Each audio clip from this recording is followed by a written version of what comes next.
Hello.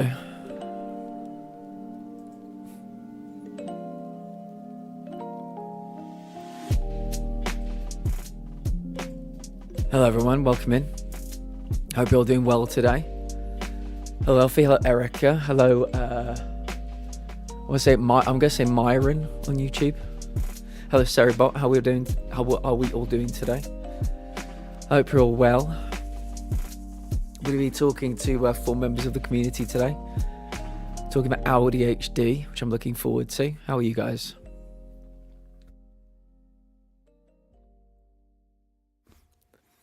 Hope you are well.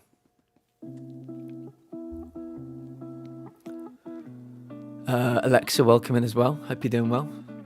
Not for long because I'm going to be productive and get pieces prepped for class tomorrow. Doing okay though. Got some more drafting progress made. Very good. Debating on getting some matcha. Sounds like a good idea to me. Sounds like a very good idea. Yeah. I had a cottage pie earlier, which was very nice. I'm all hydrated. I've got some questions here if anybody wants to ask a question. Link is pinned in chat. Yeah, I think we had a nice time today. Very nice time.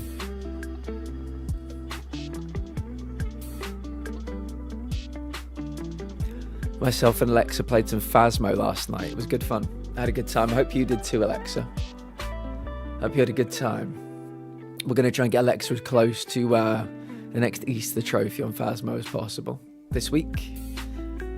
I'm doing well, thank you, Erica. Doing well. Yeah, just excited for the panel today. Yeah. Well, congrats in advance on being productive. I know you're going to smash it. Yeah. Thank you to the people that came to watch Black Mirror last night. We watched all of season 1. It was very good. So next Wednesday, watch season 2.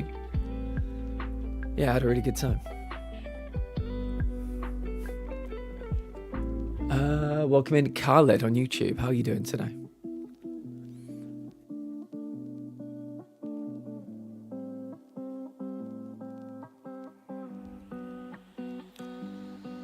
But I had a headache and needed to go to bed. Maybe next time. We will let you know.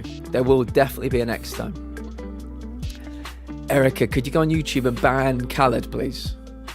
That'd be great. Oh, you can't today? Okay. I'll see if I can grab them. Don't have my laptop? No worries. I'll see if I can go ban them myself.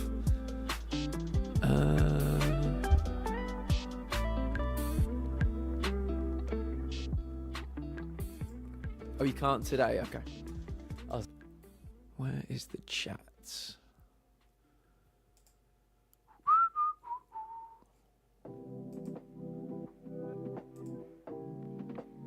There we go. Nice. It was nice to know you. Not great, honestly. I'm on my day into my weekend. Yeah. Hope you have I'm sure you're going to have a lovely weekend. Welcome in, Crypticus. It's good to see you, Angel. Hope you are well. Let's stop the music. Let's head over to the chronic panel. Hello, let me undeafen myself. There we go. Hello to anybody that is there. If people still coming in one by one, that is fine. I hope you. Oh, there we go. Hopefully you can hear me now. Hello to all the chronic panel. No worries if you're still gathering yourselves. That is fine. We're in no rush. We have 3 minutes left. Hello, Heather. Hello. Hey. Heather is joining us on cam today. How exciting. I think everything looks like it's working nicely. There we go. Welcome in, Frankie. Hope you're doing well today. How are you doing today, Heather? It's good to see you. And I mean, literally see you. I'm happy to be here. Thanks for having us, and I'm excited. It's going to be fun. It's going to be great, yeah. We've got lots of lovely questions waiting as well. If anybody in the chat would like to ask more questions, the link is pinned. So yeah, I'm excited. Yeah. Hope you all are too. Yeah, we're doing well today. I think it's a bit of a low spoon day for the panel, but that's understandable. Um, yeah, we're just going to do our best. Just going to do our best. I think Zaya will be with kids today as well. Their childcare fell through, so they have even less spoons than all of us. So we're going to hopefully share some of our spoons with them. But yeah, it's good to see you all. Maybe I'll put on a bit of lo-fi just for the time being. Okay, I'll be back. I'll go get Matcha. Go get Matcha. That's a good idea. Oh my goodness, we've just had a raid. Welcome in, Raiders. Welcome in, Raiders. Thank you, Reaper Cat, for the raid. If any Raiders need to raid and run, these stream, take meds, hydrate, please do. Self-care is very important. I hope you're well. We're going to be talking about AuDHD today. I'll go stop saying AuDHD. AuDHD today with some lovely people from our community. If any raiders need to raid and run, these stream, take meds, hydrate, please do. Self-care is very important. I'm lacking sleep. Yes, Reaper Cat. That sounds familiar. What were you playing today? What were you doing today? Hello to Well over on YouTube. It's very good to see you, friend. How are you doing? You've been awake for nearly 24 hours. My friend, go and get some sleep. Please do. Please do. That sounds like a good idea. Oh, you're playing Phasmo. Nice. Reaper, you and I need to play some Phasmo together. I was playing some last night. So hopefully in the future we can play some together. Doc, welcome in. It's good to see you. Right, I think we're pretty much ready to get started. We will start with Heather. And then we'll see who else is available to talk to. But Heather, why don't you tell us a little bit about yourself? Yeah. Maybe how long you've had AuDHD, where you're from, anything you'd like to share. Just like, I guess, a brief intro. We'll do a brief intro for everybody, and then we'll sweep back around. People can do more in-depth kind of chat about themselves. Yeah, sounds good. So, yeah, my name's Heather. I live on the East Coast of the United States, and I got diagnosed in the fall of last year. Basically, I was really struggling maintaining my house, actually, because I work full time in the medical field, and I was just having a lot of trouble just maintaining everything. So keeping the chores done, keeping the bills paid, going through mail, like all of the admin stuff that you have to do behind the scenes, like as an adult. I was just having a really hard time keeping everything straight. And I asked my doctor, I told her about it, and she was suspicious of ADHD. And I told her that autism runs in my family too. And I kind of just wanted to rule that out with my eval.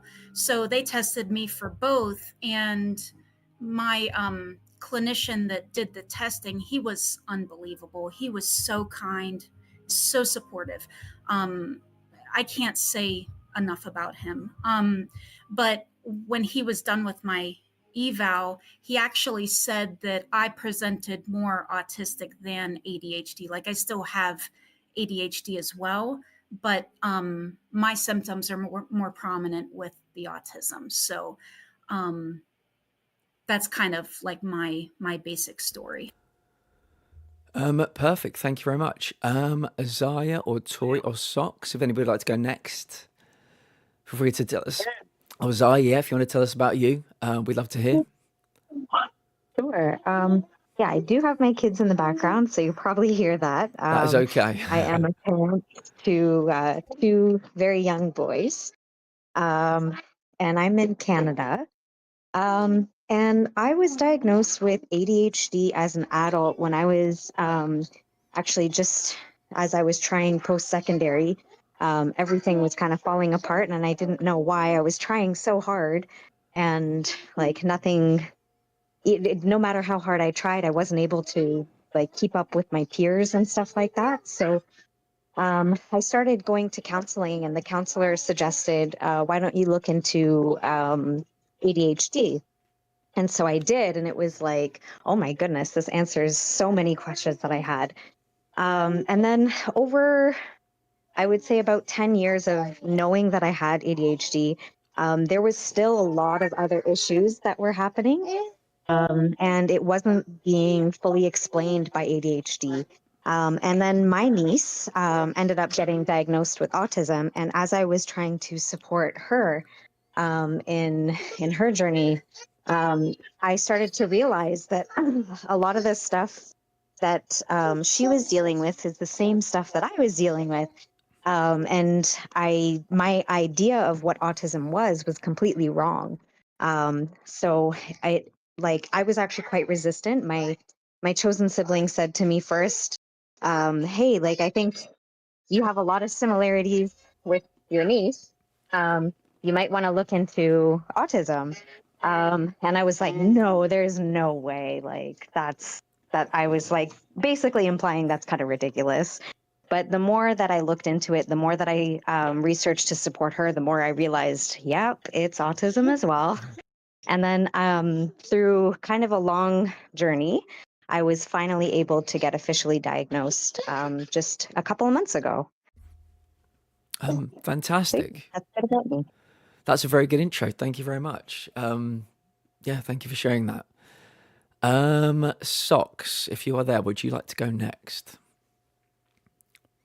Yeah, sure. Hi, I'm Socks. I am Norwegian. I was personally diagnosed with autism first. Respectively, I got diagnosed with autism at 26 and ADHD at 29, which was last year. So it seems like we all have a common consensus here with having at least one of our diagnoses has happened very recently. I also had the same instance of feeling like my one diagnosis didn't really explain all my issues.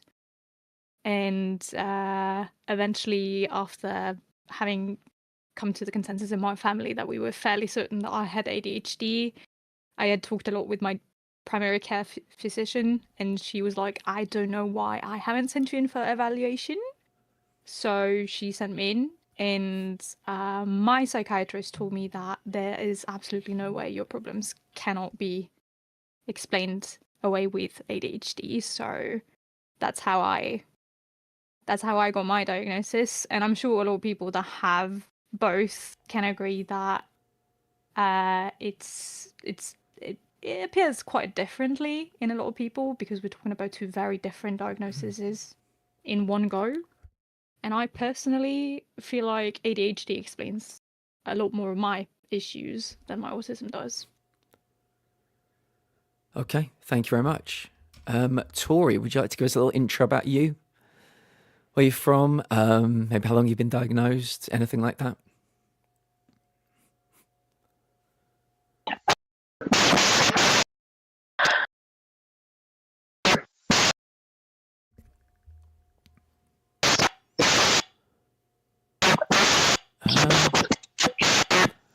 You might be aware, but your mic is going a bit crazy there.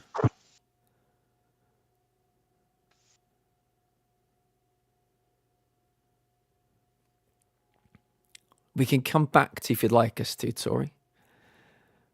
Just let me know. Hope Tori's okay. I tell you what we'll do. We'll swing back around to Heather. Maybe just give us a bit more depth. Maybe talk about how long it took you to get a diagnosis as well. I know people are very interested in those stories. And yeah, just give us a bit more information. If while Heather's talking, if anybody wants to kind of, I guess, add to what Heather's saying, or say anything, feel free to chip in. Yeah. So, more in depth, I always had trouble with time management. This is more the ADHD stuff. Every time I would have like a yearly evaluation at my job, they'd be like, "Oh, you're doing great. Everything's great. Patients love you, blah, blah, blah." But your time management always needs work because I would run behind, sometimes a little bit extra, with appointments and things like that. Because I would just get and with the autism, like hyper focusing on what I'm doing with the patient, especially with my job. I'm not going to go into specifics what I do, but what I do in the health field is very meticulous.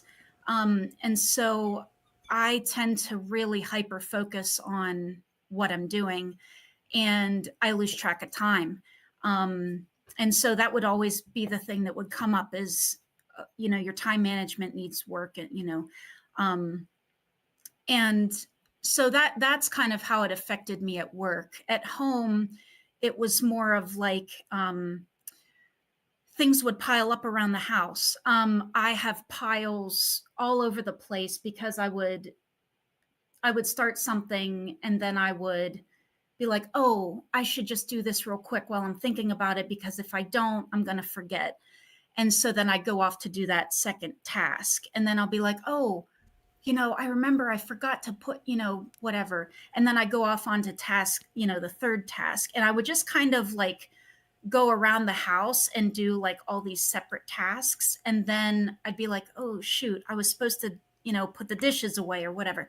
But everything would get maybe like 60% done, or like it'd be mostly, kind of done, like halfway done, but like all of these tasks would be started, and then stuff is just like, piling up on, dishes are piling up on the island and that were meant to be put away. But it's just like all of these little things would just kind of pile up, and it's just really, and it's hard on the autism side too, because like if there's extra clutter, then it doesn't cause me like stress, but it's just in the back of my mind, it's like, oh, that's another task that I have to do. Yeah. And I like things being clean and straightened because it just takes a lot of the environmental busyness out, and it just makes me feel better. So I feel like sometimes having autism with ADHD is like, it's like being pulled in two different directions. And it's really difficult because with the autism, I like things a certain way. And I like being on a schedule, and I need to leave the house at this time. Well, okay, in the morning when I'm leaving the house for work, I'm running out the door and I'm like, oh shoot, I forgot this. The other day I ran out the door and I had to hurry up and do something. Well, then I forgot my tea that I made in the garage because I just put it down, and then I was focused on that other task. And then I was, stressed about leaving late.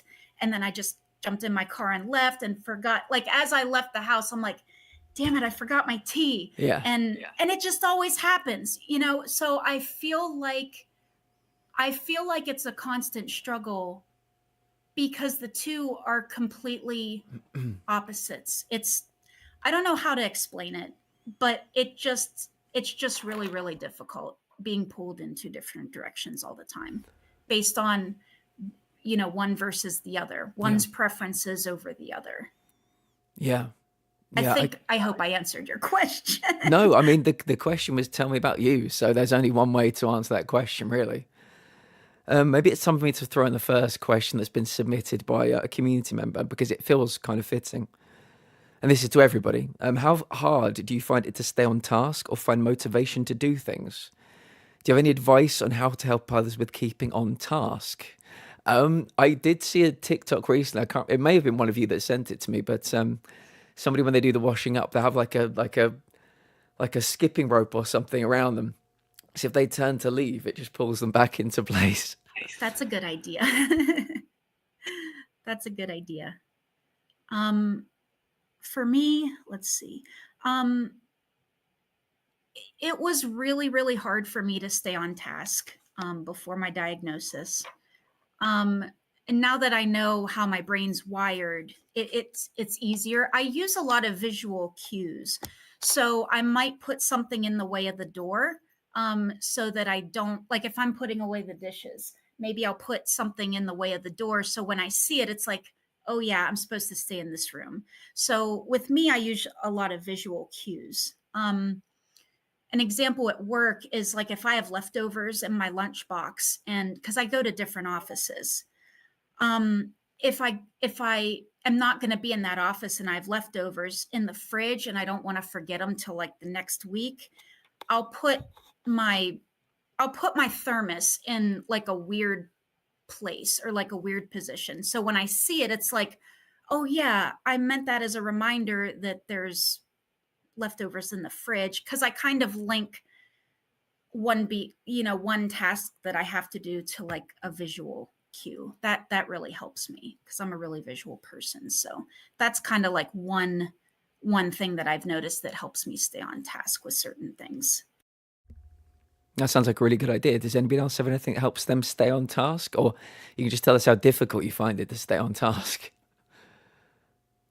One thing that helps is medication. I know when I take my ADHD medication, the difference is astounding. And like when I have my medication, it's like I'm not fighting my brain anymore. My mind, I describe it almost like traffic. Like instead of cars trying to like rush in front of each other, the thoughts are more like flowing into each other. So it's a lot easier to stay on task. But if medication is not available, or like how I'm feeling today, I'm feeling too sick to take my medication, the visuals are a great thing. I have to do, or even like songs. If you have like a song that is like a certain amount of time, you can time it by songs. Oh, that's a good idea. Yeah, like things like that. I'm still figuring things out. I do a lot of visuals. Like if I can't see things, it doesn't exist. So like anything that goes into my fridge basically goes to die unless I have some kind of a reference for it.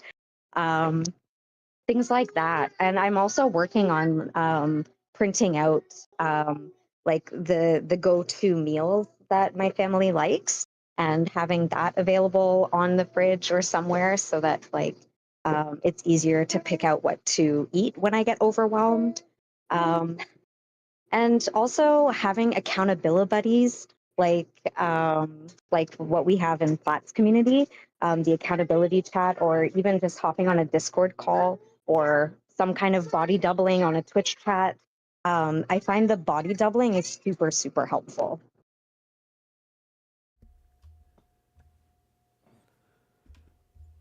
Very good.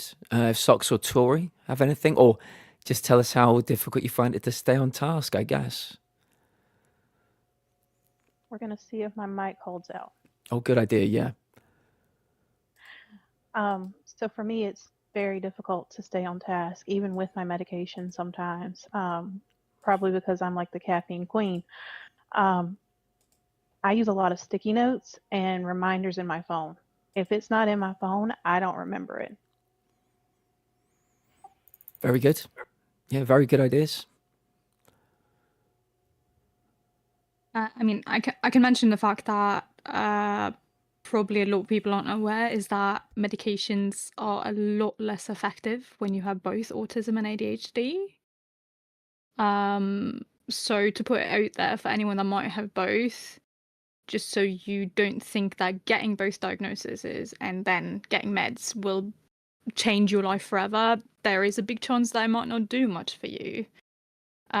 So one of the things that I do when I really have to focus on something is to create false deadlines for myself. For example, by timing the work I'm doing, like putting on 20 minutes intervals like that, and then having a break for 10 minutes, and then getting back at it afterwards with another 20 minutes.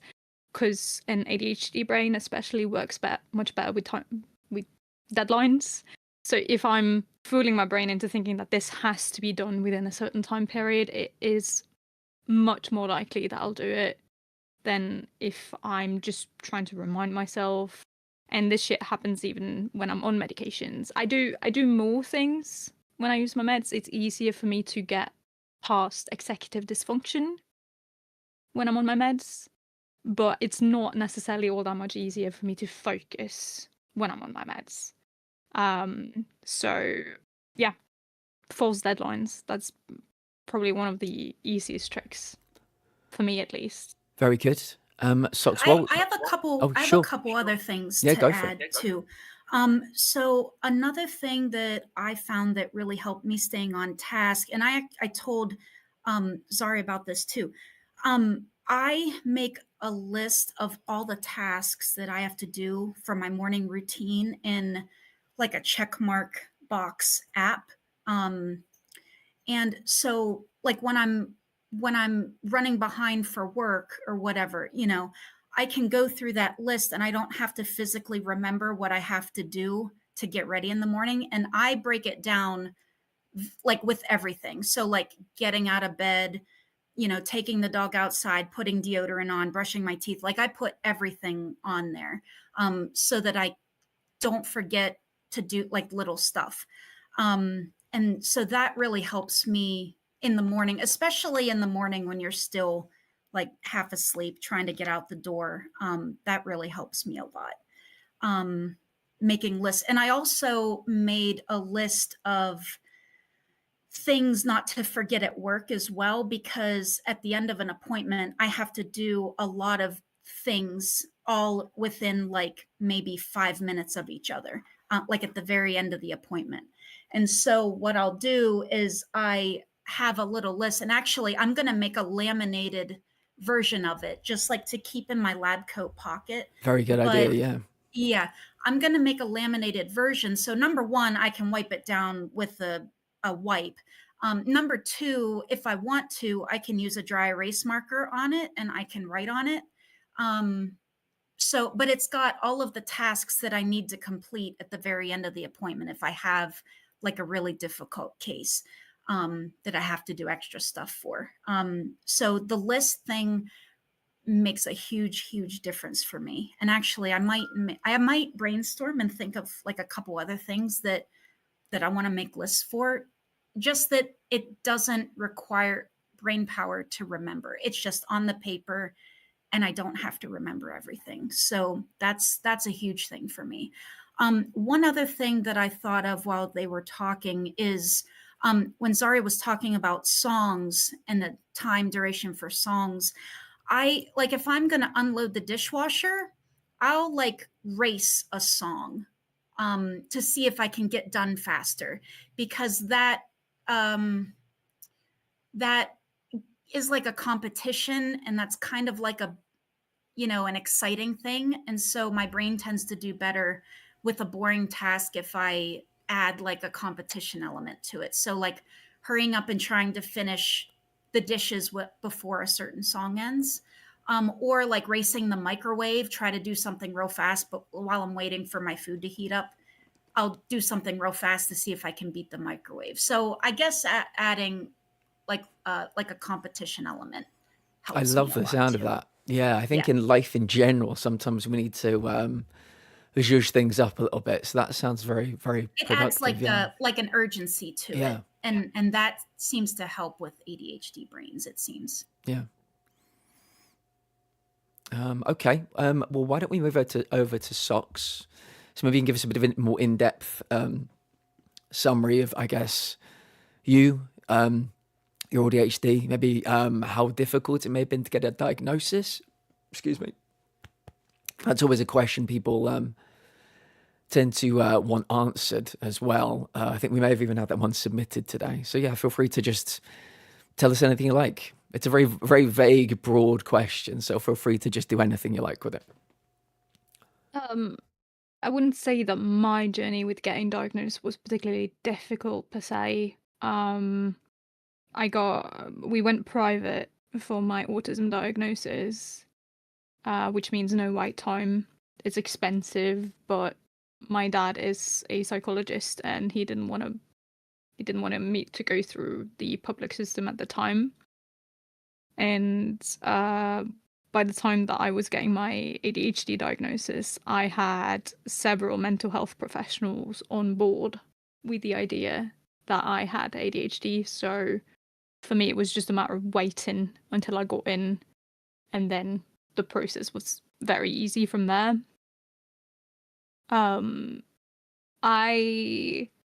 For me, in terms of like figuring out whether I actually had the diagnosis or not before we started with the whole process of getting diagnosed, was the fact that I am on the side of traits that people aren't even aware are certain traits that exist within autism and ADHD.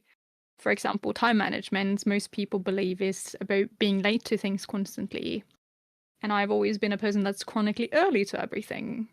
So people just assumed I was really good at time management, but didn't count in the fact that I was always half an hour early, even if it took 3 minutes to walk to the place I was going to go to, because I was so absolutely terrified of being late. It got so bad as a kid that my dad had to force me to get late to school a few times, just so that I could learn that it's not dangerous to be late. It's not the end of the world. And I have, like I briefly mentioned, I have a lot more issue with getting started on tasks than I have with completing tasks. Because usually when I am already started, I am in the zone. I very easily enter hyperfocus when I'm first in it. But executive dysfunction is one of my biggest issues in my day-to-day life. I struggle with it every single day. It's extremely hard to just unload the dishwasher, going to take a shower, getting out of bed, especially now that I don't have my dog to take outside. It's even harder to get out of bed because I don't have that like force to, like, there's not someone else that's reliant on me in terms of those things. I never really had an issue with doing those tasks, but when it's just about me, and I'm sure a lot of people can relate to it, my brain just goes into the default state of it doesn't really matter because it only affects me. Socks, I'll add something to your time management thing. I tend to, like, if I have an appointment, let's say at like 11 a.m., Mhm. I have to wait. Like, I can't get into anything. I'm just in a Oh, same. constant waiting for that appointment. And it's so weird because I feel like I can't do anything. But let's say I wake up at like, 8 o'clock or whatever. And I feel like I can't really get into anything because I'm like, well, I got this appointment that I need to go to and I got to, take time to travel to get there. And Mhm. so it's so bizarre because I know that I have like 3 hours to this appointment, but in my head it doesn't feel like 3 hours. It's so bizarre. Yeah, that But happened to me earlier too. For this panel, I couldn't yeah. do anything. I was like, I have 4 hours until the panel starts. I could game. No, don't have time. No, you don't. Yeah. You're gonna sit here and you're gonna stare into nothing. That's why I asked you if you wanted me if you wanted help early because I was afraid.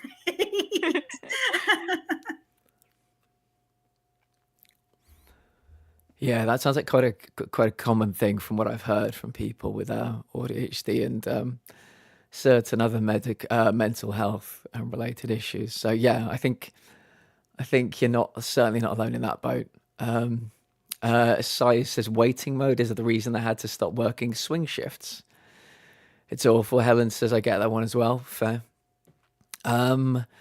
Tori, would you like to tell us a bit more about? Sorry, Socks, were you finished? If you have more to say, let me know. No, not that I can think of. You're good. Okay. Tori, if you'd like to tell us a bit about yourself, maybe your journey to diagnosis, any of the ways in which your AuDHD manifests itself, and then yeah, maybe after that I'll start sprinkling in a few questions from the audience. Okay. So my journey wasn't as difficult as some. I've, like everybody else today, seem to have had at least one of my diagnoses fairly recently. My ADHD diagnosis came about 3 years ago because when I switched to the job I currently have, it's a very fast-paced environment and it's very busy and chaotic at times. And I struggled to keep on task and get things finished. So when I was talking to my provider about it, they were like, you probably need to get tested for ADHD. So I went down that road, and actually the first provider I saw was like, you're a woman, it happens. Okay, you gotta love that. So Wow. I saw a different provider Um, and that provider was like, "You fit the category to a T." I don't know what they were talking about. So that started my ADHD journey. And then with the autism diagnosis, we were actually trying to rule out something else. And I fell into the autism bracket. Um, as far as how it manifests itself, a lot of it is time management and social interactions. I'm super awkward at social interactions. I don't pick up on social cues very well, and it's hard for me to know like when to jump in a conversation without somebody else kind of leading the conversation.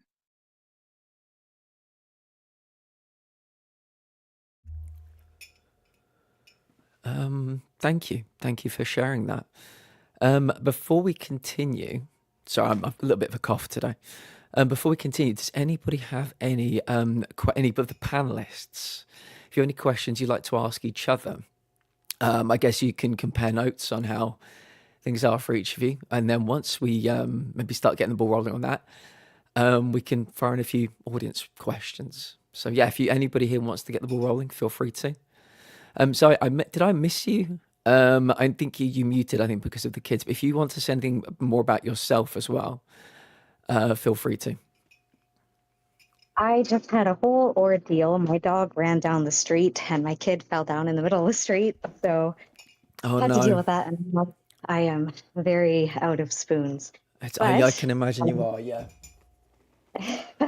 I had just got back like 2 minutes ago. So I'm not quite sure where we are. And I am very frazzled and shaken up. So maybe come back to me. Okay. Okay. Let me see if I can start by putting in a question from the community. And this is to everybody, obviously. Do you find you are treated differently in the workplace? Sorry, one second. Do you find you are treated differently in the workplace when you disclose your diagnosis? And if anybody here is not in the workplace, I guess just do you think you've been treated differently in your normal life by people once you told them about your diagnosis? For me, I don't think I've experienced being treated in my workplace differently yet. Most of my coworkers are pretty supportive, and whenever I told them, they're like, "Oh, okay," and then moved on to, we didn't really spend much time on it. I just told them like, "Hey, because I have a lot of problems with facial expressions. Like my face doesn't express how I'm feeling. Um, and so I can come off as like not disconnected, but kind of like unemotional. So I told them, like, hey, sometimes my facial expressions don't match how I feel. Just so you know, I'm not mad or anything. It's just like I can't, Yeah. my face just doesn't express, Mm. how I'm feeling. Um, I guess the only problem, there's a couple coworkers that are really dramatic. That is, I will say one benefit about autism. Um, you don't pick up on social cues. So when people are being like really passive aggressive, Yeah. you don't really pick up on it and it doesn't cause you any extra That's stress. nice. Yeah, that's nice. Yeah, because I have three coworkers where they're more like dramatic, and I can tell just by being, on this earth for a long time. Like I've picked up on stuff, but like I can tell when they're being difficult. But I just move on. Like I don't even pay them any mind. And I will say that's one benefit of autism is just not caring about dramatic stuff at work. Like I go in, I do my job, I go home, and my boss is unbelievable. Like I love him so much. He's so kind. But whenever I had my yearly evaluation this past, I think in February, he actually thanked me for not being dramatic and just like doing my job, and patients love having me and stuff like that. So I will say, because you always hear negatives about autism, but that's a positive, is just not caring about like certain social things. I mean, that's mine. That's my perspective. Other people might be more susceptible to social pressures and things, but I mean, even growing up, like there were just certain things that I just didn't care about socially. So Yeah. I guess that's one benefit of autism, and that's kind of how it affects my workplace. I haven't really had too much, but it does come up every once in a while, but not to the extent that some might have had. Thank So you. for me personally, I've only disclosed it to one person at work, and that is our CFO/HR. My bosses don't know, my coworkers don't know, but I have the advantage I get to work from home 4 out of 5 days. So I don't see them as much. I used to work in the office 5 days a week, and when I did, to me it was more evident, and I think they picked up on it then, but they don't see me as much now, so they don't really pressure me about different things. But when I talked to my CFO about it, they actually recommended that I not disclose it to my bosses. That's interesting. That's very interesting. Did they give a reason for that?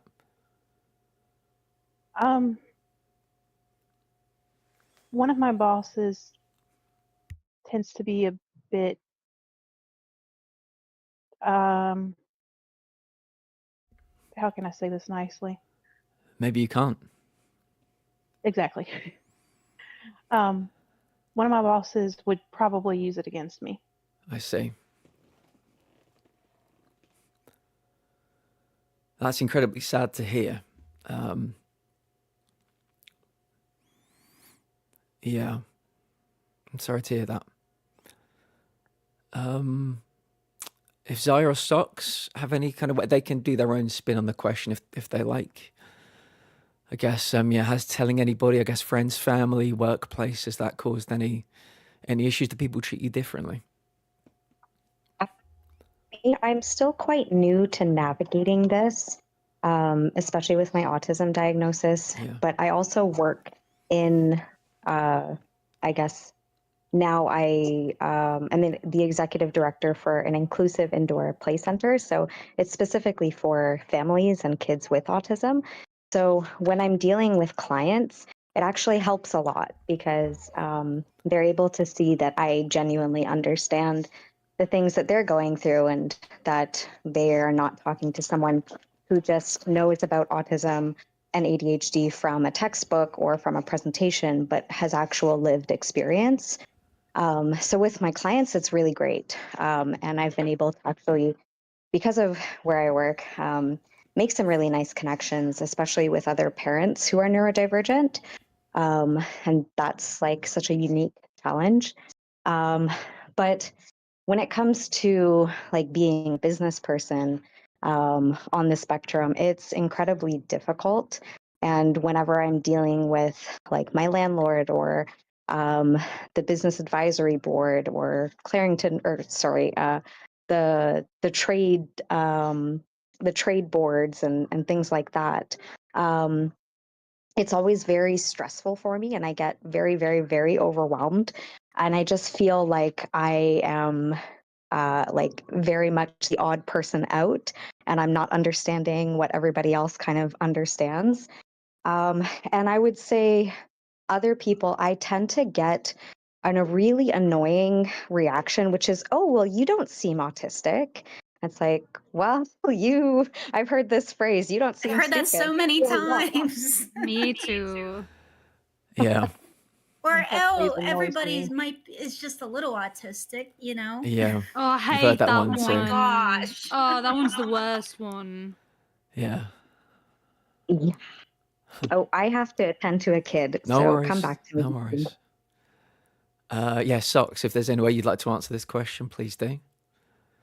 I mean, well, I'm 100% on disability leave, so I don't work anymore unless you count whatever I do from home. But I don't have any bosses or any co-workers to deal with, thankfully. I was working in a very, very, very small cleaning firm with someone that I knew very well when I got my autism diagnosis, and I also got put on sick leave not long after, so I can't really speak to any experience with being diagnosed in the workplace. I wouldn't say that people necessarily treat me any differently when I talk about it, other than, you know, those annoying comments that we will get from time to time from people. Yeah.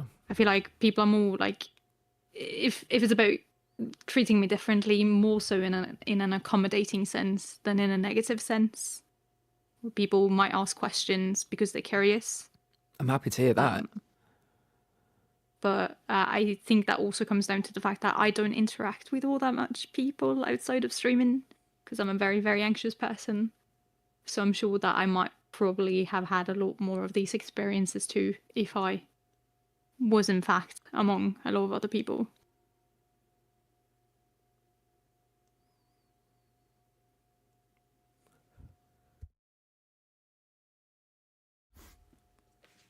Okay, let's see if we can find another question. Well, I mean, I think we've kind of just covered this one, but we'll go for it again. Odd question. But what phrases that well-meaning but uneducated people say that annoy you the most? Example is when people say, "Hope you get well soon," when you tell them you're having a bad day. Feel free to really let rip on this one. I can tell it's something that you guys are very passionate about. So, yeah, no holds barred. Let it all out. Especially the one with we're all a little bit autistic, or like all those comments about when you talk about, for example, executive dysfunction or problems with time management or low spoons or anything like that. People always come with comments like, yeah, but we all experience these things. And it's like, first and foremost, no, we don't all experience these things. That's just false. You might experience these things. And if that's the case, that you experience it to the extent that I do, I have some news for you. You might want to get checked out. Yeah, 100%. That's what I tell people too, because they're like, well, I do that too. It's like, hey, I've got some referrals for you. Yeah, literally. If you want to get checked out, like, just let me know. I can get you all the names. But I think what's most annoying is that a lot of people don't realize that when you're neurodivergent, it's not that we are.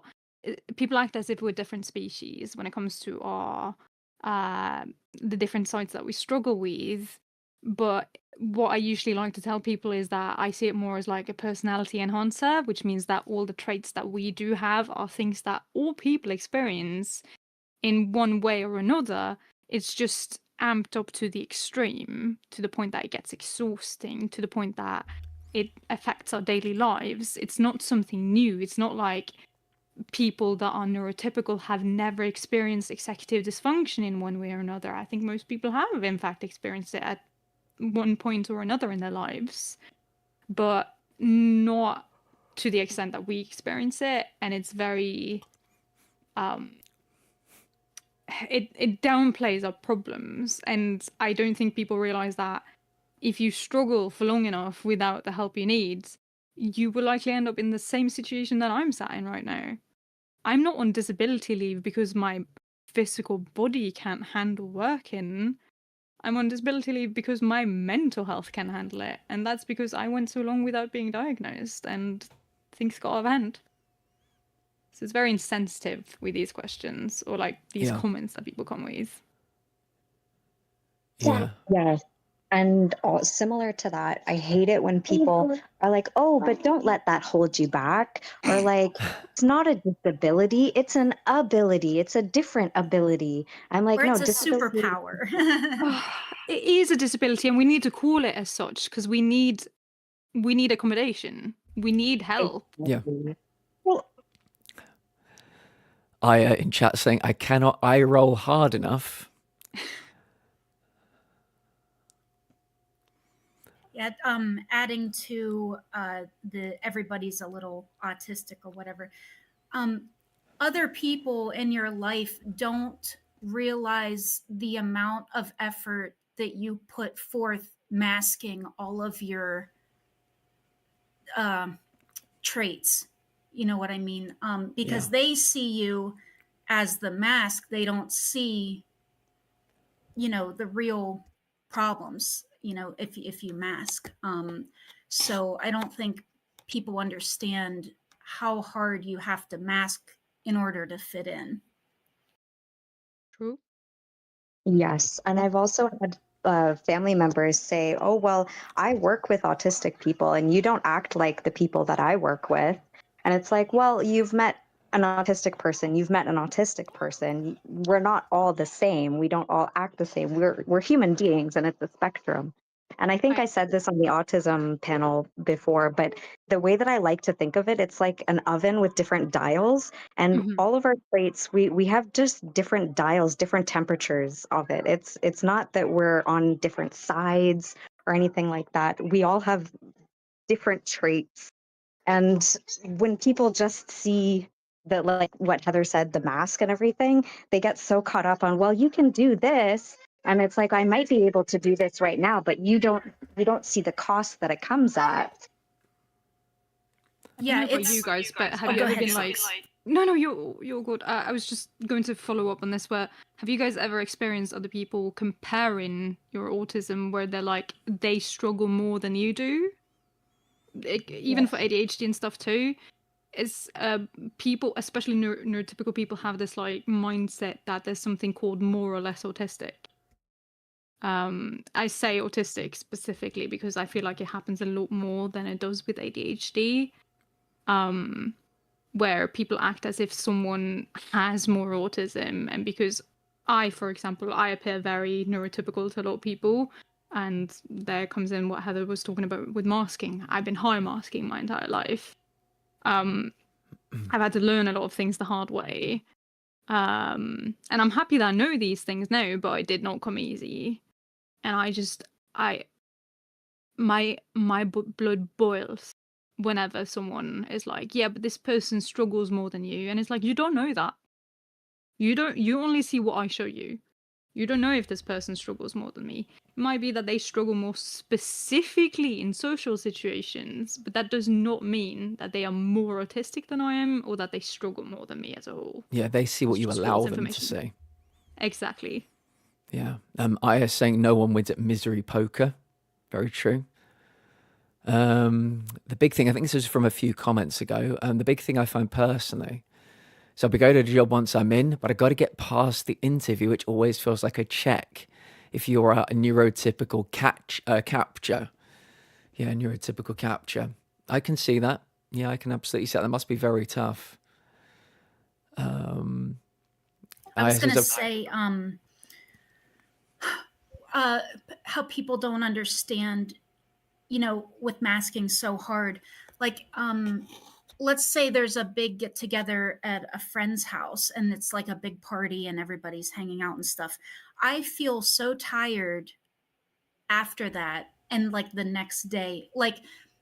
So even if I go to a party, I'm usually an audience member. I don't Yeah. I listen to everybody's conversation, but I don't really talk unless there's something that I, want to say. But usually 90% of the time, I'm just an audience member. But even though I'm not really participating, I just feel so drained. And sometimes, I might leave early, or I just, and sometimes I overextend. I want to leave because I'm feeling just tired and I'm ready to go home. But then it's like, well, I can't leave at 5. I got to stay longer, because the party's longer. So if you overextend, then you spend spoons you don't have, and then you have to take more time to, refill yourself, recharge yourself.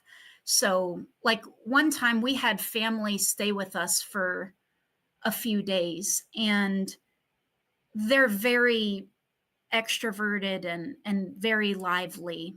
And even after that few days, when they left, I didn't realize I was doing this, but I was sitting in the living room just staring at the TV that wasn't on for 10 minutes because I was so overstimulated by all the conversation and the liveliness that I didn't even realize I was doing it. I just zoned out for 10 minutes.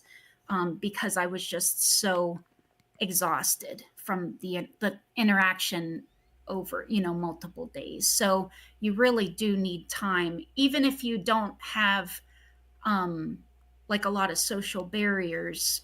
You still need that time to recharge yourself, because even though you don't realize it, it still takes so much out of you at the time. Yeah.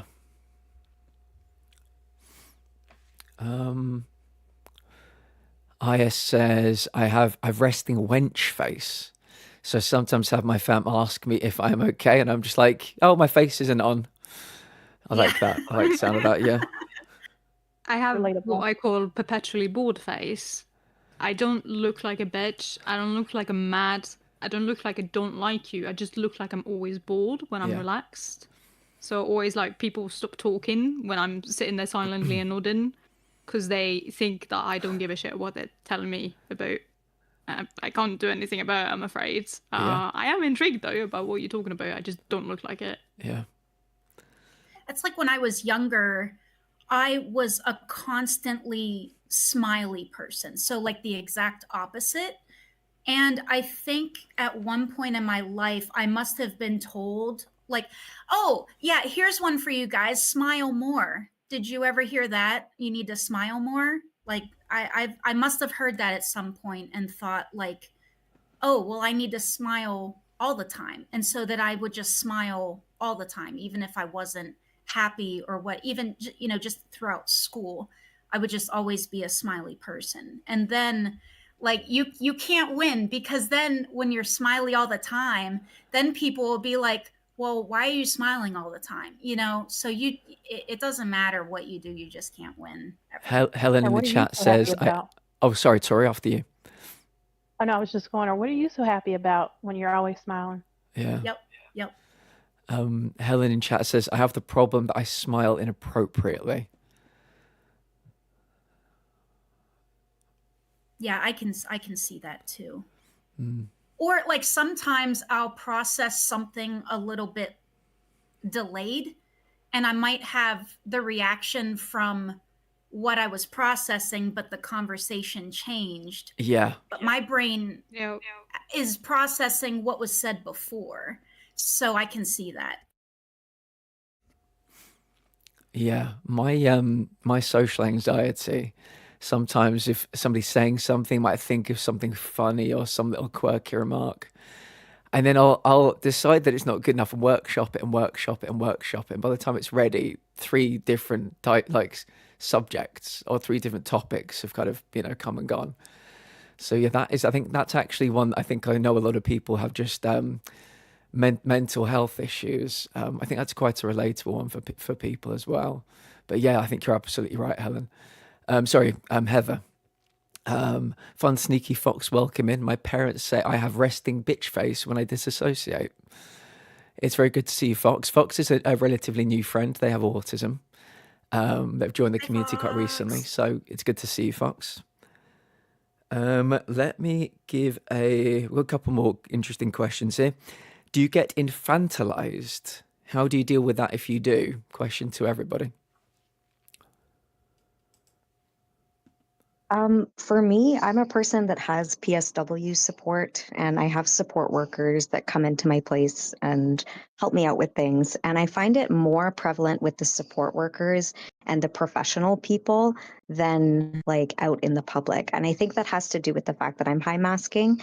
People don't necessarily perceive me to be an autistic or ADHD person when I'm out in the public, but when that is known amongst social workers and support workers and stuff like that, they do tend to, the way that they talk to me, it's almost like the way that you're talking to a child, like, did you get that? Like, are you okay? Do you understand? And it's like, okay, you don't need to baby me like this. I do like clarifications. I do like when people ask me if I understand and things like that. But when you say it in such a way that acts as though you're talking to a child, it feels it does not feel nice. It's And insulting. It really Yeah. would feel insulting. Yeah. Exactly.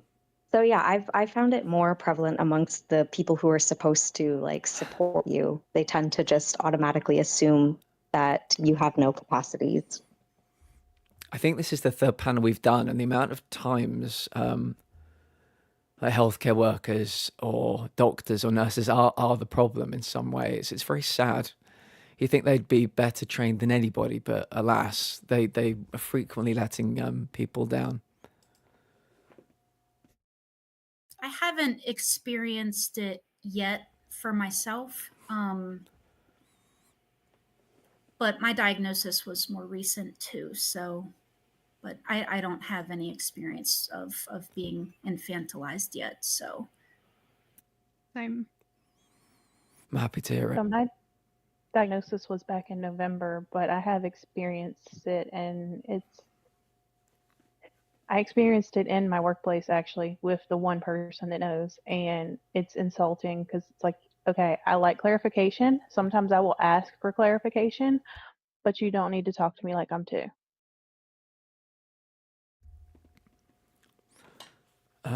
Okay, right. Next question. What is your favorite busy hands activity?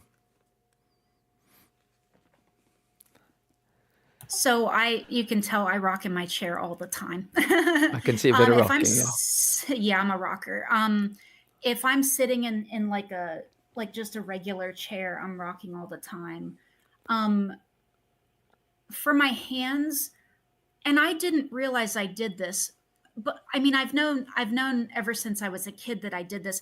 I can't have a piece of paper in my hand that's valuable because I will destroy it. Like Interesting. I fold it and I crease it and I fold it so much that it just breaks. And I did it all the time as a kid, and I'm like, why do I do this? Why do I do this? But it's just keeping my hands busy. But now I have like a fidget that I keep in my lab coat. That it's like it moves really freely. That really makes a difference. So like when I'm walking up to get patients back and forth, um, I'll just have my hand in my lab coat and I'm just constantly messing with my fidget in my lab coat. And I've even shown patients that are like really nervous, like, hey, I carry this fidget all day with me. If you would like to hold on to this, you're more than welcome. Just let me know. So some patients have really appreciated that, and it really helps them be less nervous. I imagine it does. That's a really kind thing to do, Yeah. Heather. Yeah. Because they see that I, not that I struggle, I don't know the right word, but that I'm like, I have my own accommodations that help me get through things. So that helps them feel better too.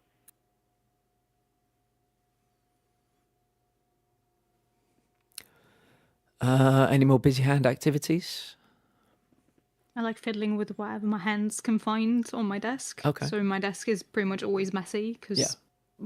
I will always just find things to grab onto, which is why my like streaming and gaming works so well for me Yeah. because my hands are always busy Very good, and yeah. I can just like talk my mind constantly. That's also one of my outlets for like stimulation, just by talking horse into people's heads and then being quiet for like hours on end. That's Yeah. my autism side.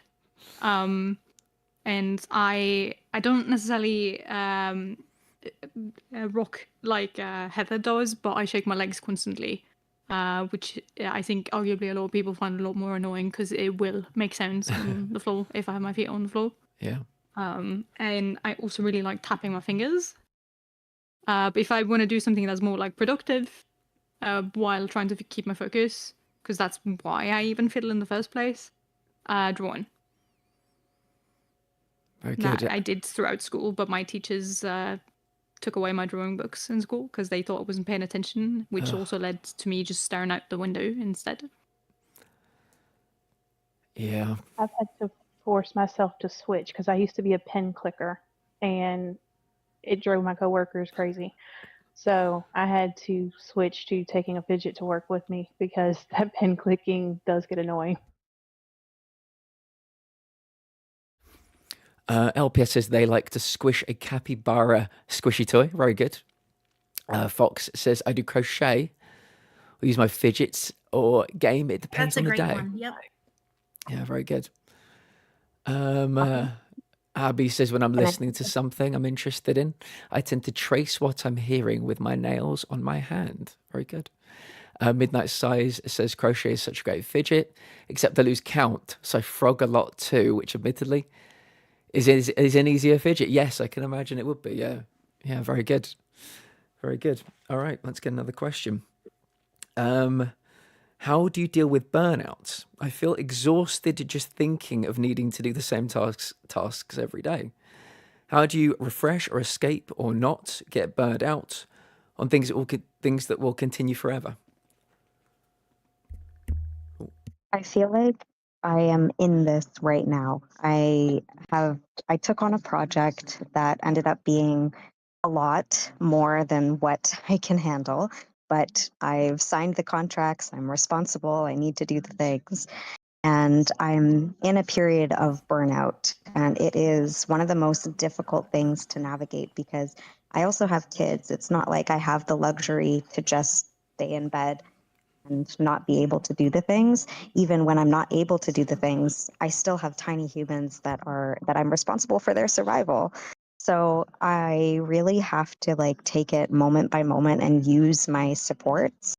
When I'm so burnt out like this, I get very physically ill because of my chronic illnesses. And I really have to ask for help and be honest with myself. That's one of the hardest things that I've found as a late diagnosed person is that it's so hard for me to know what my limitations are, and I'm constantly pushing myself. So I'm in this burnout state because I didn't listen to myself. So my biggest advice is like get to know what your limitations are and don't think of them as bad things. Think of them as like guidelines or like a road, like a way that you can navigate without having to go into burnout. Yeah. When we constantly like push ourselves beyond and take ourselves off the road kind of thing, we end up getting into this burnout state. And now that I'm in the burnout state, I have to, like, it's so hard for me to force myself to do the things. And the only things that I'm able to do are things that are like absolutely urgent, that absolutely have to be done. And then I have to get a lot of support to do those things. Like, my husband right now is pretty much doing everything at home. And like, even with my business stuff, he's really supporting me. Because yeah, there's once you reach burnout, it's such a hard place to get out of. And the biggest thing is like rest, recovery. And for me, zoning into my special interests really help to recover. The more that I can spend time on special interests and with safe people, or just be able to rest and like shut out the world. Heather mentioned earlier, like the processing, there's so much to process. When you have ADHD and autism together, your brain is like so overloaded constantly. And the extra synapses with the autism gives you all this extra information that you have to process. So my biggest advice to navigating burnout is give yourself time to process, give yourself that time to dissociate, to just shut off the world, shut off your mind and process things. Because now that I didn't do that, I'm basically being woken up from my sleep with anxiety because I haven't processed things. I'm still processing it. So it's so much easier to avoid burnout than to have to claw your way out of it like I am now. Yeah. I'm going to be taking a particular interest in you, Zai, over the next 7 days, and you are banned in the best possible way from the next one of these we do. You've done 3 in a row. We're going to let you rest for a while now. Charlie says, I have a stress ball. It really hits the spot when I have the need to keep my hands busy. Aya says, real life has great graphics, but the game loops are terrible. The tutorial is so long and the grinding is the worst. I'd kind of like my money back, if I'm being honest as well. But yeah, very good analogy. Very good analogy. Would anybody else like to answer that question about burnout? Yeah, I think one thing that is also very important to bear in mind here is that you have normal burnout and then you have autistic burnout. And Would you autistic explain burnout, to us? I think it'd be really helpful for people watching to know the difference. And I'll ask all four of you if you want to give your own interpretation of that question as well.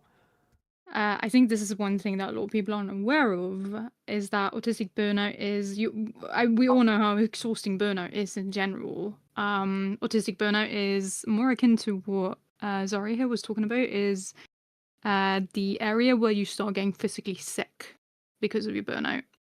And it's a lot longer lasting, and it's a lot heavier on both your mental health and your physical health.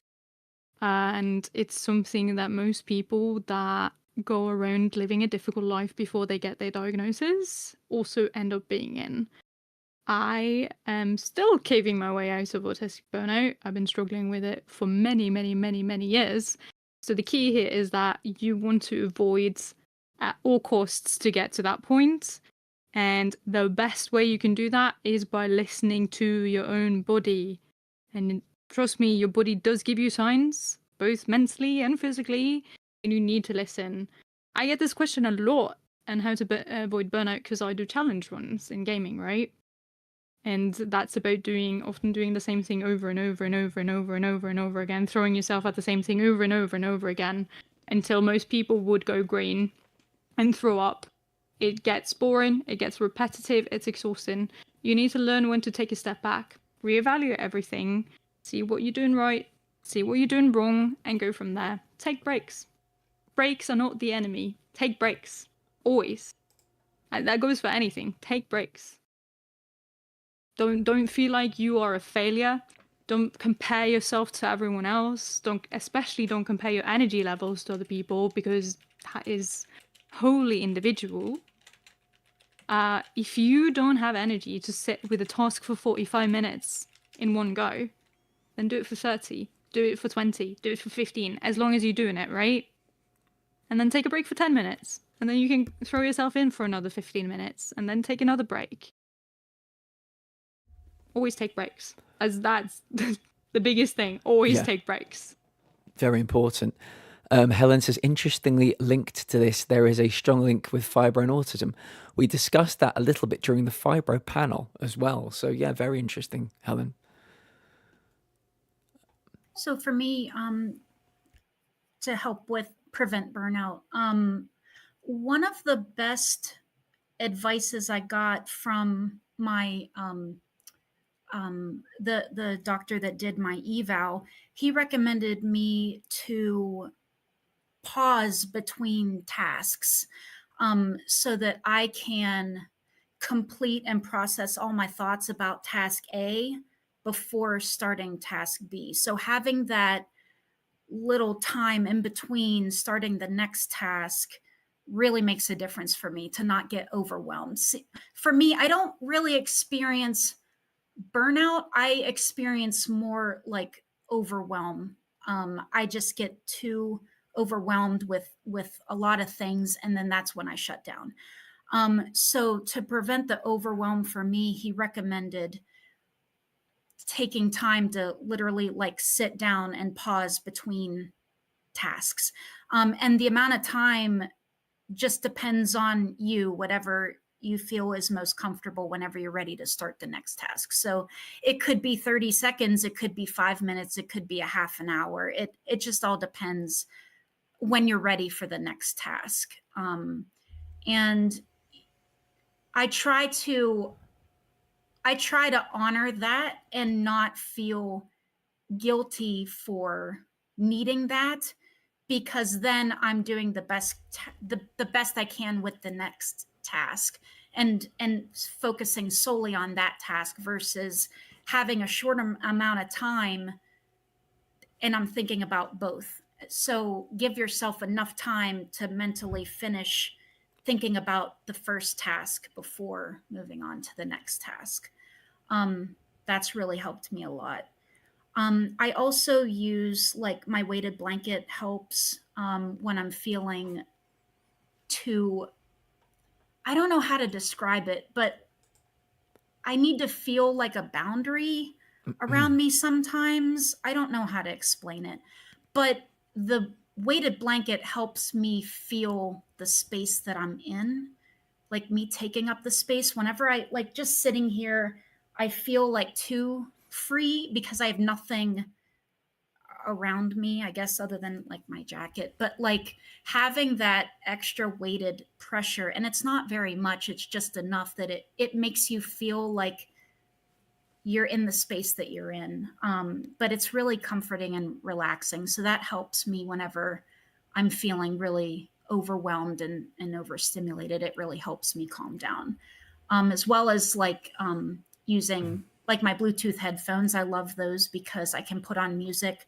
I can put on white noise if I'm just doing, if I need that white noise.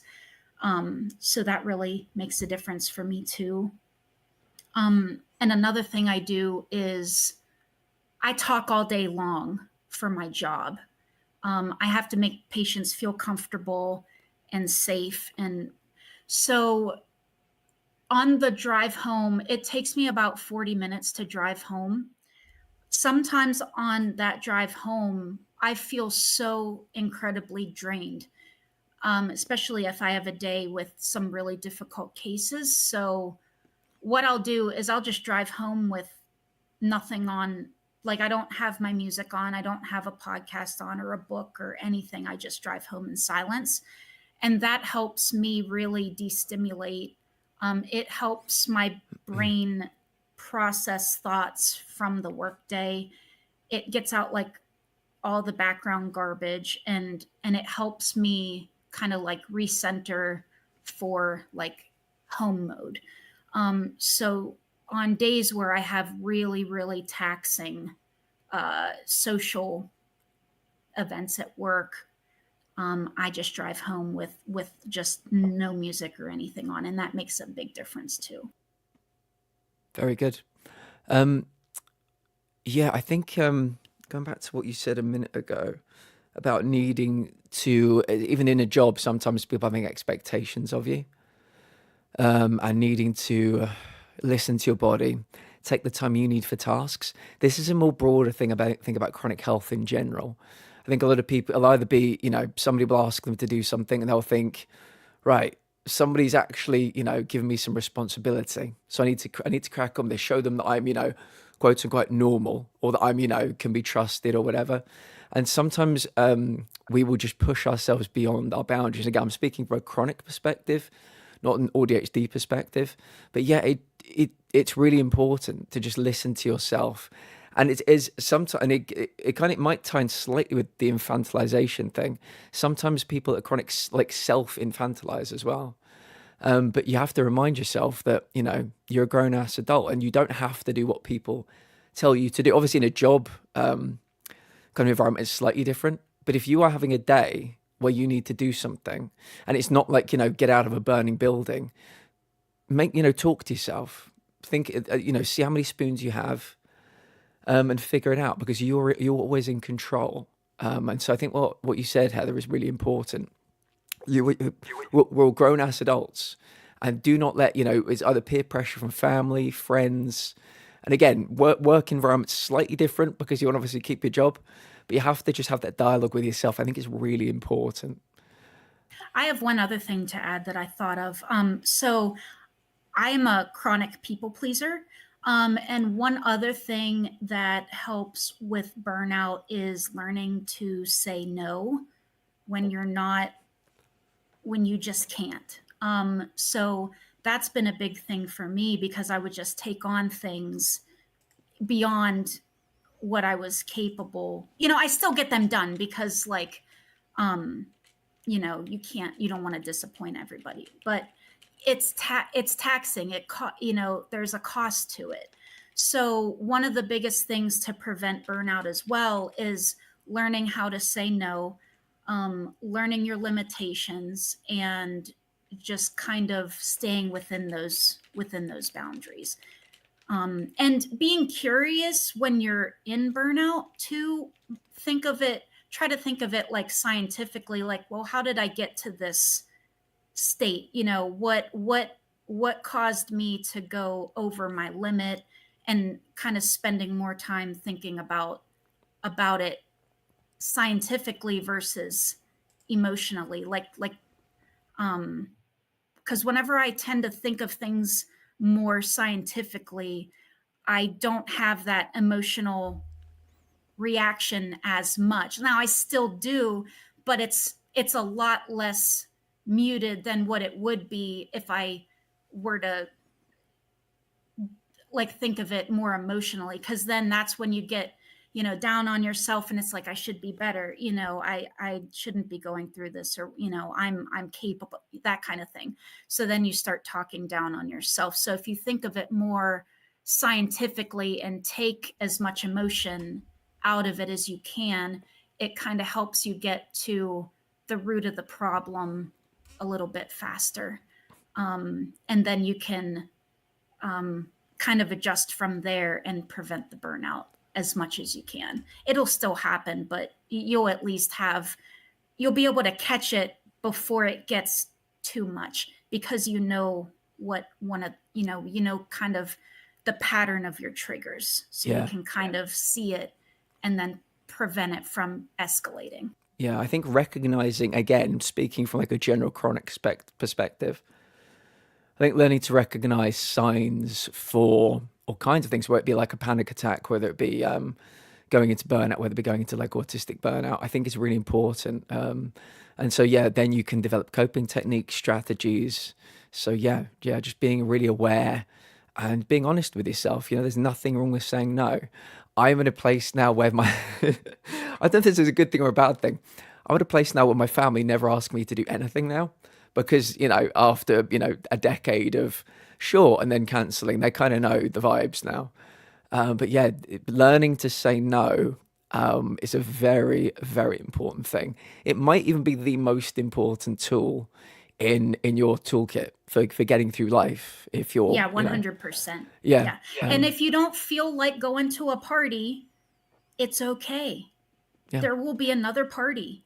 You don't have to feel guilty. Just be like, you know what? I'm not feeling good today. I'll catch you guys on the next one. Like it's going to be okay. There's always going to be another party. 100%. I think we can also add into that, especially with what Platt mentioned, is that you have the other side of the case too.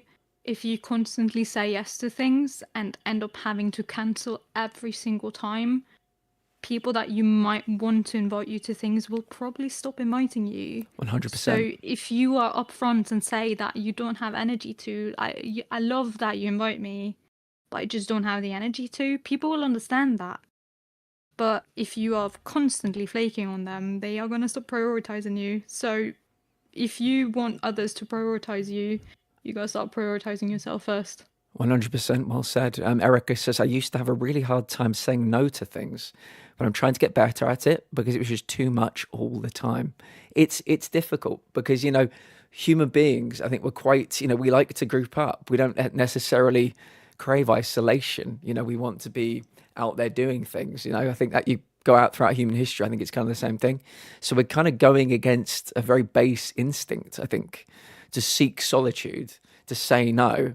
But yeah, it's like I said, it can be the most important tool you have. I think it's probably the most important tool I have for other things. You know, my other chronic related things, but yeah. I also find I'm not sure what that emote is. I'm sorry, I can't see it on OBS. I also find my something is bad at estimating how much work a thing is when I agree to things. I see. Yeah. Tori, do you have any comment on burnout? Burnout, I've found, because I'm also a people pleaser, and I do have a lot of people that depend on me. I have found that burnout is easy to get into, real hard to get out of if you don't extend yourself grace to say no and don't feel guilty about it, because I was one of those, I would say no and then feel really guilty about it and then end up doing it anyway because I felt so guilty. And I had to learn to let go of that guilt. Yeah, you 100% do. In mindfulness, Tora, I'd recommend you might be somebody that might benefit from some mindfulness. Two very important words. One is allow, which is obviously when you listen to your body and it tells you what it needs. It won't, you know, sugarcoat it. It'll tell you what it needs. You allow yourself to do what you need to do. The other one is forgiveness, because being, again, sorry to keep speaking generalized chronic terms, but living the lives we live can create a lot of guilt. not doing things, half doing things, I'm putting little finger quotes around this, letting people down, even though we're not, can cause a lot of guilt. So forgiving yourself is a huge thing. Again, I'm saying so many things that are so easy to say and so difficult to do. But yeah, you're definitely not alone in that feeling, Tori, at all. I also want to shoot in with that I do agree with the general concept that we're not letting down others by taking care of ourselves. 100%. But sometimes you are letting down people, and you need to become comfortable with that thought too, because that's part of life. Sometimes we have to let others down to take care of ourselves. We do not live normal lives. We have a lot of challenges in our lives that some people are never going to fucking understand. And sometimes we're going to have to disappoint people just to function. And that's also okay. You know what? It doesn't That's a make really you a good bad point. person. That's a really good point. I think, yeah, I need to take that more into consideration myself when I'm doing these kind of panels. It's a very good point. I think, I think the real ones will get it. People that, can understand, but there'll be people that maybe don't, understand. They'll be offended. And maybe those people might need some education, or, depending on who they are, they may need cutting out of your life. But I think you're absolutely right, Socks. Get used to it and don't maybe not get comfortable with it, but again, just let go of that guilt, because you have to put yourself first. Again, I can always use the analogy when you're in the plane and it's going down and they say put your mask on before you put your kid's mask on. You can't help anybody if you yourself are in need of help. And sometimes we are the only people that we can truly rely on to put our best interests first. So well said, Socks. Very good point. Fox says, I have a problem about forgetting that I have a couple of friends.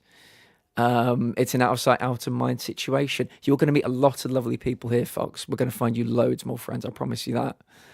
SG says, I love being by myself, and living with neurotypical friends can sometimes be difficult because they are not so understanding about how much alone time I actually need.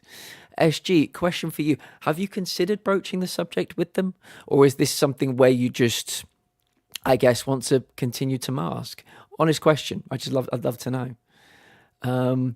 Midnight Size says, one of my favorite phrases I picked up from a nurse back in the day when I worked in care facilities: we cannot take care of anyone else to the best of our abilities if we don't first take good care of ourselves. Completely agree, Size.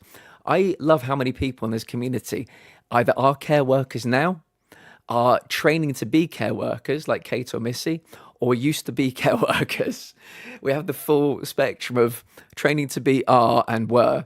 So yeah, it's just really interesting. Erica says, I want to add to what Fox said about forgetting about friends. Yeah. Because I do that a lot too. Sometimes, usually what I'll do is if somebody sends me a text, I'll just leave it unread so that I see the notification and I don't forget to respond. Like if I'm at work and I see that somebody sent me a text, I see that it's in my inbox, but I don't open it because I don't have time to fully, process that text and respond to the fullness that I want to. So I'll just leave it unread until until I have enough time to fully devote to, catching up with that friend. So that helps a lot too. And usually what I'll do too is if I it usually happens about like once a month or whatever. I'll be like, oh, I haven't heard from that friend in a while. And I feel bad because I'm one of those friends that likes to call people. I know people hate phone calls, but I am really bad with texting because I'll forget to text back. Or like one of my big things with autism is I let conversations drop. And I find that if I'm texting, we'll text back and forth like a couple times, and then the conversation just ends. It's like, oh, how are you doing? Oh, we're doing pretty well. How are you doing? Oh, we're doing great. And then there might be like one other interaction, and then eventually it just dies. But if I talk to a friend on the phone, like and with autism, you kind of, I don't know how to describe it, but it's like, it's just kind of like word vomit. Like you just keep talking about whatever. So I find when I talk to friends on the phone, I can keep the conversation going a lot easier than just texting. So I'm one of those friends that really likes phone calls, because that really helps me catch up. But like once a month, I'll be like, oh, I haven't talked to that friend in a while, and then I'll give them a call. And then if they pick up, they pick up, and if not, it's usually when I'm driving home from work, because I have like 40 minutes to, to talk and stuff, and it's quiet, to catch up. So, but yeah, that I usually will leave a text unread until I can fully devote response time to it. Yeah.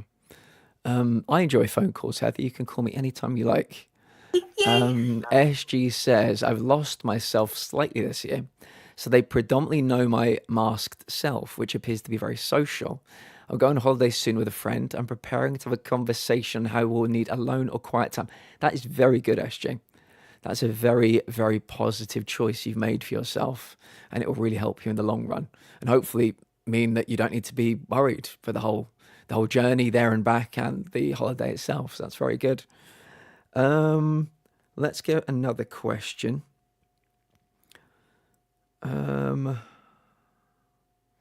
How much do you feel ADHD masks the autism and vice versa? Do you find one is more dominant than the other at certain times?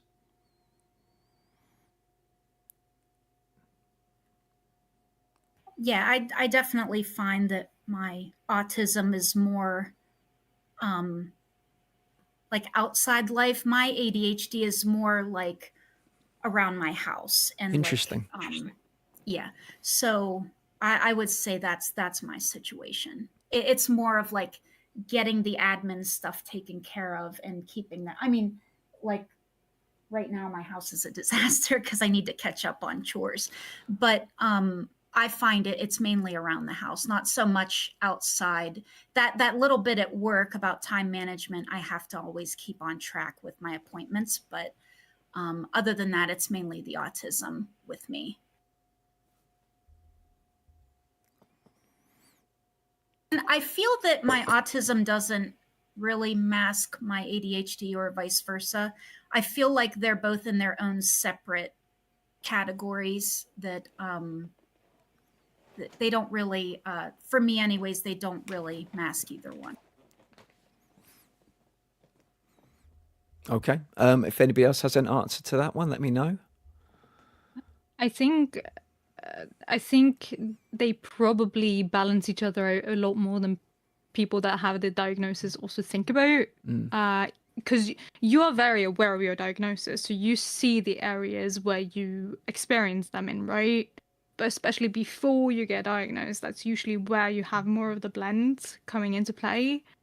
And especially in girls and women, autism has a tendency to be masked by ADHD, which is why we appear neurotypical to outsiders. And a phenomenon that I've seen a lot of people talk about has been that once autistic people got their ADHD diagnosis and started taking meds, that their autism side became a lot more prevalent. I'll say at this point in my life, now that I have both my autism and ADHD, I can definitely see where they differ and where they fight each other. But I wouldn't say that either or masks the other one at this point. But I know they've definitely balanced each other out to a point where I've appeared neurotypical across most of my life. Interesting. Very interesting. May I ask for a repeat of the question? I got a phone call and I missed the last little bit. Does your ADHD mask your autism, or does your autism mask your ADHD? Was I think the general question. Oh, I would love to answer this. Oh, please. I found please do. that, like, in terms of my diagnostic journey, ADHD definitely masked my autism, and I found that, like, once I was on ADHD medication, that's when I became aware that, like, oh, there's still other issues. Like, the ADHD medication helped significantly, but there's like all these other issues going on that I wasn't even aware of before the medication. Um, and the ADHD became so prevalent that like my main focus was on just understanding ADHD and like navigating ADHD. Um, but then once like people have actually always told me I'm just a walking contradiction and like everything about me doesn't make sense and like why do I like loud music but I get overstimulated so easily and things like that, like all of these things just don't seem to make sense. And finally, when I found out about autism and that ADHD and autism fight against each other so much, it made so much sense to me why I'm such a walking contradiction. My journey was very similar to Zaya's. Once I got on my ADHD meds, something still wasn't clicking. Something still didn't make sense. Then we found out my autism diagnosis. As far as do they mask one another, I can see where they battle sometimes, especially depending on like stress levels and sleep levels and things, but I don't think one masks the other. Okay, perfect. Thank you very much. Okay, this is an interesting one. So yeah, see what you guys make of this one. I got told I was seeming more autistic post-diagnosis because at home I was allowing my mask to slip more. Does anyone on the panel have any similar experiences, and how did you approach this? Yes. And I can also give you information directly from my dad, who's a psychologist, Okay, that brilliant. of course you're more autistic after your diagnosis because you finally know what's up. You let the mask fall, which is very correct. And a lot of the traits that you have been shoving to the side are going to be able to freely exist in your brain and in your life. So of course you're going to seem more autistic than you did before, because now everything makes sense. It's funny that it even is a question at this point, and I'm sure that you guys can also agree. I can understand how people from an outside perspective might wonder about it, but it's just a common phenomenon. It happens to everyone, whether you are aware of it or not. It happens. I have had many conversations with my dad about this, and it just happens. You are more autistic, not because you are more autistic because you got your diagnosis, but because you're letting yourself be free to be more autistic. Which is healthy. Yes. It's very 100%. healthy. Yeah, because you should be able to feel safe being yourself. So don't be afraid to let the mask fall around safe people and comforting environments, because you don't have that extra pressure to hold up that mask anymore. Miko says, getting into anthropology and neural science. I know a professor who explained that while society has moved on a lot, we haven't evolved as fast. We're only capable of really handling around 150 genuine connections at a time. Coincidentally, about the size of a tribe. Trying to do more is really biologically hard for us. Don't stretch too far, as people pleasers do. It's okay to have acquaintances as well as friends. Very good. I like that a lot. Yeah, that's a good thing to remember. Yeah. Aya says, when I was younger, I actually really disliked other kids with ADHD because I actually hated that side of my brain without really realizing why. Fox says, when I was younger, I masked everything because I was afraid of not being normal. But I now realize how damaging that has been and made me struggle with trying to understand myself better. And in this community, Fox, there are going to be a lot of people very much like you who went through the same stuff. So, yeah, we're very happy to have met you. And yeah, give us 6 months. You know, just give us 6 months. You're going to meet some lovely people just like you, and you're going to go on a journey of discovery. You really are.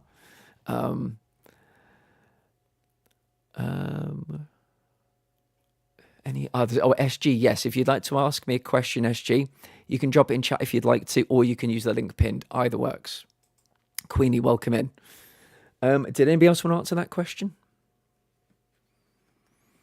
Can you repeat it again? I'm trying to think what it was. Oh, that's right. After diagnosis, I guess people feeling freer to because they're not masking anymore. Did you? Yeah. Yeah. Did Yeah. people feel like they were? Yes. Yeah. Yeah. For me, I know. Yeah. Oh, go ahead, Heather. I was just going to Sorry. say I agreed with socks. Like yeah, I definitely noticed that once I got diagnosed. And even my my partner mentioned that specifically, that I seem more autistic, after my diagnosis too. But yeah, I agree. Like, it's because you finally understand yourself, and you're okay, and it's like, okay, this is how my brain's wired, and this is this is myself, and normal for me, and I can finally relax, and I have the answer. You know what I mean? So yeah, I definitely noticed a difference in myself as well. Zaya. Yeah, and for me, I found that it's more so since just reaching burnout that like I don't have the energy to mask anymore. I don't have the same capacity to hold it all together and to pretend that I'm neurotypical, and even like trying to go about running my business and everything. I'm just so exhausted of trying to do things at neurotypical standards. I can't do it anymore. And by the time I've reached getting my diagnosis, like I'm so over my limits that like it's almost like masking just isn't it's almost not an option at certain points because I don't have the capacity to. Like the other day, I'm in burnout and I was trying to go out to like do an errand, and I was literally just having a panic attack the whole time because I'm in burnout and I can't like force myself to get out the door. So, yeah, I think that a lot of the times with late diagnosed people, sometimes diagnosis and burnout can actually go together. And that's kind of what it was for me. So I just like literally, I'm so burnt out. I feel like I can't hide the symptoms as much anymore.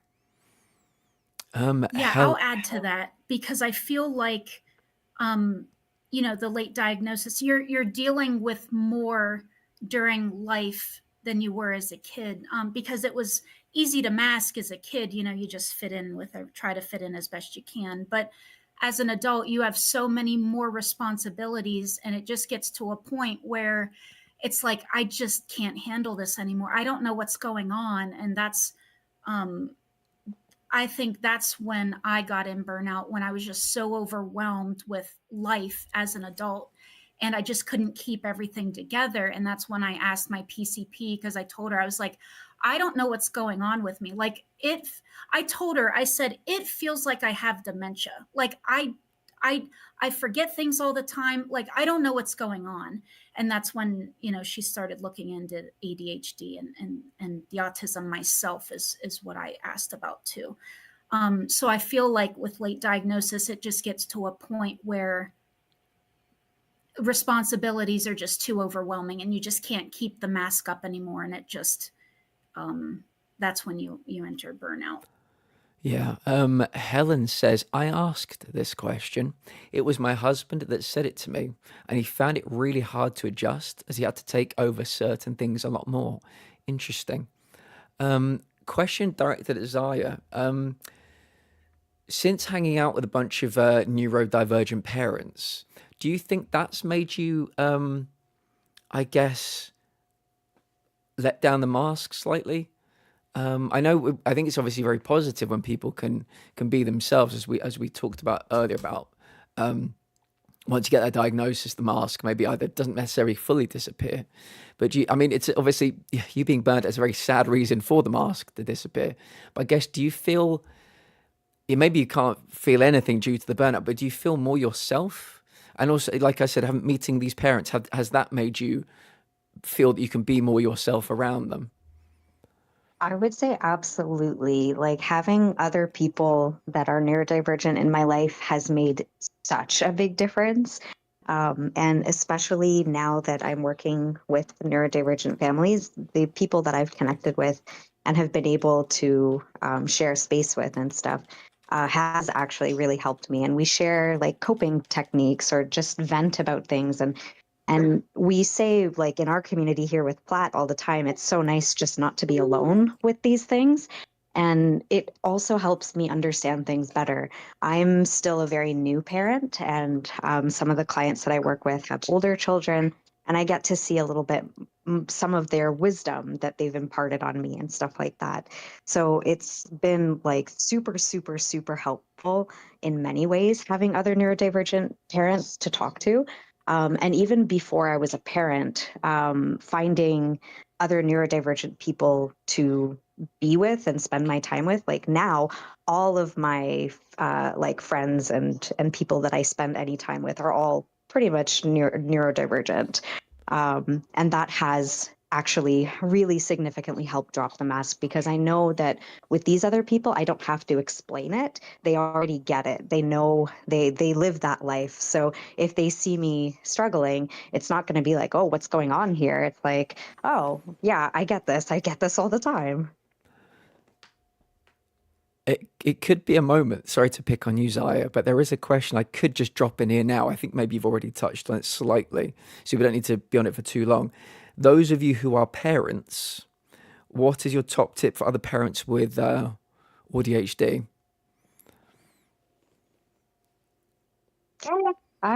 For me, I think it's something that I'm still having a very difficult time navigating. But finding ways to bring in my special interests into their life and into parenting. Like one of the things that I really enjoy in my off time is Formula One. And I like to watch the races and things like that. And I'll talk to my son about it. My son really likes race cars too. So I'll put on a race, and that helps me to decompress. But then I can also talk to him about it and engage with him about race cars and stuff like that. So trying to find ways that I can mesh the things that help me to feel better and decompress into the everyday things that I'm doing with my kids is really helpful, but it's really, really hard. And Yeah. also, I would say, like, that last question, finding other neurodivergent parents is so, so important. Like, I cannot tell you how important Abby or Whimsigool is for me. Like, Abby has been such a huge support ever since I got pregnant, because of how similar we are with our autism and ADHD and chronic illness and all the things, and having little. So finding other parents that are neurodivergent and get you is so important. And if you're a parent that is like navigating parent groups and you just feel like the odd one out and stuff like that, then those probably aren't the groups for you. You need to find like neurodivergent centered ones. So yeah, I don't know. I wish I had more tips for parenting with AuDHD, but it is honestly such a struggle, and I am in need of a lot of support for navigating that right now. I'm just checking. Are you the only parent? I'll just give anybody a space that wants to jump in, but I think you may be the only parent. Aya says, my ADHD went so long untreated that it was like an ignored check engine light. So it just started breaking things. That's a really good way to describe it, yeah. SG says, my question is, how do you show compassion to yourself in moments where you feel a sense of alienation? Interesting question. How do you show compassion to yourself in moments where you feel a sense of alienation? So I just went through this at the conference I went to because I was brand new, never been to the convention, didn't know anybody other than my two bosses, and they were trying to network and do their thing, and so that just left me, which is very awkward in 1,000 people. And a lot of the conversations had nothing to do pertaining my job or anything I was interested in. And I would try to participate, and the more I did, the more it made me feel worse. So as far as showing compassion to myself, I had to say it's okay to excuse myself, and it's okay to just not participate if it doesn't work out. Like, you don't have to force yourself to try to interact with people that it's just not going to work. Well said. That reminds me of a time too when I was a kid. And I didn't even realize I did it. But my mom and dad, I feel like I was in maybe like early high school or like late middle school, something like that. So maybe around like 14ish, 15ish, somewhere in there. But they had this party to go to, and I didn't like any of the kids that like I not that I didn't, I just didn't care to socialize with any of the kids there. Like nobody really, I never really meshed with anybody. And I just always hated going to these parties. They would be like, I don't know, maybe once a year or like a couple times a year. But I just always hated going to these certain parties with like friends of theirs. And I was old enough to stay home, but they didn't let me stay home. And I told them, I was like, well, number one, I got mad that they didn't let me stay home by myself. But I told them, I said, well, I'm going to go to the party, but I'm not going to talk to anybody. And so I took my soccer ball, and Platt, you'll appreciate this. So do you know the like the trick, the rainbow, where you kick it over your head? I think I do, yeah. Okay. So my cousin was able to do that.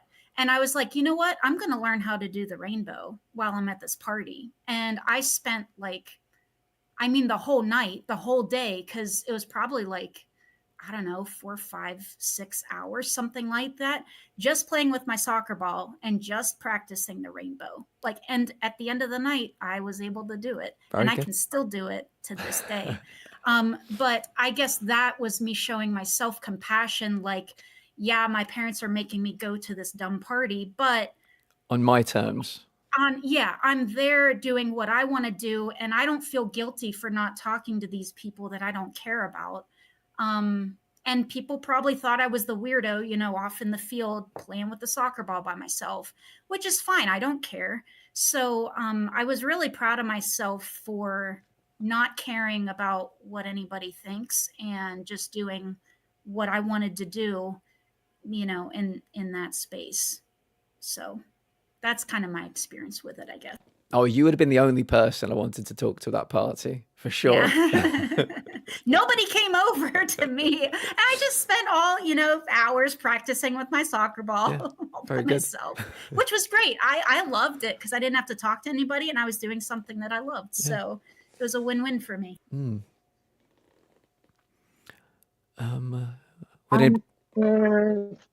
Thinking about self-compassion, something that really helps, which sounds counterintuitive initially, is knowing where your limitations or difficulties are. Because if I know what's difficult for myself, I can treat it as an accomplishment when I'm able to get through that. So like, for example, like making a phone call to have to, like for a business thing or to book an appointment, that's so extremely stressful for me. And so even though maybe for somebody else, booking that appointment is really easy for them and it's not an accomplishment. But for me, actually recognizing like making that phone call was really, really hard. And I did that. And that's awesome. And so finding moments like that in your day, even if it's silly, like even if it's just like, I got out of bed, I did it. That's awesome. Because that was difficult for me. So if you can recognize like what is difficult for yourself and then treat that as an accomplishment when you face it. I find that really helps with my self-compassion.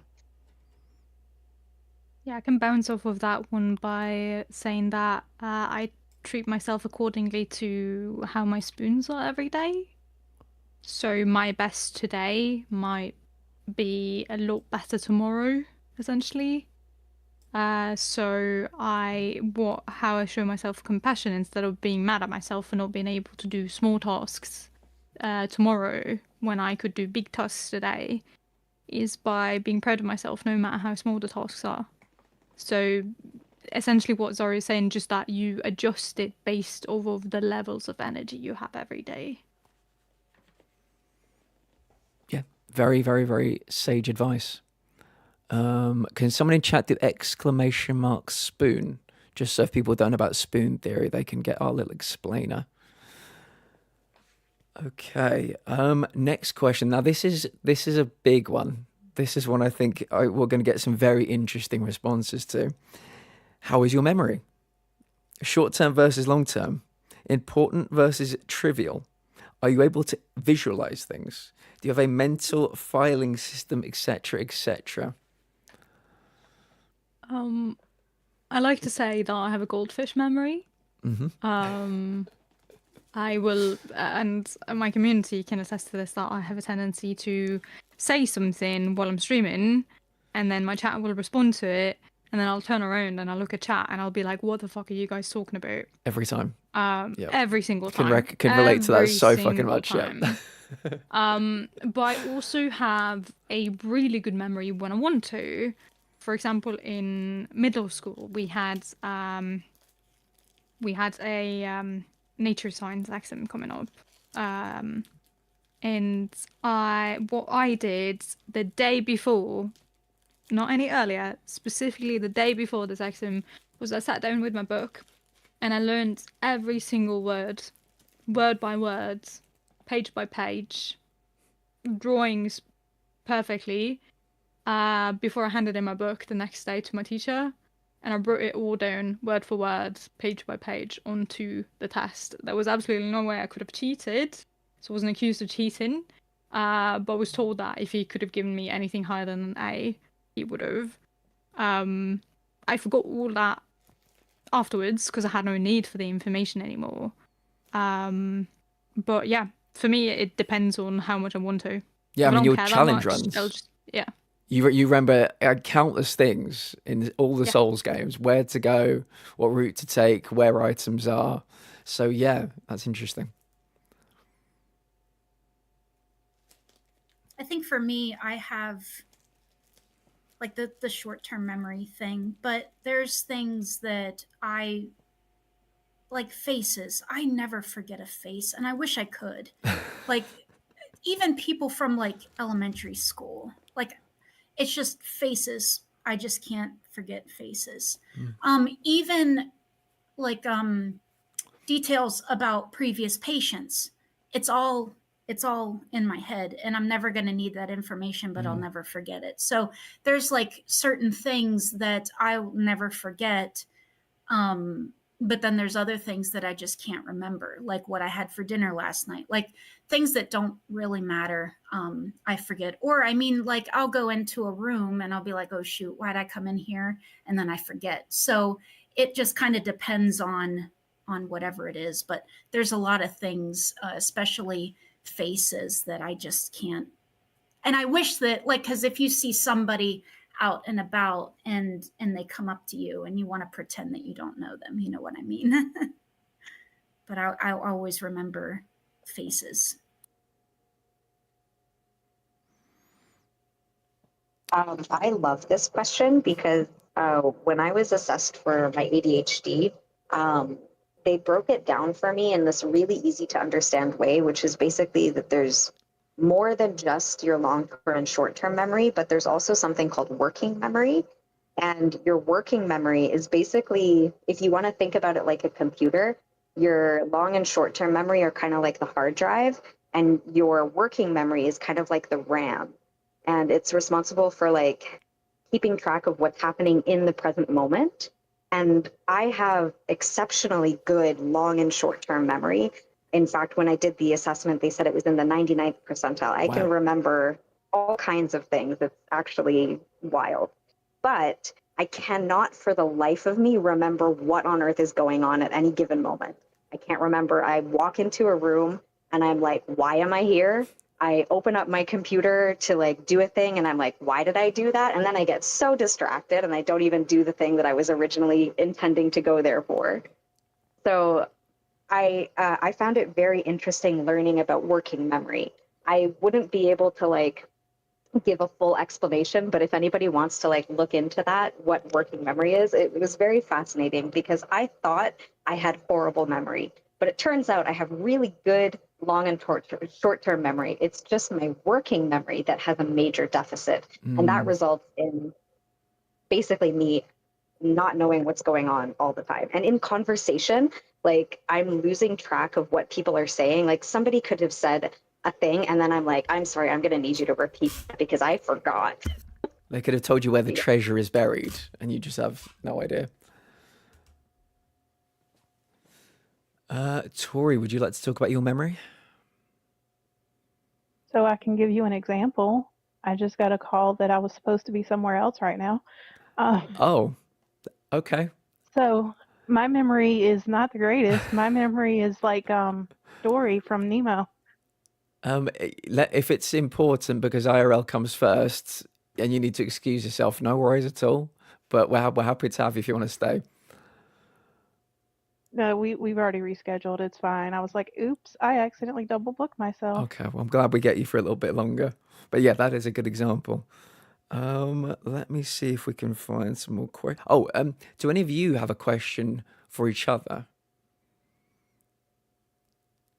I'm not sure if anybody brought a question. I guess I thought of I was wondering mainly like memorable experiences that you guys have had where you've misinterpreted something directly. Like you were thinking they're like, I guess just like missed social cues, or like maybe something mistaken as like directness, like you were being more direct and they were thinking more, abstract or something like that.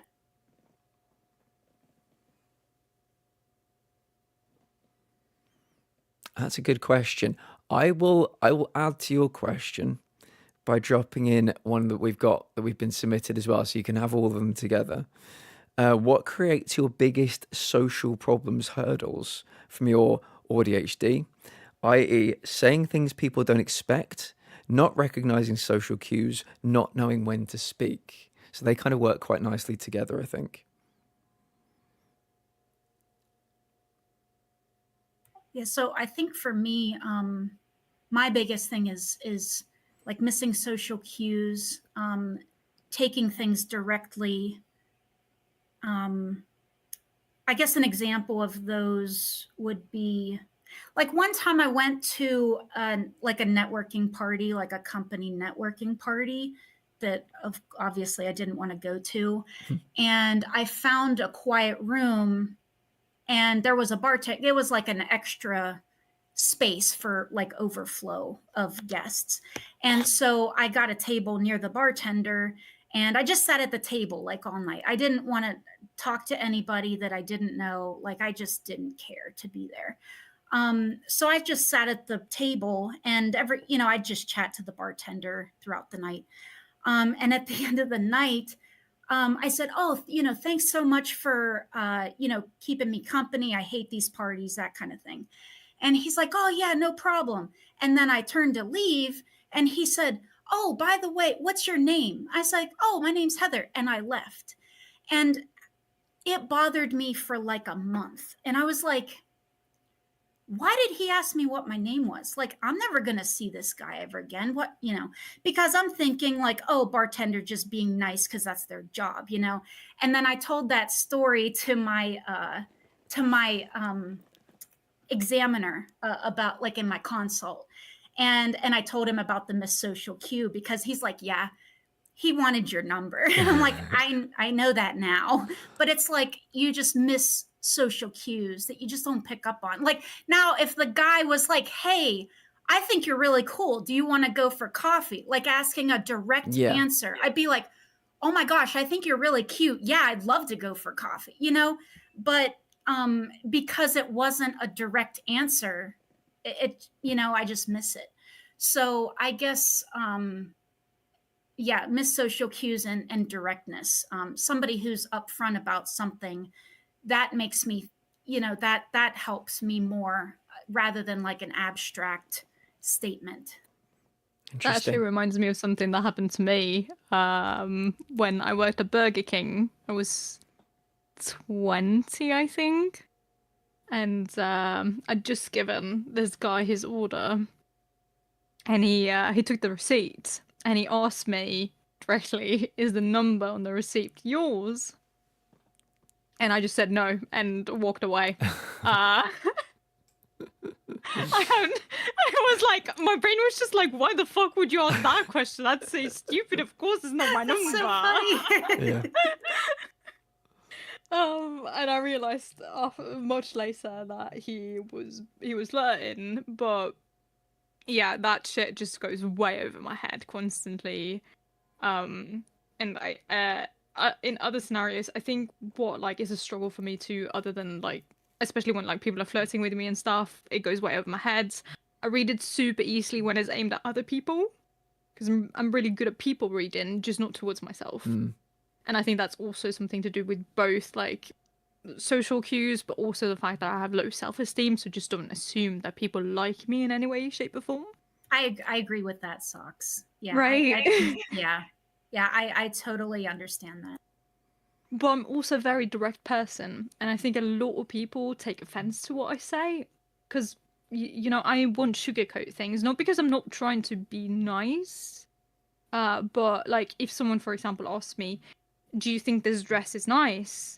and my brain goes to, "I don't like this dress," so of course I'm going to answer no, I don't think it's nice. But if you rephrase the question and it's rather, "Do you think this dress looks nice on me?" My opinion might be vastly different because I think there are loads of things that look fantastic on other people that you would never catch me wearing at any point. So I always remind like my family, especially my sister, she's a bit more sensitive with these things. So I always remind her like you need to rephrase things when you're asking me questions because I take it at face value.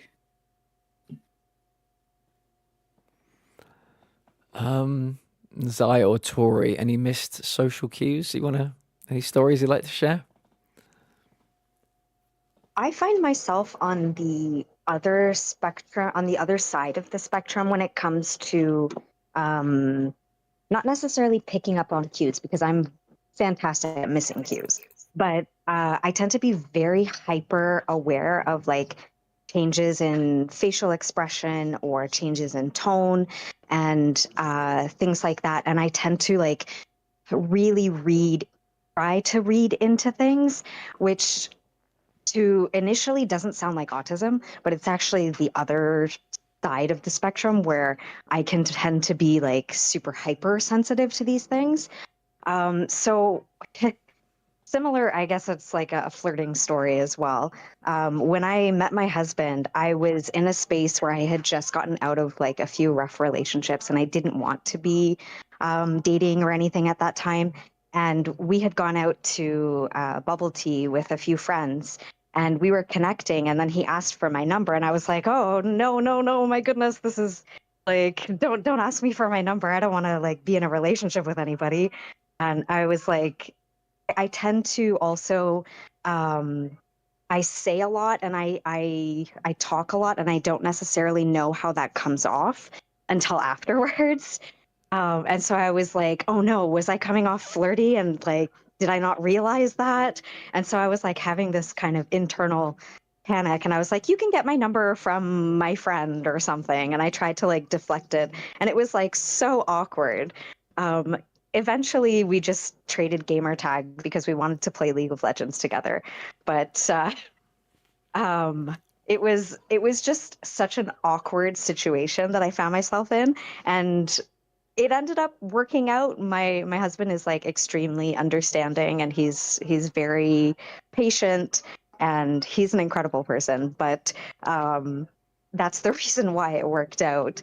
But in that moment, like I was like sweating and I was like, my heart was palpitating. I'm like, I can't get me out of here. I can add to that actually that I think that might also have to do with the fact that we tend to be better at reading people when advances come from people that we don't want them to come from. Whether it doesn't matter if we're attracted to them or not, but like for example in your instance, you weren't available at that time. You didn't want anything like that because you were in a rough spot mentally, right? And but it can also be that you just simply don't find them attractive, and then when you do get that vibe that like, oh, they're acting a bit odd, are they going to ask me out, you are trying to like divert the situation as best as you can, which can lead to awkward moments. But yeah, I've been there before too, for sure. I definitely read it better when it's coming from people that I don't want it to come from. But if I don't get that vibe off of anyone, I don't read it at all. Helen in the chat says, I've come to the realization recently that my best friend in high school probably wanted more than friendship. Now I feel bad that I invited them to my wedding. They didn't come. Oh my goodness. That's a great Oh, story, God. Helen. I feel like many AuDHD or autistic people tend to have that experience where we look back and we're like, oh my goodness, that's what that meant. Because that totally happened to me. Where like one of my best friends in high school, I realized like literally 2 years ago, I'm like, wait, they were in love with me. When you wake It up in the middle completely. of the night and you're just like, oh shit. Hmm.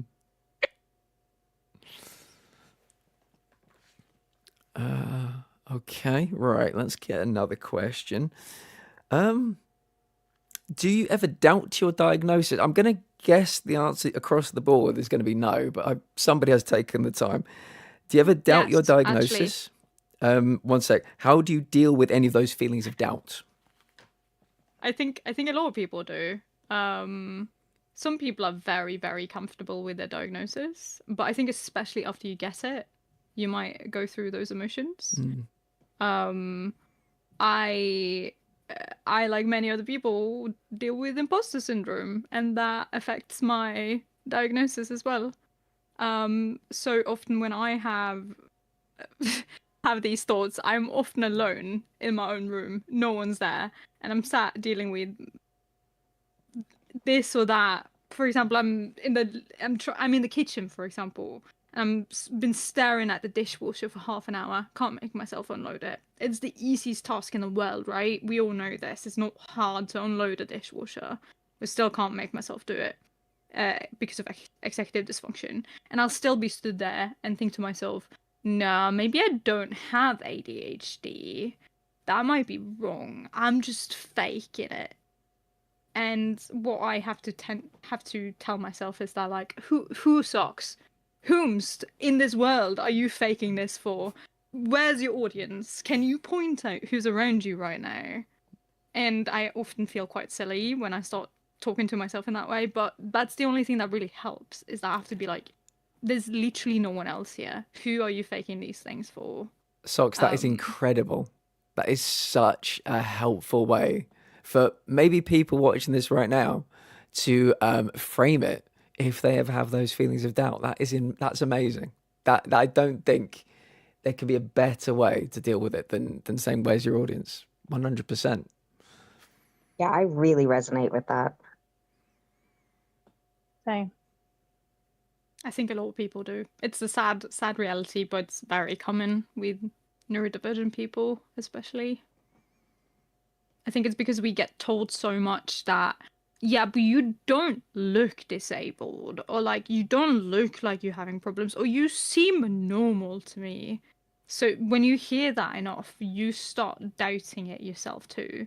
And here you are, where you've been to people that have dedicated literally years of their lives to even get their degree in the first place, and then plenty of time on diagnosing people, and you doubting the mental health professional instead of doubting the people that are questioning your diagnosis in the first place. It's not weird that people end up there. Midnight Sire says, I love that. I want to put that on a t-shirt. I says, some folks get told things like, oh, but you were fine before, when actually, no, I wasn't. I just thought everyone had the same issues. Would anybody else like to talk about that? I wanted to mention, like, one of the imposter syndrome things that pops up is when you use accommodations or adaptations to do something, and then suddenly the struggle gets a little bit less because you're actually accommodating yourself. You're using the things that will help. And then I'm like, oh wait, am I disabled? But yes, I'm using accommodations to get to the point. But when I experience something without so much struggle, I start to like second guess. I'm like, wait, am I actually dealing with this? But I forget that like the only reason I'm able to do this thing is because of XYZ accommodations. Me on days when I take my meds. I don't have ADHD. I can do this plenty fine. For me, Exactly. sometimes I doubt it over simple things. Like sometimes I'll use my loop earbuds at work, and I'm like, wait, can I actually get stuff done? Am I faking ADHD? Like, wait, is this how normal people act, or am I normal this whole time? Going off of Zaria's thing about accommodations, um, so whenever I told my boss that I had autism, he was so understanding, and he immediately, I didn't even ask for any accommodations. I just wanted him to know. And I said, if I ever need you to like repeat something, just because it takes me a little bit to process things, like just be aware I may ask you to repeat something, or, just to clarify. And he basically gave me like more time with patients. He gave me like an assistant to help. And I didn't even ask for any of that. But the thing is, like on days where I have more time with patients, I feel guilty because the other two girls, they have like the same amount of time, like a different time. So like I try not to have those feelings of being less than, you know what I mean? Like it's very difficult because I'm a really high achieving person, and it feels like sometimes I feel really guilty for, having this extra time when they don't, but then I just have to think like, it takes me a little bit longer to process things, to write my notes, things like that. So it's like I really appreciate having that extra time, but it also has that mental toll, I guess you could call it, just by feeling more guilty for needing that extra time or whatever it might be. So I always struggle with that myself. I can Just add like on to being this. accepting.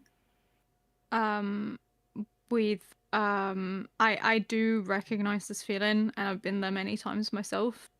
But I think one thing that's really important to remind yourself of is that these are the girls, and anyone else that's going through this, but I'm specifically just talking to Heather right now, is that they don't have the same difficulties in their life as you do. So you getting these accommodations are just putting you on the same playing field as they are already on by birth. So if anything, you're not being treated differently, you're being treated equally. Right, right. Very good. Does anybody else like to talk about accommodations? Because there is a question about what work adjustments or accommodations do you utilize or benefit from? And I just wonder about this question, if there is something that you use, it might benefit somebody potentially in the chat or somebody watching this later on. So if anybody has anything specific that they can think of, we've touched on it, I think, generally a few times today, but it could be beneficial for people. So when I'm Yes. in my office, oh, go ahead. Oh no, go ahead. Go ahead. When I'm in my physical office, it's very loud. There's a lot of machinery. There's a coworker that whistles incessantly. I use loop earplugs to block out the noise, because when I tone that down and block out some of that noise, it helps me focus better. Additionally, my office has adjusting lighting, and I will adjust the lighting accordingly so it's not so overstimulating. Very good. Very good idea. Yeah, so I made that list of things that I need to do at the end of the appointment so that I don't have to think about it and I don't forget anything. That's the biggest thing, is because it's very important for me to enter everything in. And if I forget something, that's, really bad. So that list helps me not forget anything, to enter everything in, and to not need the brain power to remember. I also use high fidelity earplugs because I have to talk to patients all day long. The high fidelity earplugs are meant for conversations, but also blocking out, like, I guess I call them like spiky noises. Like instead of the level being like way up here, it just kind of lowers it. You still hear everything, but it just kind of Takes the edge lowers off. everything in intensity. Yeah. Because one of my big triggers is like really loud, sudden noises that just really get to me. And I even use those high fidelity earplugs at the grocery store, like on really busy days. And that has made so much of a difference. And I will never go to the store without them, like, ever again, because it's made the experience of going out shopping, something I hate doing, just way more manageable because it's less spiky, and less distractions, because I hear so many different sounds in the environment and I just get torn in all kinds of different directions, and it's just so much. So those high fidelity earplugs are huge. I think I have like 5 pairs of them. I have them, like, one in my purse, one at one office, one at another office, one in my backpack, and then I've got one for at home. So yeah, I have them all over the place, because I love them so much. So those are my 2 biggest accommodations. Plus having my fidget in my lab coat. I did mention about that earlier too. That sounds like a really good idea. I think anything to stop overstimulation, I think in general, is always a really good suggestion, just for anybody, because the world is a very loud place, very busy place. So they sound like very good. I mean, if you want to maybe send the make of them, we can put them in the Discord as well. People might want to take a look at those. Yeah, if anybody else has any accommodations, let us know. For me, this is something I'm still very new at navigating in my current workplace. But something that I've recently started doing is I have an admin assistant that attends meetings with me. If I'm going to have an important phone call or meeting, having somebody else there with me really helps, because when I'm in the phone call or meeting or whatever, I tend to, like, I don't know, I don't process the information properly and it just doesn't get into my mind and I miss a lot. So having somebody else that can help keep track of that really helps. I used to also have what's called a live scribe pen, but those are really expensive, and mine actually broke, so I can't use it anymore. But the pen basically, like, records the conversation as I'm writing notes. Interesting. So, yeah, it was super helpful especially for medical appointments, because I get so overwhelmed with anxiety, I tend to go blank and not even process the information. So having it recorded, I can go over it again when my anxiety is a little less, and I can actually process the information differently. That might be another obviously one. If you could share that in the Discord, I imagine a lot of people would like to look into that as well. Yeah, there's even apps on your phone you can get, and you basically, you can just tell anybody that you're meeting with, I'm using a recording software to keep notes, or to keep track of our conversation as an accommodation, or whatever is comfortable for you. But I tell people in my meetings, I tell people I'm using a recording to keep track of our conversation. It's not to hold you accountable or anything, it's just to help me. Yeah. And most people don't even ask about it. They're like, oh, cool. Amazing. Sounds like a good one. Okay. So these are, I think, some people, there might be some people watching who are considering trying to get a diagnosis, because we've got a couple of similar questions here. How long does it take to get a diagnosis, or how long did it take you to get your diagnosis? And the second question is, not including wait times, how easy or difficult was it for you personally to find your diagnosis?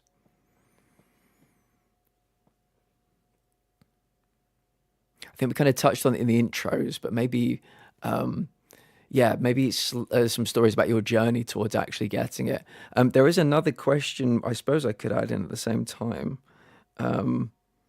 What were the biggest signs that made you seek out a diagnosis to begin with? I can share some of my journey. I found it actually incredibly difficult to get a diagnosis. I got my ADHD diagnosis a long time before I got my autism diagnosis, but both of them were diagnosed late. And I like to say my stuff wasn't missed; it was just blatantly ignored because it was so obvious as a child. There was like literally every teacher that was involved in my life was like, there is something going on here, and my caregivers unfortunately just refused to get me any help or assessments or anything like that. So by the time I was in post secondary, I was like really struggling, and I had also left like living with my parents. I was living by myself, so there was all kinds of things that like were extremely overwhelming all of a sudden, and like basically life was just dive bombing. I couldn't handle anything. I couldn't get anything done, and I didn't know why. It seemed like I was like trying so much harder than everybody else, but I wasn't getting anywhere. So that's when like when I mentioned that in a counseling session, the counselor was like, oh, this sounds like you might be dealing with ADHD. And so they had at the university that I was going to, they had a psychologist that was able to do assessments. And so they I had benefits as a student to be able to get that assessment. And then many years later, I ended up going back to school, and I had caregivers that paid for a private ADHD assessment, also to diagnose learning disabilities, just because I was going back to school and I had never done school knowing that I had ADHD. So I was hoping to come up with some kind of like an IEP program for myself, like accommodations and things like that. But then I wasn't able to finish school even with accommodations. I had a whole ordeal with the accommodations office, actually. I ended up getting a lawyer involved, and it was ridiculous. So all of my spoons went to fighting for accommodations rather than learning or anything. So I ended up having to leave. And then, like I said, when my niece was diagnosed, that's when a family member said to me, I think this could be something that you are also dealing with autism. And then I thought that was absolutely ridiculous because my idea of autism was very wrong. I didn't know what autism was. And so once I started to look into it and the more I understood about it, the more I started to see that this is actually the same things that I'm dealing with. And it was, I was in very much denial. It took me quite a long time for me to see it myself because it, I had to really relearn a lot. I had a very like stereotypical understanding of what autism was with like very high support needs, typical like white little boy kind of thing. But I learned so much about BIPOC experiences in autism and late diagnosed experiences in autism, and that really opened my eyes. But that took years. I was actively learning about it for like I want to say 2 to 3 years before I even mentioned it to a psychologist or psychiatrist. And then I eventually did once I felt like very certain that this is what I was dealing with. I mentioned it to both my family doctor and my psychiatrist, and neither of them were able to get me like a referral at the time. All of the things were private and would have cost me like $4,000 or more to get an assessment. So I just basically had to deal with being self-diagnosed until eventually, like it was coming up in every one of my psychiatrist appointments for like 3 years. And then my psychiatrist eventually was like, let me just do an internal referral. And she kind of, I don't know if she was supposed to do this or allowed to do this, but she got me in to see a psychiatrist or a psychologist that was able to do an assessment for me that she worked with. So then I was finally able to get officially diagnosed with autism, but it was such an ordeal. And it's something that a lot of people don't necessarily have the funds or access to, unfortunately. Yeah. Yeah, so for me, like I said before, I noticed mainly with stuff around the house. And then since autism runs in my family, I told the evaluator that I wanted to even just rule out autism just because I wanted to know exactly how my brain was wired so that I could set up my house to make it more efficient for me. And then, yeah, so that I that's how I and I had a different experience. For me, I had like a really easy experience getting diagnosed because I went to and the thing is, like, my PCP, she is so caring, and I'm so grateful to have a PCP that actually listens to my concerns and she wants to help. And I know that's not the case with, a lot of people, but I'm really grateful for her because anytime I have a problem, she always wants to address that concern for me. But yeah, she originally sent me for the ADHD eval and like the consult. And then that's when I told the evaluator, because at the consultation appointment, because we did like a consultation appointment and then it was going to be the actual ADHD test. And at the consultation, that was one of the first things I brought up to him, because he kind of asked me like, oh, okay, what are your concerns? What are you here for? And so I told him that, about my experiences. And I also told him, like, since autism runs in my family, I want to rule that out so I know exactly how my brain works. And he said, well, in that case, that changes my questions that I was going to ask. So we actually cut the consult short because he wanted to change the way that it was set up, since I had that autism concern as well. And I even just wanted to rule it out because I thought for sure that I just had ADHD. But yeah, I didn't think I was autistic because I masked so hard and so well, and I got by enough that I didn't think I had autism. But it was very, very clear when we did the autism eval. And it was really, really funny. But anyways, there was one other point in the question that said, it was basically after your diagnosis. And I did want to touch on having my diagnosis made me feel like not relieved, but like, oh, finally I have an answer. But I also, and I even still struggle just with like a lot of like missed opportunities and guilt. It's like, oh, if I would have known this a long time ago, things would have been different. So it's been good, but it's also been not bad, but it's had its trying times as well. So there's high points and low points with the diagnosis that I'm going through myself. I think the next question I'm going to ask is about the mourning aspect, which I've talked to community members about before. So yeah, we'll have that one next. Socks or Tori? I think whether the process is difficult or not is very reliant on things like what country do you live in? Agreed. How's the healthcare system? How's your family? Do you already have a diagnosis in your family, whether it's one person or several? All of these factors play in. If you have all of that in place, your process is going to be a lot easier. I know the process is a lot more difficult in the US than it is in Norway, for example. It's not excessively expensive to go private in Norway.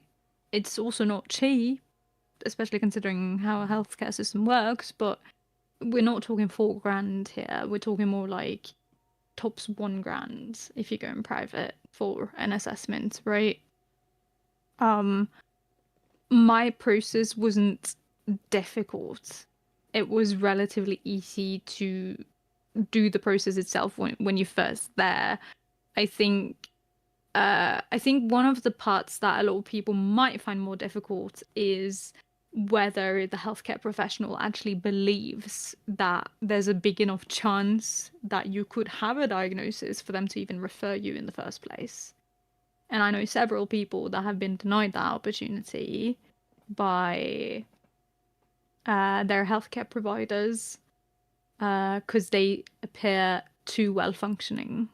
And I think that is a part of the process that's going to be like the biggest hurdle for a lot of people if they're choosing to go down the path of pursuing a diagnosis.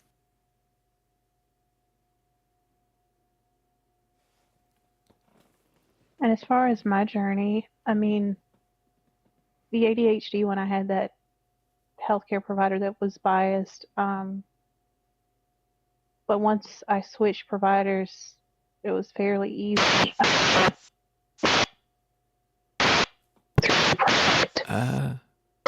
Sorry, your mic.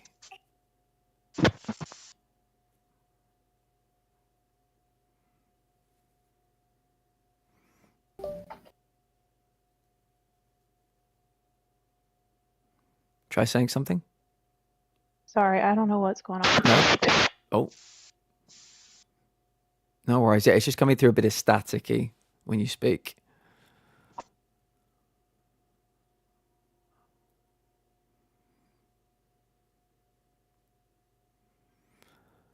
We can come back to you if you'd like us to. A healthcare provider trying to run interference, says Husky. We can come back to you shortly if you're going to just sort that out. But yeah, I'll move on to the next question. We can swing back around to Tori afterwards.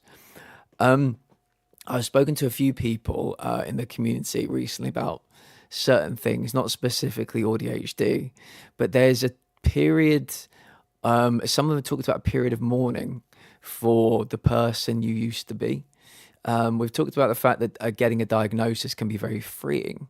It can maybe make you or allow you to live a more, a life that's more, I guess, that's you, you know, you can actually live the life that you were meant to live. You know who you are and you're not pretending to be somebody else. But there can be a time where you got to mourn for missed opportunities, closed doors. I know some people feel that way. So if anybody wants to answer that question again, take it in any direction you'd like to take it. Yeah, so I dealt very heavily with this when I got, especially my autism diagnosis. Not so much with my ADHD one, because that was one I was gunning for at that point. That would really put, you know, the final puzzle into, like, the final piece of the puzzle into place. But I,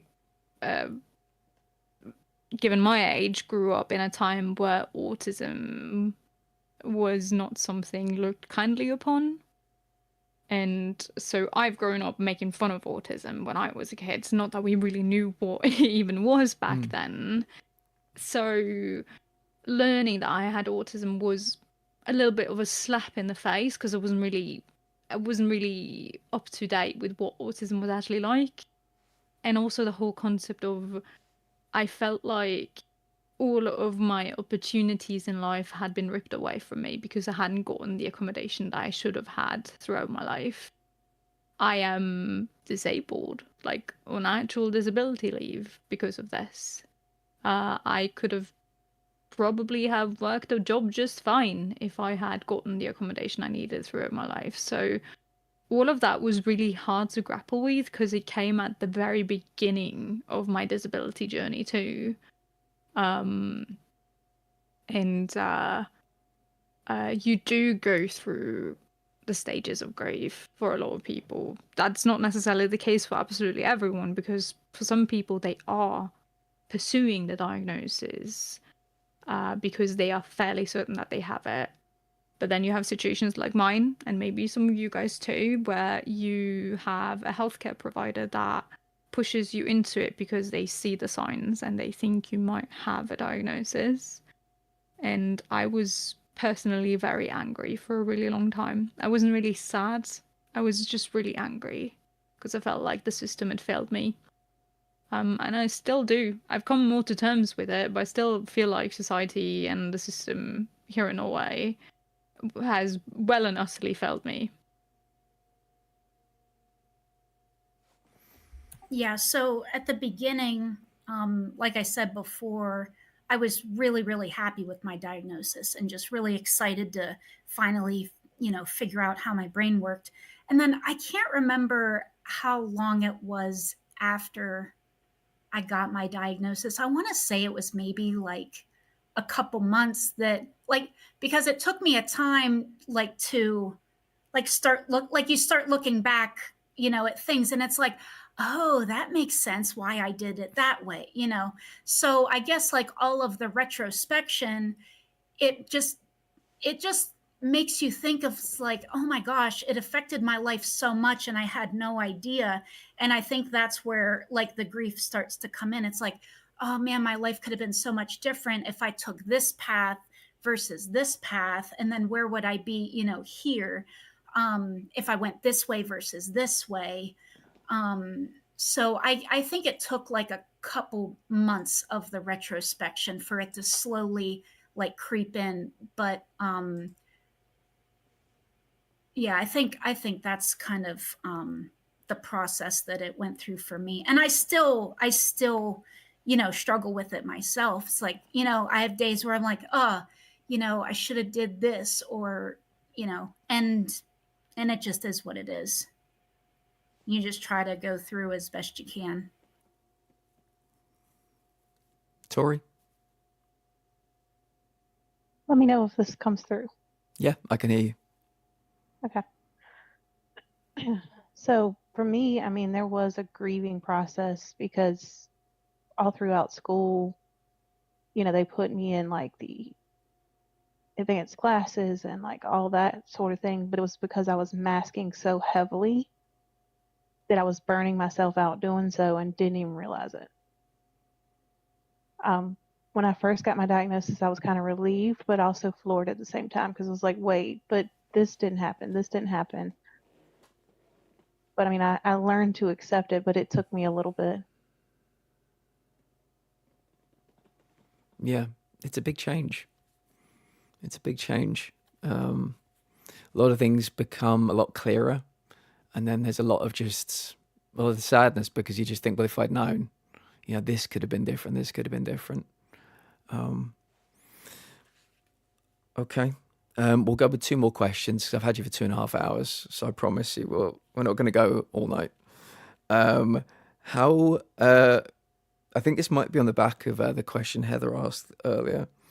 What is your best method to tackle the piles that have been created by half-done jobs? I don't. You don't? Fair? If I'm gonna be honest, I am a notorious shove it under the bed and pretend it doesn't exist kind of person. I'm just looking at my desk, covered in all manner of things right now. So Yep, yeah. that's me too. Small task. I break it into smaller tasks that are easier to accomplish. Very good. Makes perfect Probably sense. Platt, can you repeat the question again for me? Yes, I think it was on the back of the your comment earlier. The question is, what is your best method to tackle the piles that have been created by half-done jobs?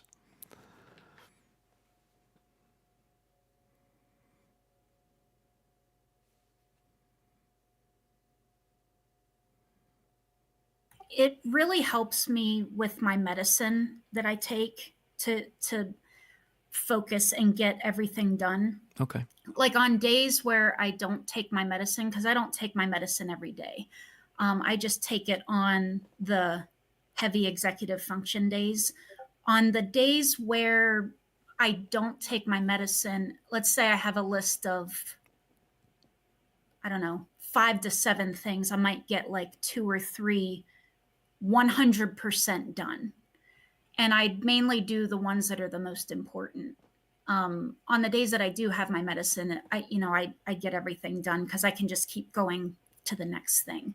But to get the piles done, the physical visual aids help me, putting something in front of the door, like not leaving the room, because at least I stay in the one room.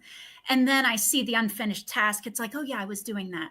So I would say that might be the biggest thing to help jumping between tasks, is maybe sticking to one room, putting something in the door, or maybe like something on the door handle, or like closing the door, like any kind of physical barrier, maybe a baby gate, or like a chair in the middle of the door, like something obvious that you would physically have to move to leave the room, because then that would keep me in the one room at least. And even if I go around, let's say I'm in the kitchen, even if I'm going around in the kitchen, I'm still getting kitchen stuff done.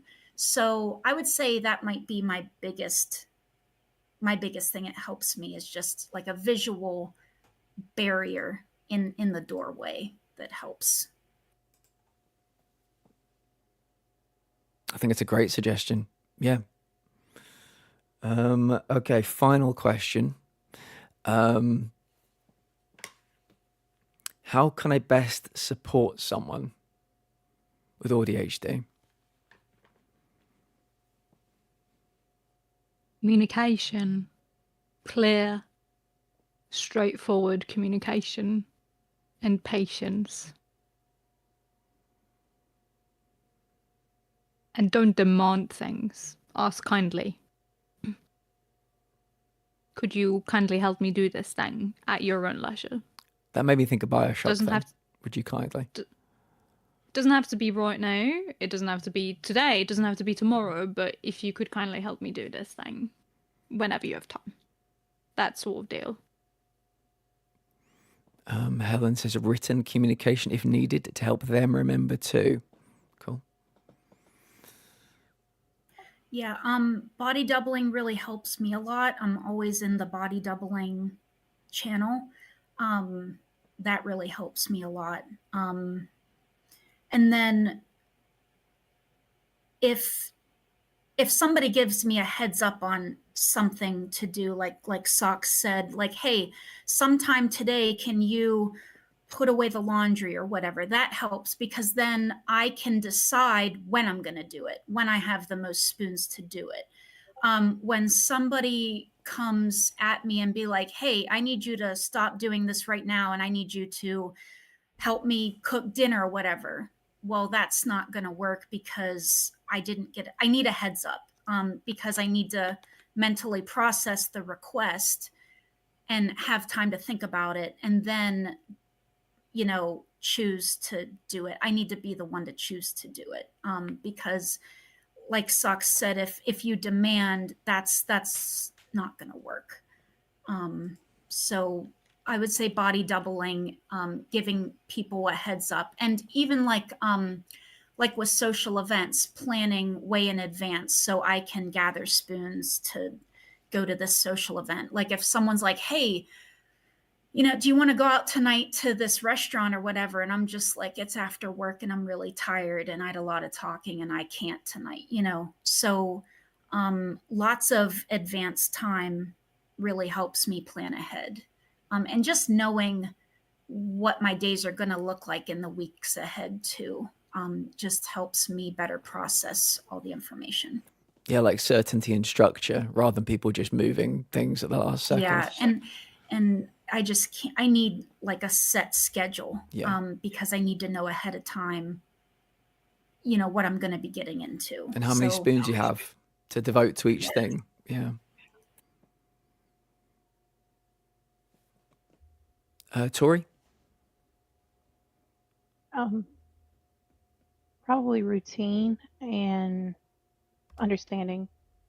Like if I tell you that, hey, look, I can't do that right now, there's a reason. Yeah. Yeah. 100%. All right. Well, and one other thing I can actually add in more too. So what helps me too is, let's say you have a request.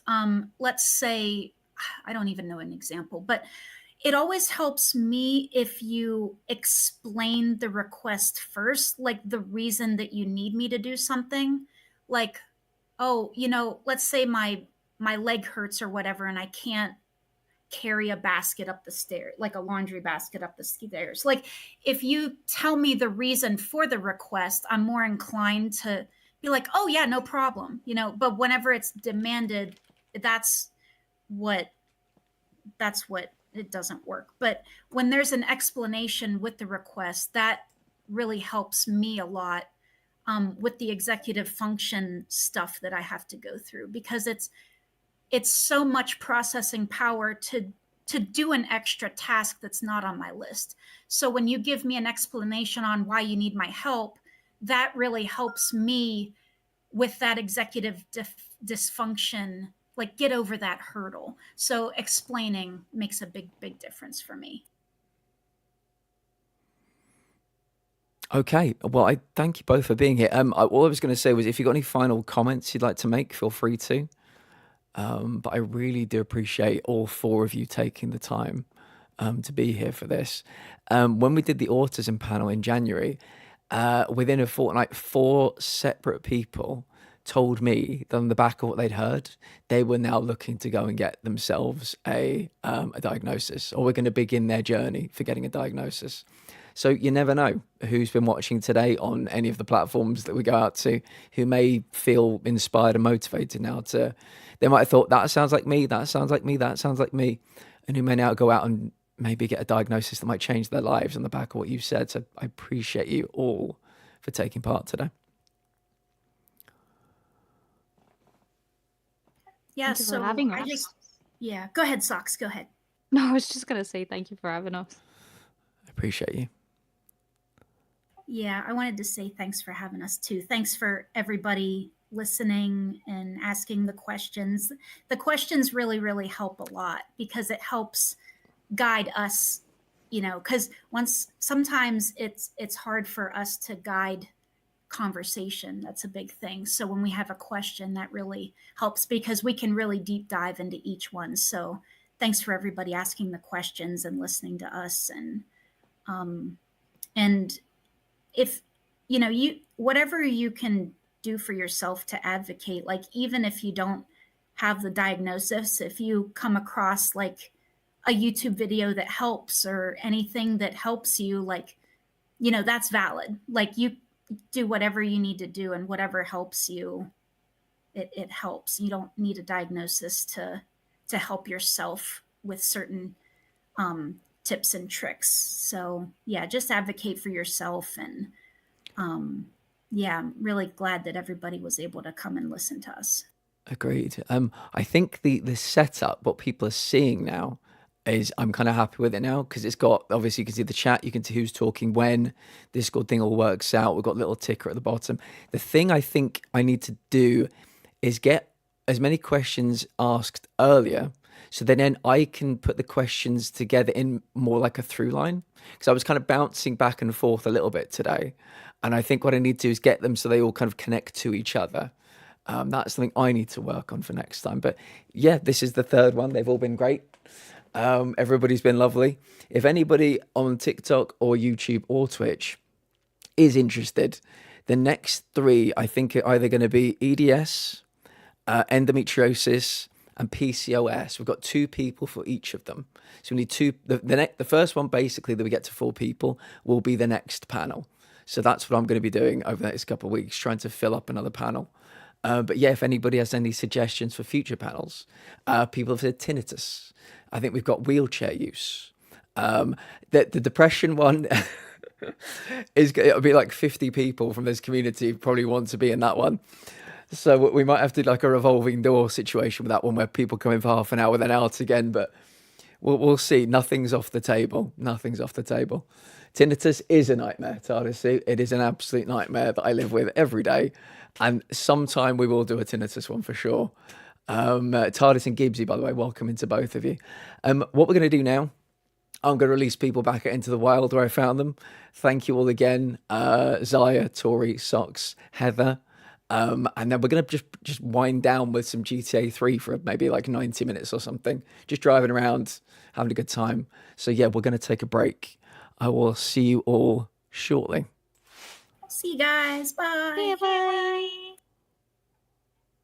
That's the one I want.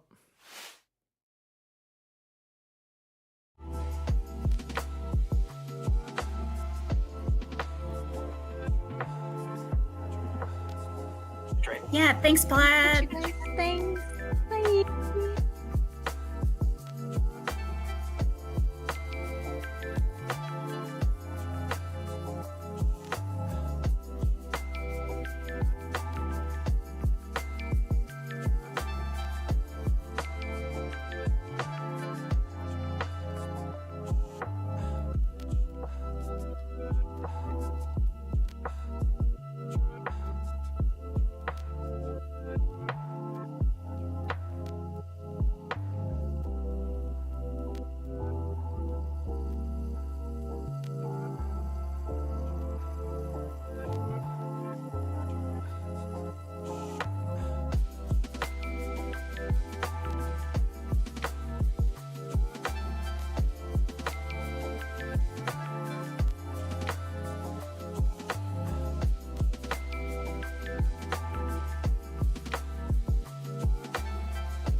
welcome back.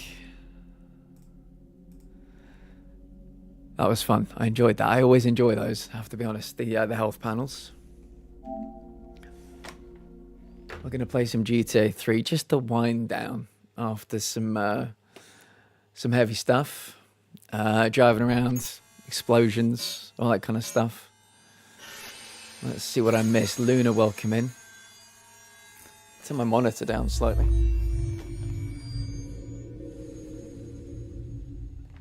There we go. Let's see what I missed. Gibbsy, welcome in. TARDIS, welcome in.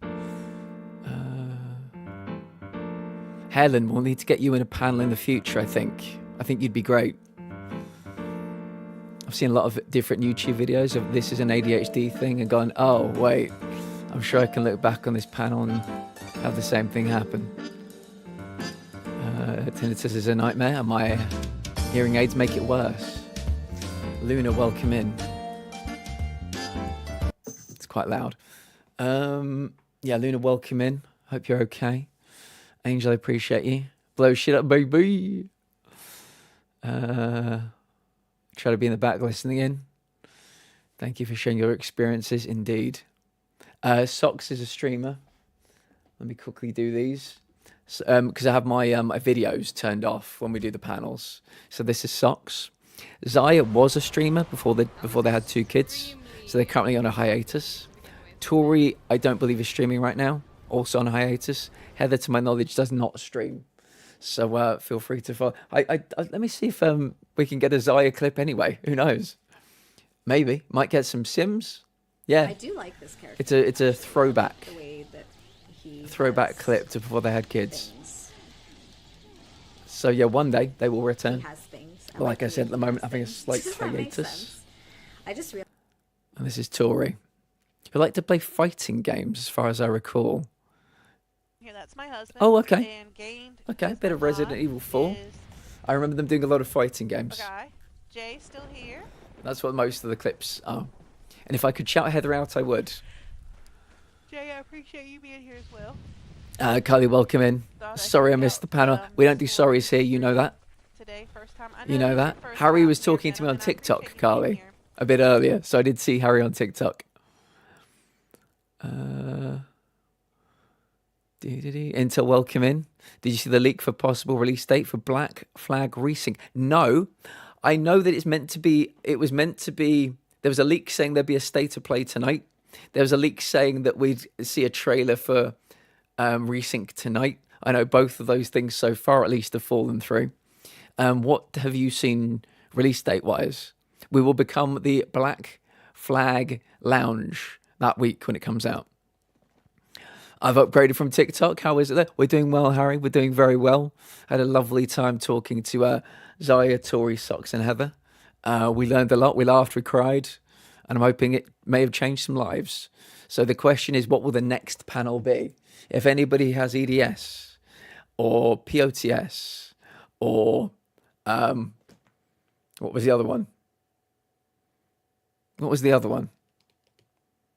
EDS or endometriosis.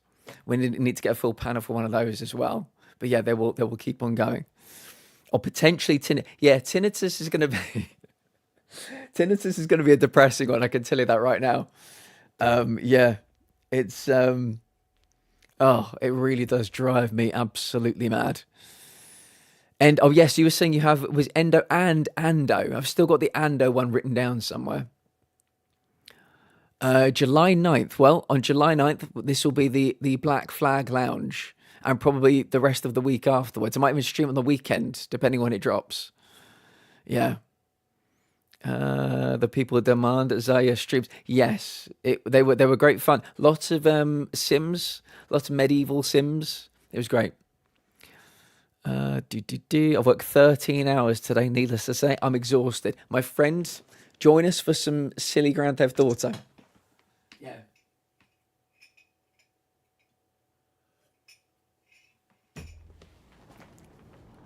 Yeah, we're going to run around and have a good time. I don't know this is necessarily going to become like a staple, but what I want people to know, if you weren't here yesterday, is that GTA 3, Vice City, and San Andreas, I refer to them as the GTA trilogy, even though they're not a trilogy. They are some of the finest games I've ever played. And I have the platinums for Vice City Definitive Edition and San Andreas Definitive Edition and GTA 3 Normal Edition. So we're now playing GTA 3 Definitive Edition, so I could get another platinum for it. But when I saw Miz was playing it the other day, I was like, do you know what? I just missed that game. This trilogy, I could start at the beginning of GTA 3, play through to the end of San Andreas, and back again on repeat for the rest of my life, and I would have a great time. We're talking like, Desert Island. Does anybody in the UK know Desert Island Discs? Which is where you have to pick, is it like 10 pieces of music? It's a radio show in the UK. There was like celebrities will talk to you about their Desert Island discs. If there was a version of that for computer games, I would take those 3. If I was allowed to take more, sure. But these 3 would definitely be in the running for the only games I took. They're perfect. Don't let anybody ever tell you differently. I know a lot of parents might be against the content, but these are perfect games. Endo Girly here. The nap was lovely. Honestly, being in a room of 15 managers made my head spiral as there were so many conversations going on at once. I bet there were. I bet it was quite overwhelming, Harry. Tinnitus, let's go. I may not hear it. Oh my fucking God, don't get me started with a tinnitus. I know, mate. KFC's on the way. I wanted it after a long ass day. You're a poet and you didn't know it. Body doubling with you all while do dishes. Good. This is one of your piles. Heather was telling us earlier they like to make piles of things, half-finished jobs. So hopefully, yeah, we're helping them get one of their half-finished jobs finished. These are hidden packages, by the way, just in case people do not know.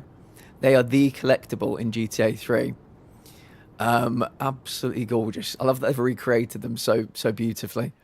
They didn't look like this in the original, but there are 100 of them. Every time you get 10, your base gets another weapon, and every time every weapon is like better. So like if you get 100, I think you get like a rocket launcher or something. So they are worth picking up. Can I get in here? I cannot. This one's just for show, okay? Yeah, I was looking for a motorbike yesterday and remembered that motorbikes don't come in until Vice City. So I keep forgetting what is and what is not available in this game. No helicopters. Sad face. Sad face. Yeah, no motorbikes, no helicopters. But we're making do. We're making do. One thing I found out yesterday is that the trophies for GTA 3 are different to the trophies for GTA 3 Definitive Edition. So I've actually locked myself out of a few trophies already, but you don't need to ask me twice to play through the game again. I definitely rewatched the VOD. Gutted I missed it. I was genuinely so looking forward to it. Carly, it was very good. All 3 have been very different. Very, very, very different. I think we got through more questions in this one than we did in... Oh, God. Nothing to do with me. That was nothing to do with me. I think we got through more questions today than we've done in any of the previous ones. I think the autism one, the autism panel, the 4 members there, they themselves would use what each other was saying as jumping off points. So that we didn't really have much time to get to all the questions. Today, we kind of had some really good answers to a bunch of questions, very concise, very to the point. The one thing I can do better is I think what I'll do is well, obviously we don't even know what the next panel is yet, but I'm going to get at least 20 questions before the day. That's what I have to do. So then I can go through and pick out questions and have them where I can link each question to each other. Because I think today we kind of bounced back and forth a few times, you know? There needs to be more of like a through line, more of a narrative. And that's something I can work on. That's something I can do better. But every panelist we've had has smashed it so far. Absolutely smashed it. Zaya has been in all 3. Zaya is the MVP so far. I think Heather's been in 2. But yeah, I hope we can have them back again soon to be in more. Does anybody have any recommendations of what they'd like me to do? Yesterday I kind of it was like crowd control without crowd control. Is there anything you want from me to do in this game? We can do missions. We can just terrorize people. We can look for unique stunt jumps. We can look for hidden packages. Yeah, I'm sorry to say, you're not going to hear any music today because I don't want to get DMCA'd. So we're listening to a Chatterbox all day. Miz, you are exactly right.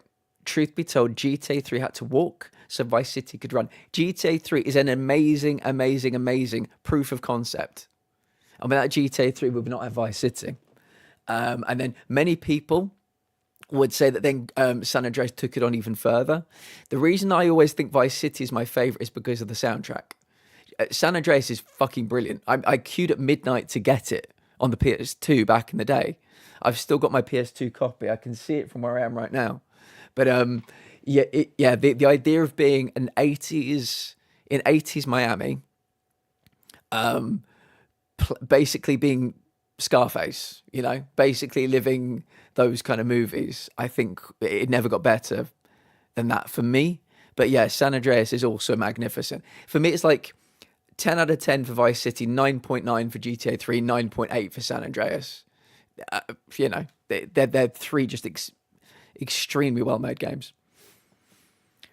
Vice City, I loved terrorizing them all with chainsaws because the helicopters couldn't get me. Aya, that's thinking.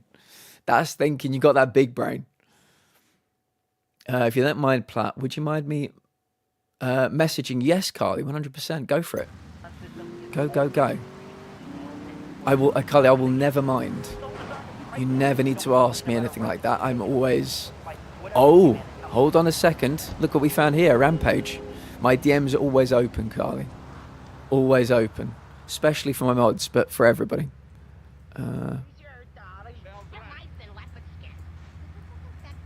As someone who only played San Andreas for the first time ever last year, it's a great game. A lot of fun story stuff there, but Vice City will always have me in a chokehold. I don't even know... One day I'll have to really think about what it is about Vice City that gets me, but yeah, just you know, getting your mansion at the end of it on Starfish Island. I think Ray Liotta, famously never played Vice City. Like he obviously recorded the voice lines, never played it, doesn't know anything about it. Well, didn't know anything about it. We sadly lost him a few years ago. But yeah, it was just such an incredible performance as well. It's the spectacle of it, the soundtrack, the voice cast. Right, Miz, I will tell you right now, if I was John Rockstar, and if they said to me, right, GTA 7, what do you want? I'd say set it any time before 1990. I want a period piece Vice City. Sorry, a period piece GTA. There's something about it being in like a bygone era that really draws me to it. It's why GTA 5, I think I didn't really connect with it, because it's just, you know, we know the story. We know exactly what happened. It's like, isn't it 3 guys trying to make money after they get laid off after the global financial crisis or something?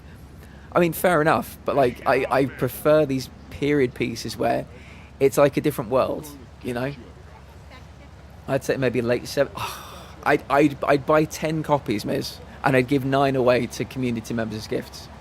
I'd do anything. I feel the same way about James Bond. I think about 18 months ago, somebody said, okay, well, we're going into a new era of Bond now. What do you think? I said, put it back in the Cold War. Stick it back in the 40s. I know, obviously, that invites a lot more misogyny than, you know, Bond's already got enough of that going on in his films. So maybe certain people would have less rights if we're going back in time.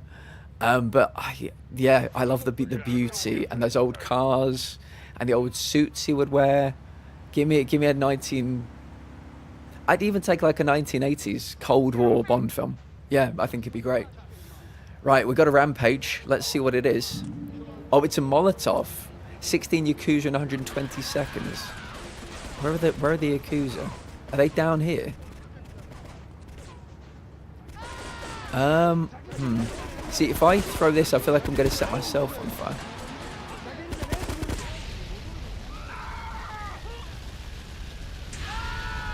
Yeah, they're too far away, I think.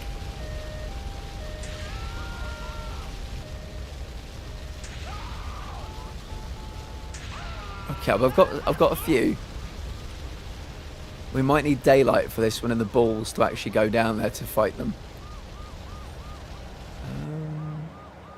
Yeah, maybe I'll let the timer run out and we'll start this one again. Park that there. 70s New York City. Like a Martin Scorsese, Francis Ford Coppola inspired 70s GTA. Can you imagine? Thanks, but I just messaged you. Wiz knows as well. You're both like older brothers I never got. Carly, that means everything to me. That means everything to me. I've got plenty of room. I've got a few already. I've got plenty of room for Twitch Little Sisters. More Twitch Little Sisters. We got you. We got you.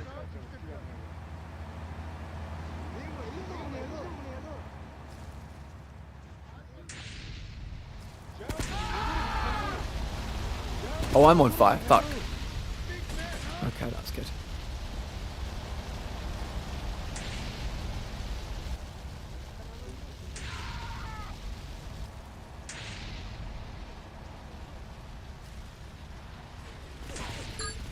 Right, the timer's going to run out.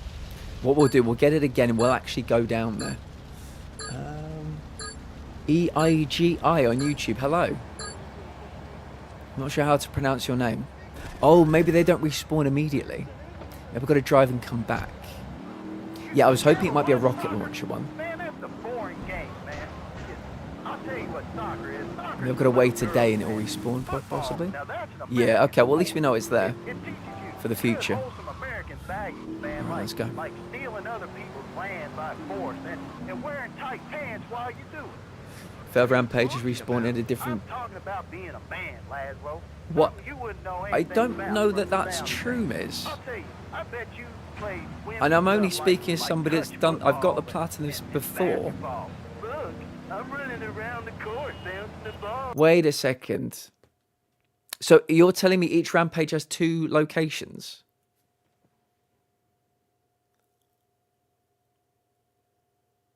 It is true. You're saying each one has 2 locations. That is ringing a bell. Huh, okay. Yeah, as soon as the words came out of my mouth, I was like, wait a second.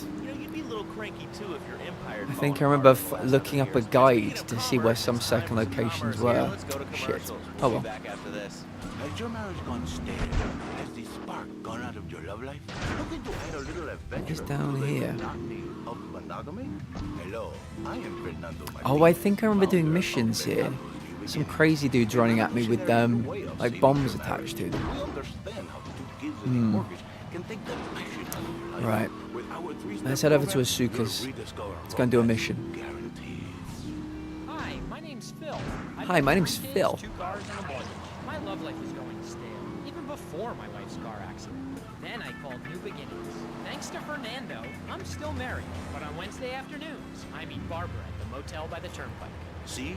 Doing to get the platinum. Some of those rampages were a major pain in the ass to get though. Took multiple attempts. I remember the worst one was on the 3rd island. That was I remember the final one I did was on the 3rd island. Did a car just fall down the middle? Yeah, it did.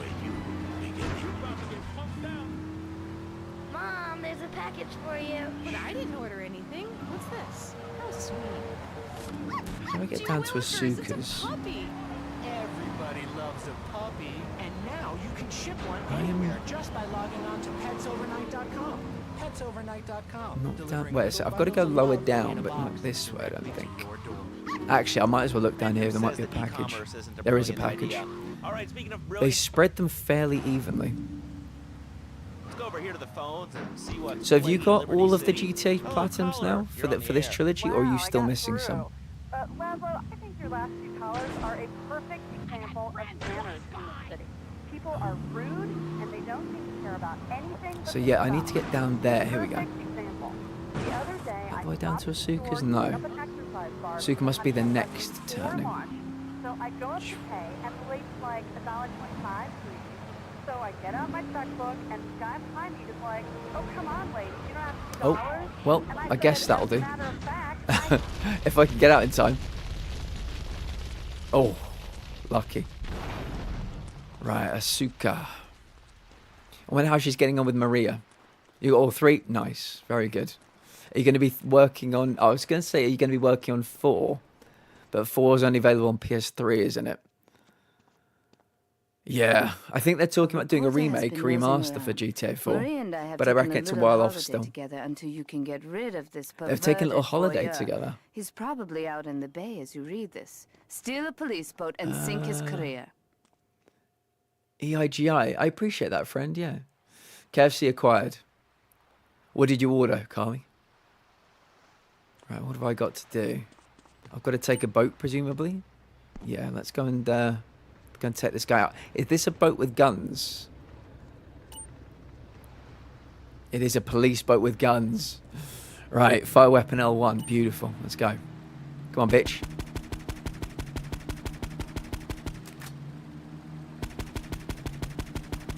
Popcorn chicken, mash, chips, and a Metrix ton of gravy. Nice. I've never got mash from KFC. Bye. Yeah, tell me how to pronounce your name next time I see you.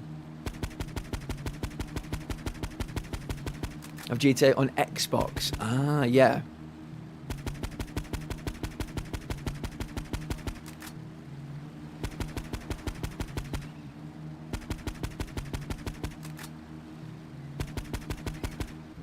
While I've got this boat, I could go for some of the hidden packages that are on the little islands.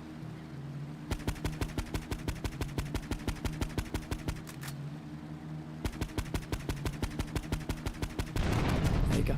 Easy. It's been probably 10 years since I've played it. I'll get around to it at some point to see if I can get close to 100%. I think there's some multiplayer. Yeah. I'll show you what my GTA 4 looks like. We'll have to go way down. It's gonna be a trip down memory lane. I think I have the 100% gold. The question is, how many multiplayer achievements did I get? What was that?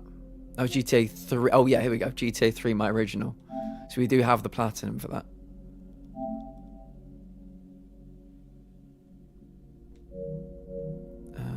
GTA 4 though.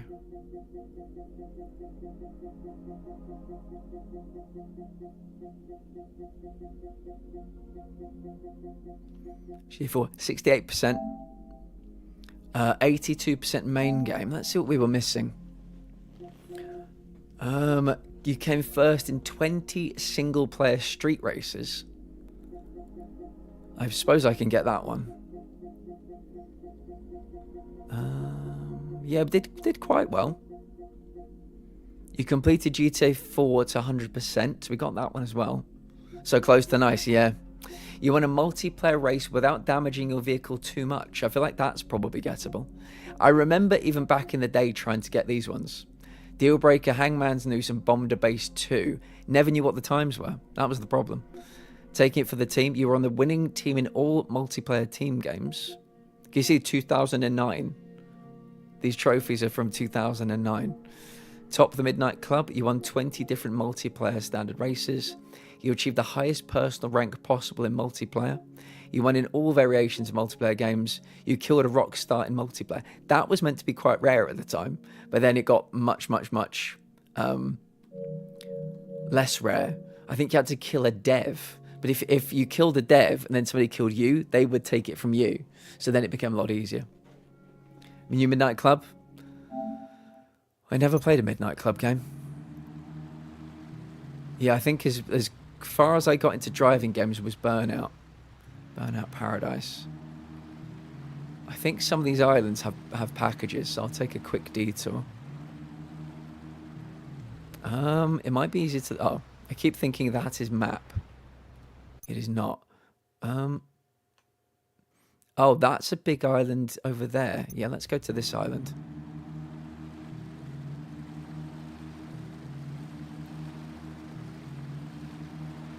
I think it has a lighthouse on it. Or are they connected?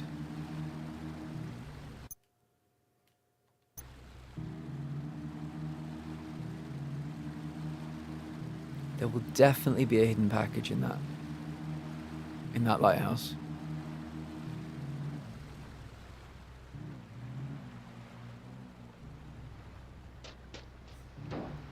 peak for me. Really fun racing. Very extensive vehicle modding. Realistic maps of major cities. Oh, really? That sounds cool. That does sound cool.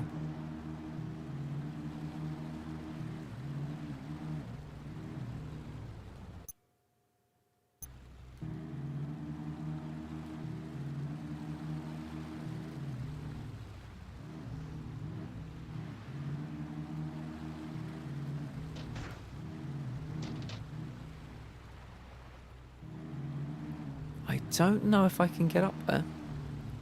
No, I can't. Okay. Alright, let's head back to Asuka. I'm hoping her and Maria have had some fun together. We'll go back and say hello.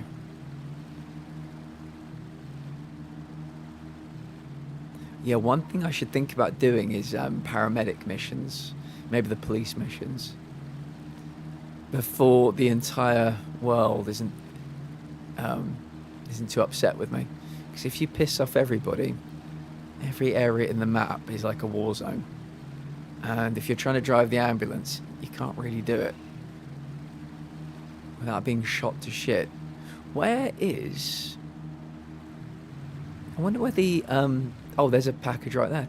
I wonder where the hospital is on Staunton. Maybe we can go and try it now. Jade. Hello, Jade. Yeah, we're playing some GTA 3. I thought you might like this.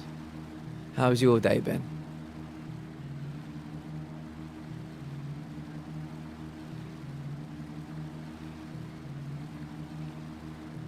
The thing I like about Staunton, long, straight roads. None of the bollocks from the first island. It's a lot easier to navigate. So if I'm being an ambulance driver... Oh, there's a package there. If I'm being an ambulance driver... Less turning. I was going to try and get out the front, but I don't know if I can do that. That'll do. Like a glove. Oh. Okay. Claude cannot swim. Just in case people did not know, Claude cannot swim. Okay. Lovely parking. Thank you. Thank you. I'm pretty happy. I'll know which one's mine. Right, let's go and see if we can... Oh, God, I feel like it's going to drop on me. Let's go and see if we can find the hospital. We'll grab an ambulance and we'll make... I mean, I don't want to commit to doing the ambulance missions tonight, but the sooner they're done, the fucking better. Hated how in San Andreas, if you tried to go to an area that wasn't unlocked yet, the cops would... That's why I didn't go there. I assumed that was what was going to happen. Yeah, it's annoying. It's annoying, but in the olden days... Games didn't have much protection, you know. They had to come up with bullshit to keep you from jumping to the end.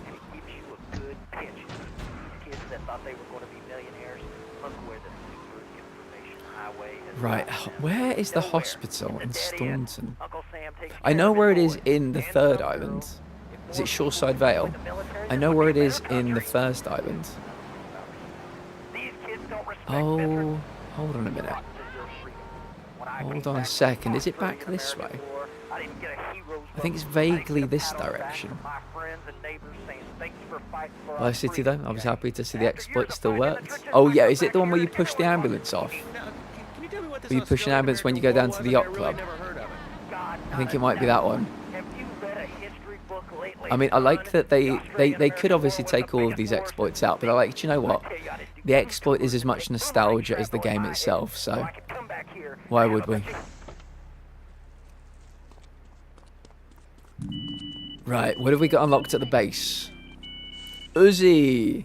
So we have 3 Uzis forever now. That's good. Oh, hold on a minute. I think I know what you are as well.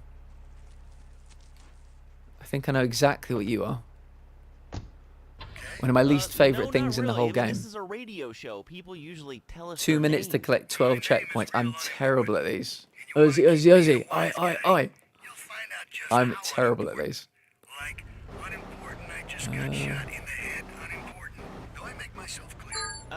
Yes. Why are you calling in today? Because I need some advice. Oh, have I gone the wrong way to start with? I think I've gone the wrong way. Again, we're gonna have to cut you off. Yeah. This is a family show. Okay, well, that was short and sweet. Seriously, fuck this submission. Yeah, I'm not good at them. I think we'll have to figure out what is the perfect route. And we'll figure that out another time. No, no, no, no, no. I want you. I want you. I want you. Limos are rare. And I think we need one for the import-export missions later on. So I'll take it while I can get it. Oh, actually, while I'm here, what about down here? Where does this go? Oh, yeah, I know what this is.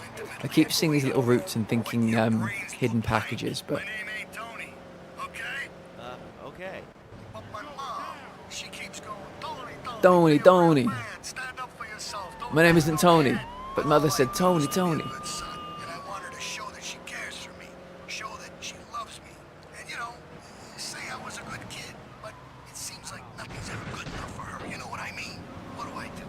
Toad, I mean, sir, you know, in life we have Well, a lot of I mean, sir. obligations, and we just kind of have to face up to them.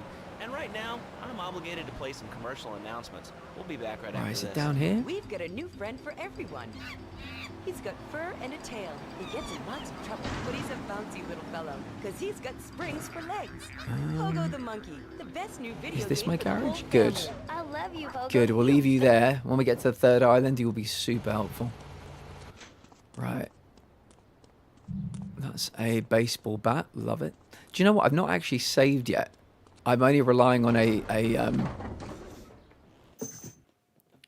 we go. Yeah. I'm only relying on autosaves. My favourite early copyright method was in Ultima 7. You get a quiz of longitude, latitude questions based on a physical map in the box. If you failed it, everyone talked in gibberish from then on. That is incredible. That is brilliant. I love that. Right, Uzi. Let's change weapon because I don't want that. That'll do. That'll do. Yeah, let's go and find the hospital. Taxi. Thank you, friend. Pogo the monkey card game, Pogo the monkey plastic dolls, Pogo the monkey quilt covers, and Pogo the monkey car covers. For the dad who has everything, why not a Pogo the monkey tie and sports jacket? Yeah, I think the hospital's vaguely around here. Darth, welcome in, mate. How you doing today? Darth, we thought there was going to be... Is it down there? Yeah, Darth, we thought there was going to be a state of play, not to be seen today. We thought there was going to be a... just watching the football. Oh, who's playing? We thought there was going to be possibly a Assassin's Creed Black Flag announcement today. Also not happened. Do your sources tell you anything else? Do we know when we might get some information? Intel thinks July 16th or something. Is the release date not confirmed? But yeah, I'm looking forward to seeing a trailer sometime. That's what I need.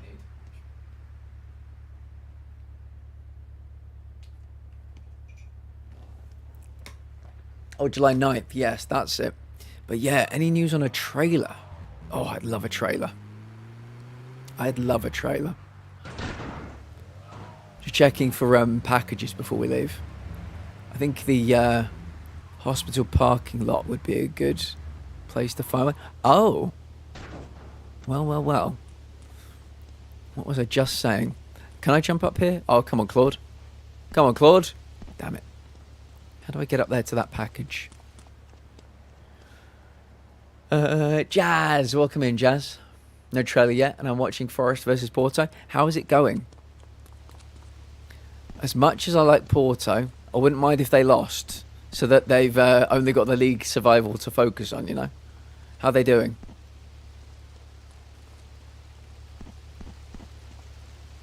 One 0 Forest? Good. Right, package 21. We got it. I need to get another ambulance now because I've smashed this one up too much. They're not the most, they're not the strongest vehicles in the game. Just got great news. They will make a Dutch version of Taskmaster. I've heard about this, Jazz. Yeah, I've heard about this because we do our own Taskmaster. You may have seen last Friday. We had 4 people. We gave tasks to 4 people. So we really like Taskmaster around these parts. And I did hear that there's going to be a Dutch one. Very exciting. How are you, friend? It's good to see you. How are you keeping? How's the world treating you? I need to get this ambulance repaired. I've mashed it up too much. Is there... Let me take a look on the map. Is there a pay and spray? There is. Directly south, a little bit to the right. All right, let's go. I'm back. LPS, welcome back. Jazz, our lovely friend, was just telling us there's going to be a Dutch version of Taskmaster. I was saying to them, we do our own version as well. So yeah, that's great news. Wait a second. How do I get there? Oh, I think I go all the way down and back around. That's cool, yeah. How's your day going, LPS? We just had a lovely... I know you popped in for a while, but the AuDHD chat was great. Highly recommend the VOD. How's everything in your world, and how's Mumatron doing today? Is this the one? It is the one, okay. My night is sorted. Mouse PI. I've got a lovely dessert on the way. With a milkshake. Nice. How are you enjoying Mouse PI? I'm looking forward to playing that. We were too busy today, but maybe we'll play it on Monday. Right, that's the pay and spray. Good. Well, we don't touch nothing that hot. I need this ambulance to be fixed. I fucked it up too much. If I got to go back now to the goddamn hospital and get another one. Shit. Well, at least we know where the hospital is now. Out of my way, bitch.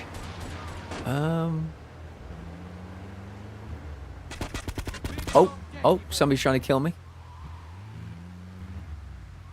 New ambulance? Yes. Went well. I did my cinema interview today. I think it went well. Very good. What did they make of the questions that you asked? I ordered a Biscoff and white chocolate cookie dough and Biscoff milkshake. My friend, that is pornographic. Mods, keep an eye on Darth. He might need to be timed out. Amazing, mate. That sounds really nice.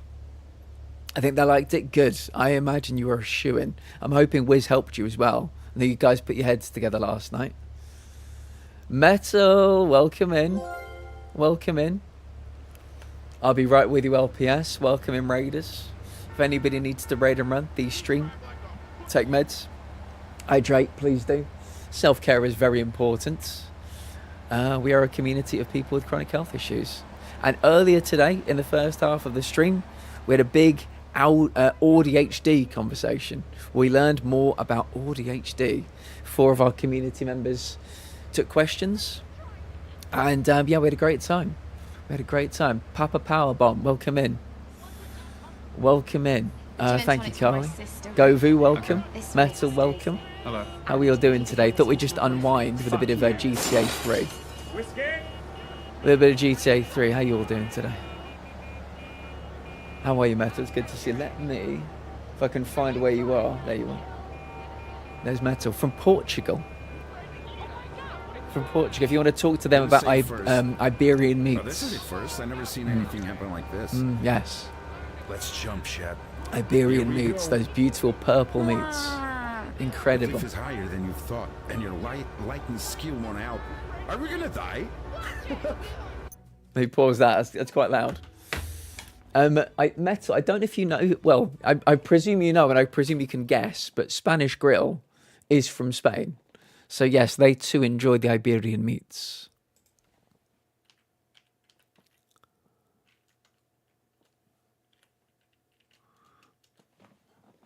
Quickly check something. Yes, I covet the Iberian meats. I covet them from afar.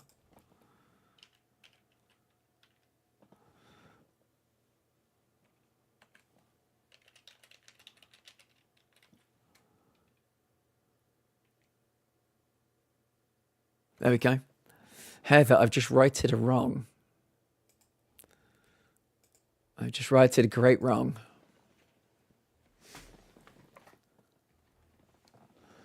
And the Iberian cheese, SG, are we going on a picnic in the shadow of the Emirates Stadium? Is that what I'm hearing, with some Iberian meats and cheeses? Oh, and some crusty bread. Oh, I'll make some of my red onion chutney. I'll bring it along. You absolute flirt. Mate, you know it? Hell yeah. Hell yeah. Heather, can you say something in chat? I can be your Iberian goodies there. Yes. Yes.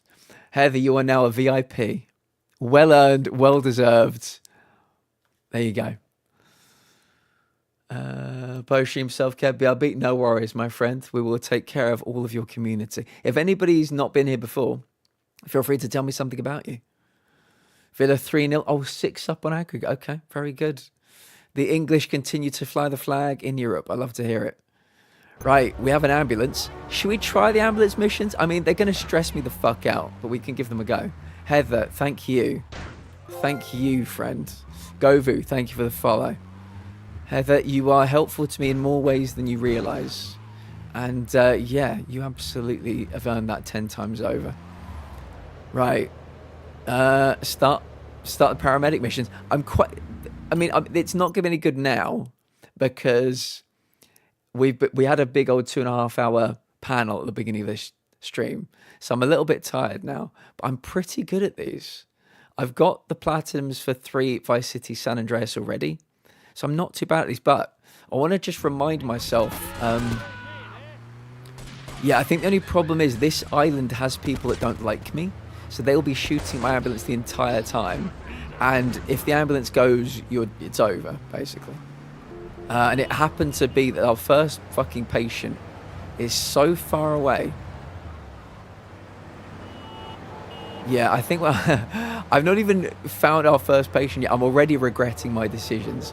I think what we'll do is we'll do this at like the beginning of a stream sometime. Oh, they're not even here. They're down there. Yeah, we'll do this at the beginning of a stream sometime. When it's daylight in the game as well, that will help. Speaker Mouse PI, I'm currently drawing a rubber hose style of myself as an avatar for if I stream it. LPS, that is amazing. I'd love to see if you'd ever like to share it with us. But if you want to keep it as a stream surprise, I get you. I absolutely get you. Papa Powerbomb, do I know you as possibly from a different name or as a different name? I'm wondering. Get in. The ambulance missions suck because that vehicle is like a shopping cart. I knocked those out early before anything. Yeah, I think when we streamed San Andreas, it was literally the first thing I did. Literally the first thing I did. Vice City, I think I did pretty much the exact same thing. And one of my highlights for Twitch is the complete ambulance missions for Vice City. But yeah, I think I was just too eager to play the game when we started this yesterday. So I kind of forgot. But like I said, thankfully we do already have this this platinum. I'm going to have to download this game now. Do it, Darth. I was saying earlier, GTA 3, Vice City, and San Andreas, they're not a trilogy. I call them a trilogy, but they are perfect. They are absolutely perfect. I remember the fucking shotguns being OP to hell. Yeah, if you do, because I don't think I could do the ambulance missions on, what's the first island called again? The middle one's Staunton Island, then there's Shoreside Vale. But what is the first one called again? I forget. But yeah, this bit is now all like full of people that want to kill me with shotguns because I executed Salvatore. So I can't go back. I have perfect timing, I see. We're talking about Mouse PI. We are. We're going to be streaming, I think, on Monday. Like I said, my plan was to play it tonight after the panel and then tomorrow. But we're doing Night Rain tomorrow with the lovely Ardvarcado. So yeah, I think we'll bump it to Monday, Tuesday, Wednesday.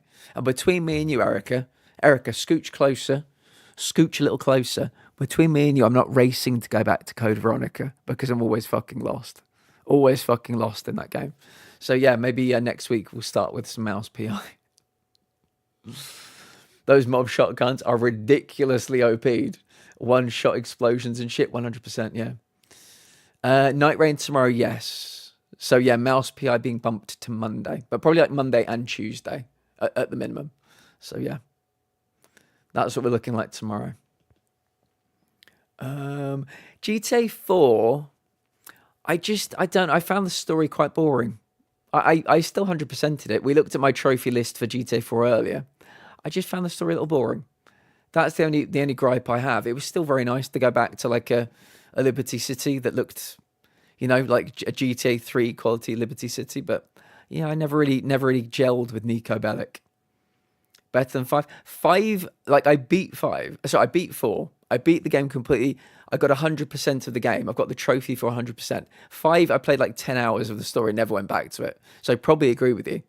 You probably prefer GTA 4 to GTA 5. However, this summer, we're going to do a full GTA 5 playthrough, get every single player trophy, and hopefully get the platinum before GTA 6 comes out, which we will be streaming because Grand Theft Auto Vice City is my favorite GTA, and 6 is set in Vice City.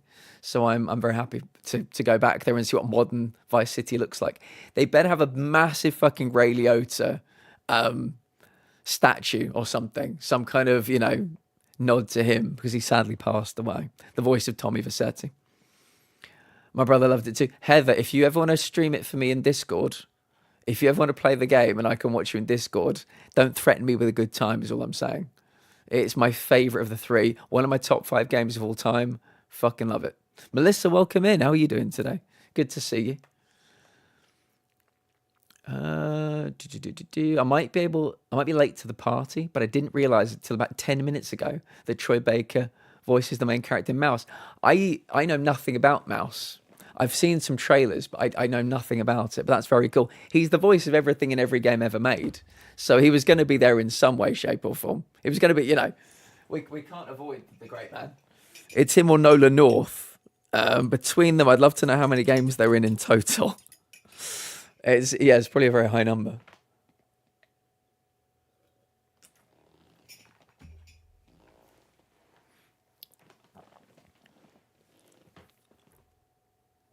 Heather, one thing you might be interested in is what I'm planning to do in the summer is like a little summer showcase. We're going to get 5 people minimum, 1 hour each, to do 5 hours of streaming in the Discord. And these are people that don't actually stream, that might want to see what it's like to stream. So we'll have a very, you know, forgiving, kind audience. And yeah, 5 people can have an hour each to kind of stream their games, talk to us like they'd be talking to chat, to give them like a little feel of what it might be like to be a streamer. So that's something we're going to do probably in the summer. So if anybody's interested in that, let me know.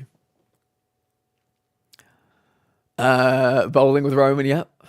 Today's been a lazy day. How did therapy go, Melissa, if you don't mind me asking? I hope it went well. Okay. Right, yeah, I think we're going to ignore this. And we're going to go and do something with Asuka. Let's go and find Asuka.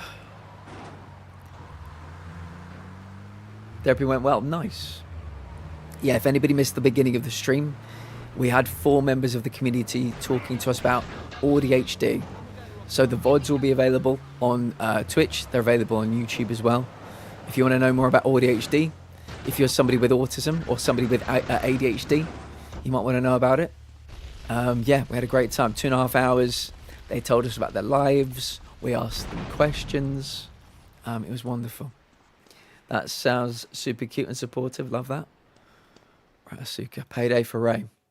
I could do a stream day in the life a rehearsal instead of a game if the stream thing corresponds with the show I'll be doing. You can do anything you like, Erica. I'm keeping a slot open for you for sure. You and Queenie are my 2 personal projects to get you both streaming on that variety show. That sounds really neat. Might not be able for me, but definitely going to check it out for everyone else. Heather, I think you'd be great. That's all I'm going to say. I think you'd be great. But it is entirely up to you. How'd the rest of the panel go? Frankie went great. It was a really nice panel. We got through probably more questions in this panel than any other panel. They were just ravenous to answer all the questions. It was great. Call Dormatron now at 1-800-SLEEP-OFF-LARD or visit www.sleepofflard.com. Did you and Wiz manage to watch a movie tonight? I'm a marketing manager who lives in the suburbs and commutes to work on the highway. I don't even know what we're doing, chat. I'm just driving towards my destination as quick as I can. I think Asuka said something while I was talking to you. I'm glad. Now we're doing our own thing tonight. Fair play. Fair play. Yeah, I'm hoping I can watch some Taskmaster with him tomorrow. Tonight, because I was busy last night. Right, what do you want from me, game? What do you want from me? Of course it's my real name. Oh, we're having a meeting potentially? Oh, it's a phone booth. Okay. Get to the phone in West Belleville Park. Get to the phone in West Belleville Park. Let me pause that quickly. Govu says, I'm someone with ADHD. I was recommended to pursue autism diagnosis by my psychologist. Great to hear how people are able to open up about their personal experiences in an environment like this. Courageous. Govu, can I just give you one thing? Now, there are many better places on the internet for you to find help with anything to do with, that's not the one I want.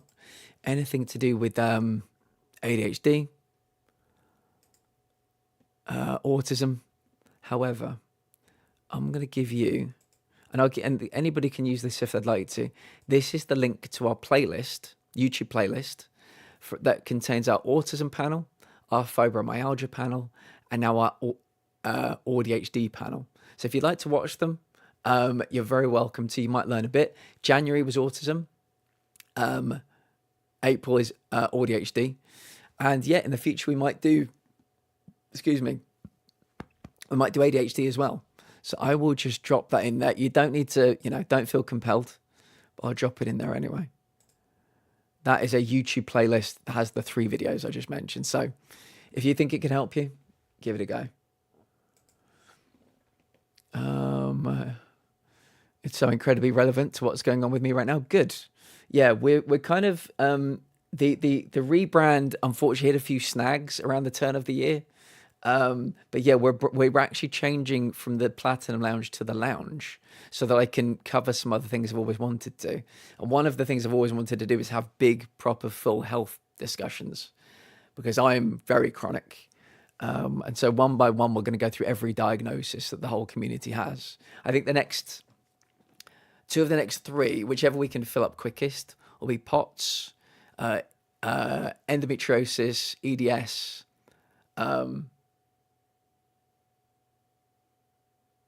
I can't remember what the other one is, but yeah, we've got a few that are like half filled at the moment, so everybody will get their moment. So earlier, when you had a ban that person on YouTube because I couldn't, I was actually so close to bringing my laptop to campus with me, so I could play Fields of Mischief, but changed my mind. Should have brought it. Thankfully, we only had one problematic person today. It's a shame they're right at the very beginning of the whole stream, but yeah, you probably made the right call. I think when it comes to Fields of Mysteria, absence makes the heart grow fonder, Erica. I don't want you to get sick of that game. I know it's that game is your safe space. It's your cool down, just unwind game. So maybe a bit of distance isn't a terrible thing. I'm good, just really tired. That should be good. Yeah, I think I spoke to the 4 members of the panel before we streamed today.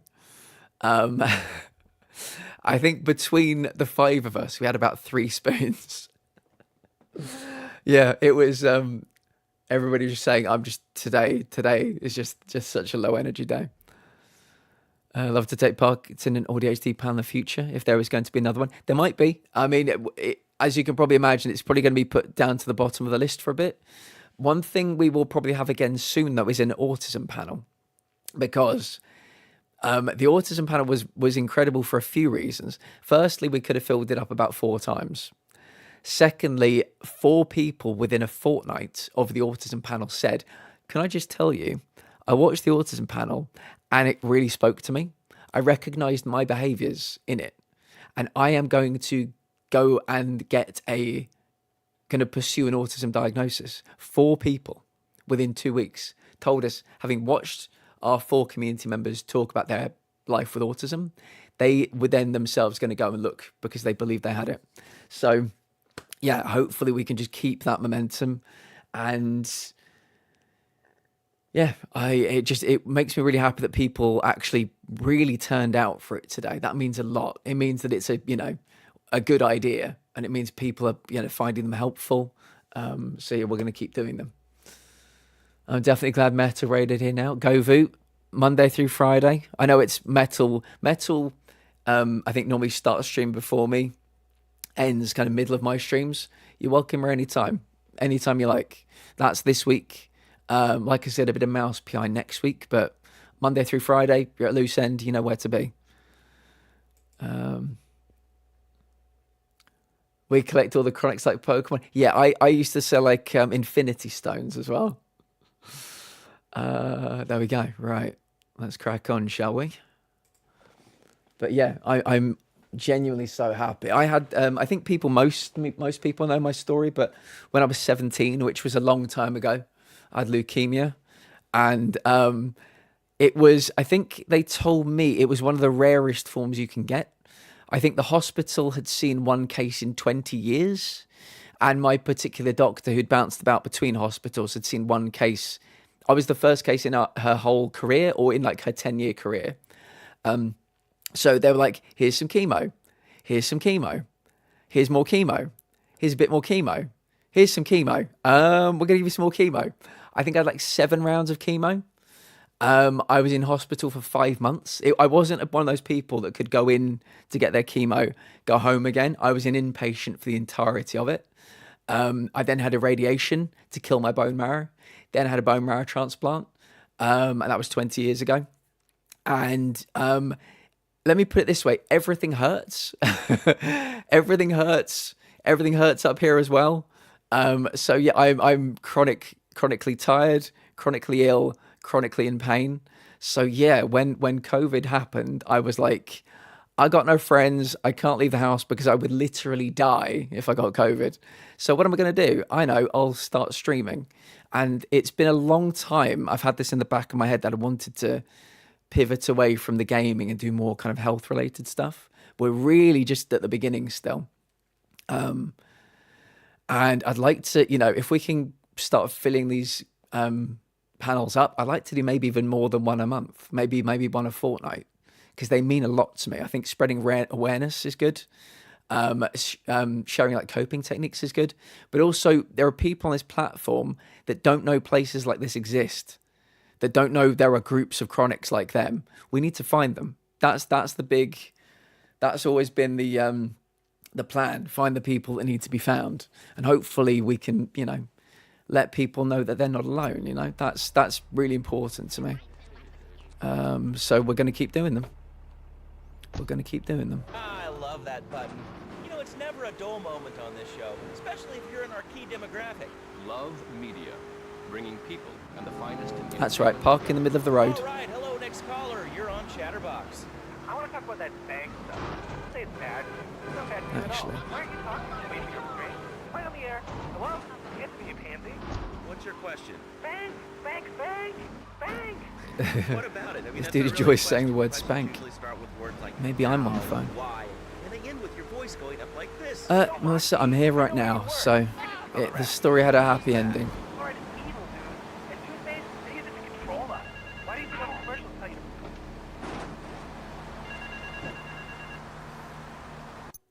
tell you? For the next few panel ideas, you said these 4 things: POTS, EDS, PCOS, and yeah, I think. So what I've actually done in the Discord is I've created 4 groups as well, and I've added the people to the groups like group chats. Which ones have I made so far? So that's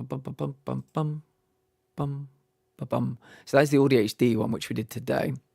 I've got an endometriosis one, EDS, and PCOS. So I think those 3 are the ones we're closest to because they've all got 2 people. So we need just 2 more people for each of those.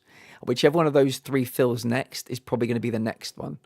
And once we fill one of those, I'll probably make another one where I'll start gathering people. That's why I'm trying to fill multiples at the same time, because then hopefully we can maybe have them a bit more regularly than monthly. So I'm kind of working 3 different groups at the same time. It's probably the best way to do it, I think.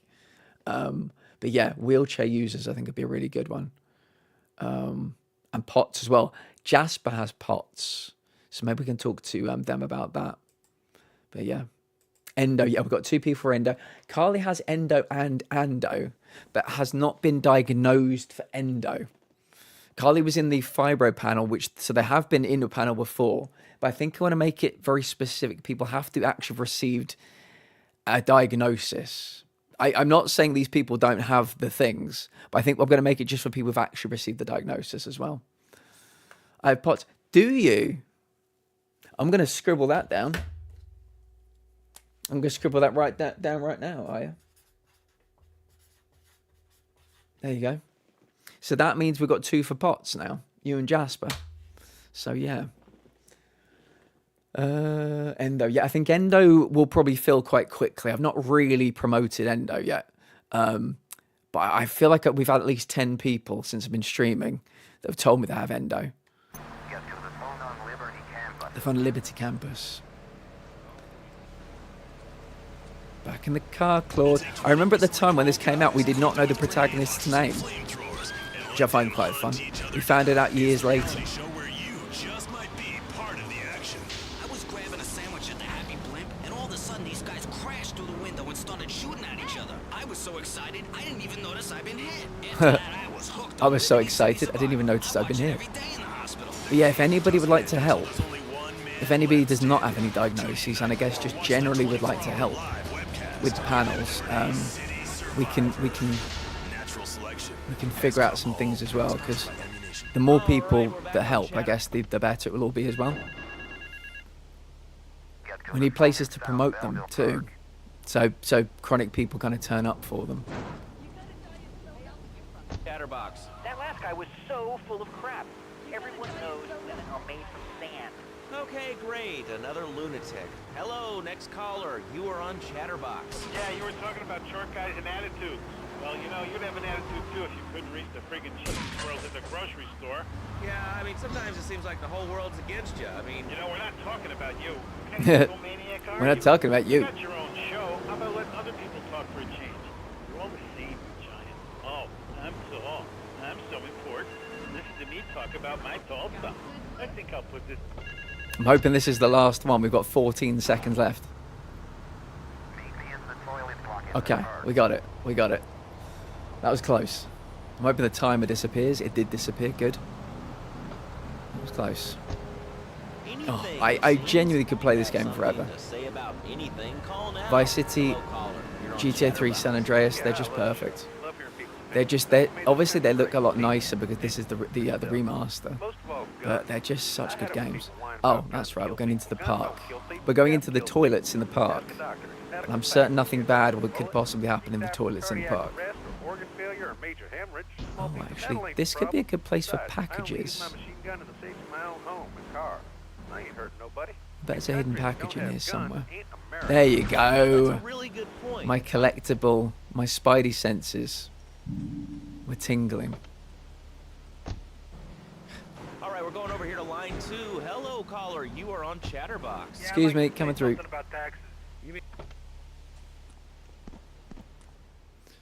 There we go. Yeah, and one further thing. Definitely up for taking suggestions. Because if you have some diagnosis that maybe I've not even heard of, we're going to do them all. Another bent cop. Well, it's a bent world.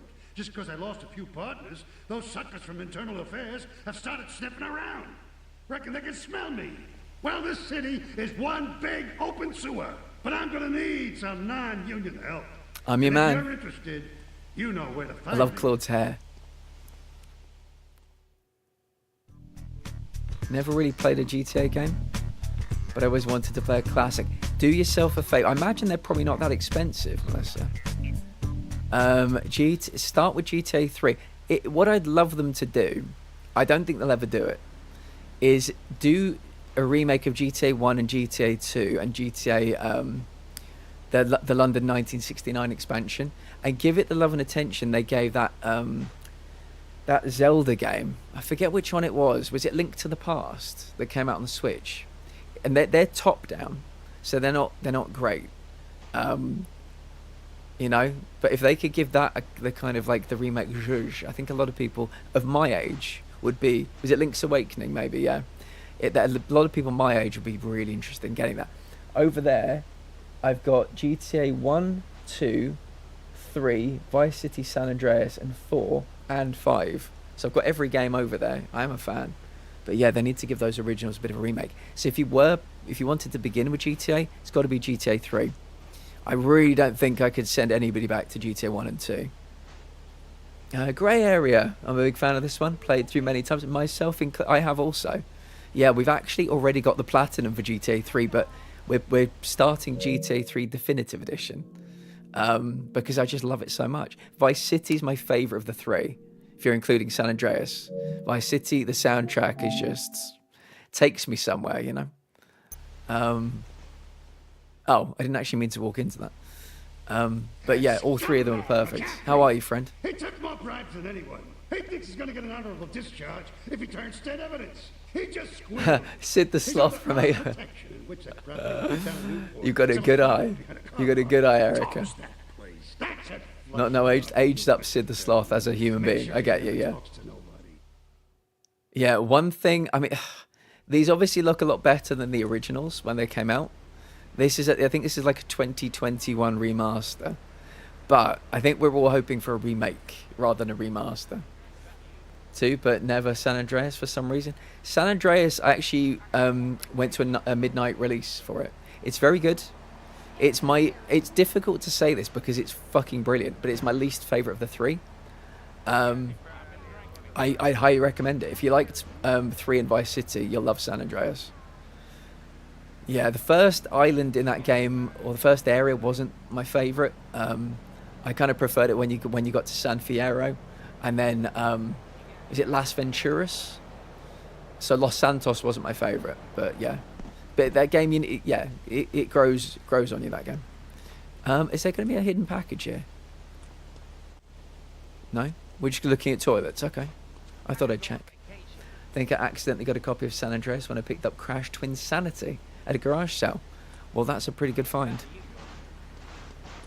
Pretty good find. Right, no packages in there. Fine. Doesn't sound right, does it? I'm cruising toilets in parks looking for packages. Yeah. Oh, I see what you mean. Yeah. I was looking at that caller about taxes. His views were a little extreme. Completely contrasted. Yeah. I mean, it's kind of like the fact we did the AuDHD panel, and now we're playing Grand Theft Auto. Very different vibes. Very different vibes. I mean, the Cartesian coordinate system has an elemental. I was kind of hoping this would launch me, this little rise, but it didn't. Okay, thanks for calling. Now that we've lost 98% of our audience, let's reward Right, the other 2% let's go and do with a what this guy commercial. wanted me to do. When we come back, we'll have a special studio guest. Special because he advertises on this radio station. Remember, Some of the driving it's not a occasionally does conflict feel of like you're interest on if you own all ice. the radio stations in town. We'll be right back But this after is one of the message. kind of sports cars in the game, so the handling's going to be even worse on this than standard. And not. Oh, wonder if Rasmus's on tonight. More Americans are realizing if you don't have the latest and greatest technological devices, you will fall behind. I didn't upgrade my Oh, personal organ. I think I remember this. I've got to throw a grenade in the window. Yeah, I remember now. Before we do that, though, yes, my collectible senses were tingling once more.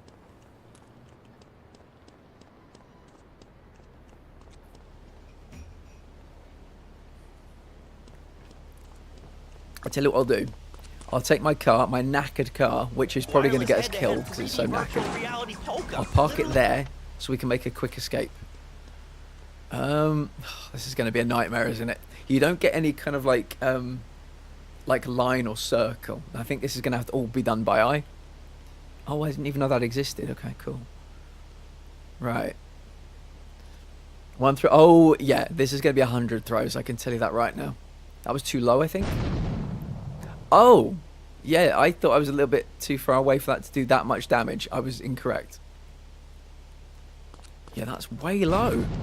Way low. Okay, let me see if I can... Does that make any difference? 18, yeah. We're probably going to die doing this, but that's alright. I'll come back with a better car next time. Let me stand a bit further back. 2 other Crash games with Twinsanity back then. All 3 together were $3. Very good. That's very nice.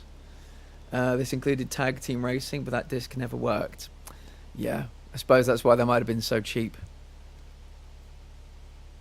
Oh, that was really close. That was really close. Right, we know next time we're going to stand a bit further back. Bunny, welcome in. How are you, my friend? It is lovely to see you. Lovely to see you. Right, I need a better car. Well, at least a car that's not knackered. Was it already a bit banged up? It was. We'll take it now, but we'll find a better. Laszlo, how? Find a better Tell car. me how, and I give you a big kiss. A Like I taxi gave a would be woman, really but good. I'm not going to give you If I could find a little yellow not a kiss taxi. like I gave a woman, Pretty or good. even a Yeah, we had a lovely health plan earlier. So I always feel particularly good after those streams, Seems you know. like bliss. I wasn't really up for kissing on air. I mean, What do we have here? What do we have here? If you could just stay right there, taxi, that'd be great. Out you pop. Don't worry, I'm just borrowing it. You not want to Just borrowing it. I was talking how to say, hypothetically, you make me all personal. It's a bit different. If I say, imagine if your wife was ugly, you can nod your head. But if I say, hey, Laszlo, your wife, she looked like yesterday's dinner after I eat. You not so happy. It's a big difference, my friend. Anyway, the marriage is impossible, Laszlo. If Right, let me get my hidden package again. Bingo. And then we're going to line the car up for a quick escape. Because I seem to recall me throwing a grenade in this window doesn't go down well. Oh, so we can't listen to any music. So we're listening to the Chatterbox, which is their talk radio station. Hey! There we go. Right, take out. Oh. Who am I taking out? Oh shit, oh god. Oh, hold on. Yeah, this is why I put my car there. And I think I've got an Uzi, so we can do a drive-by. I've got to make sure I'm on the right side of it, or the correct side of the car. Where'd you go, you little bitch? You'll never take me alive, pigs. I think we see by now you are no angel. I can save you. Wow, he drives quick. He sees wife all fat, all early, with the dirty diapers and the dirty panties and the screwy brush, and who knows what else. He's not thinking marriage bank. He's thinking about, well... Oh, I thought I was going to drive into the water then. We already know that, see? Go on. But Laszlo, what if you act on your fantasy for your little secretary? Can we get him into the water? No. They're smiling. What then, my friend? What then? I get a sexual harassment. If you are lucky, Okay, his car is smoking. your marriage is ruined. Your sweetheart, she hates you. Your pretty secretary, she wants you to be her man. You back into square one. Oh, he just moved. 1,000 men like you. For me, I was about to ram him. was so. But then one day, I was driving my car, and I realized, Fernando, you are blessed. You are a miracle. 1,000 miracles roll into one. You saved the marriage. Where's he going? Where's he going? You don't know the marriage I need to be on the other side. I need to be on his right side so I can do a drive-by. Then I think to myself, Very no, difficult to this is catch. bad. So much traffic as well. Then I think we call it because Oh, get the fuck out of my way, police. No. Fuck. Yeah, I imagine he's going to get away now. Oh, no, he's come back this way. We're okay. Oh, if I could get into the fucking car, we would be. Oh, that's so annoying.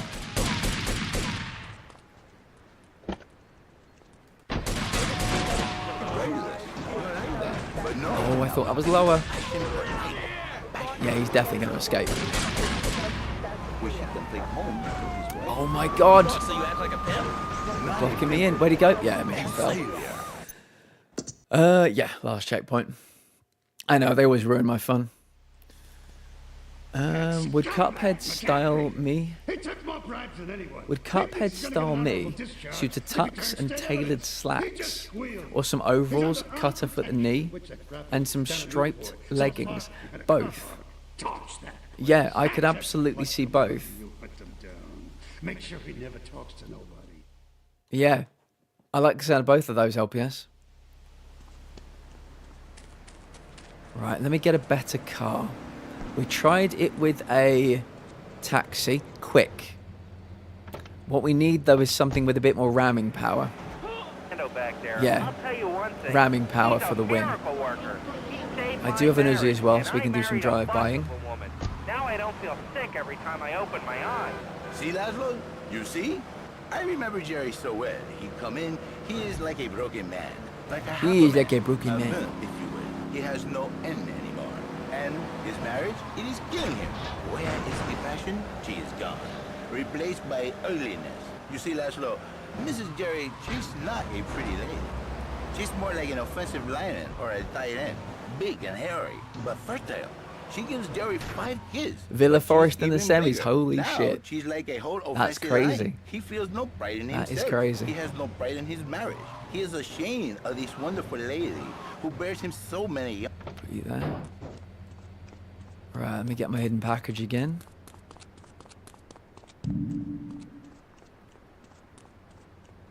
How far back was I? Was I about here? There you go.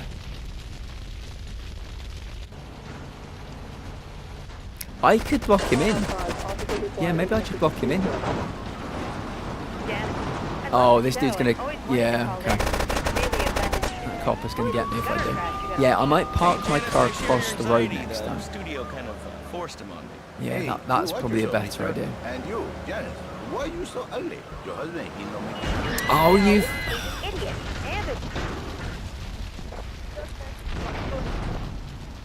You cannot rely on the other cars to do what you want them to do. I was about to ram the shit out of him. Send him straight down where I just fell down to. Would have been nice to see an all-English team in the final. Yeah, so what is that? Is that Europa Conference or Europa League? He took more bribes than anyone. Duff. Which tournaments is that? If he turns state evidence, he just squealed. He's under armed protection in Witsack property down in Newport. Europa League, okay. Torch that place. That's it. Flush them out when you hunt them down. Yeah, Forest and Villa have both won Champions Leagues in the past, which is crazy when you think about it. So it'd be lovely to see one of them kind of relive the glory days. As for my people, we take these insults very personally. And then, you know... Right, that car wasn't particularly good either. I know you can get some like reinforced police location do you come from? vans in this, but I don't know that I've necessarily got access to them yet. We're in Latin. I do not need to listen to these insults. I have pride. I have a calling. Many are called, but you are chosen, my friend. And I was called and chosen to work a miracle. Ooh, what about you? Where were you called from? What about you? The Maibotsu monstrosity. At least I pretend this is the Maibotsu monstrosity. Oh, they've got a fucking gun, of course. Oh, this is a cartel car, isn't it? Yeah. That makes sense. In exchange for a few hours a week, I give you the world. So what? Get lost. You're just a cheap pimp. Would it work if I did this? I saved your daddy. I saved your husband. It is If I did this and parked it right here, so they could not get out, right? So I'm basically going to then have to go back to my grenades and just grenade everybody really quickly. I wish this hidden package would stay collected, but it is what it is. I've got a little bit of body armor as well. Never mind. That's definitely going to be a YouTube short. May I suggest something? Absolutely 100% not.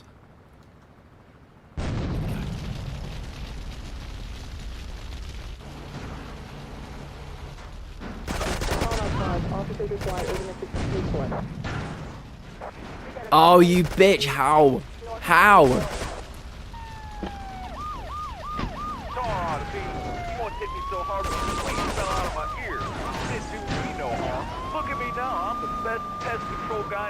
did that little car push my Maibotsu monstrosity out of the way? I know, Darth, I'm sure you did, but it's just no fun, is it? If everybody else tells me how to win. I like to try and figure it out myself. Man, I'm starting to believe that guy about the fluoride in the drinking water.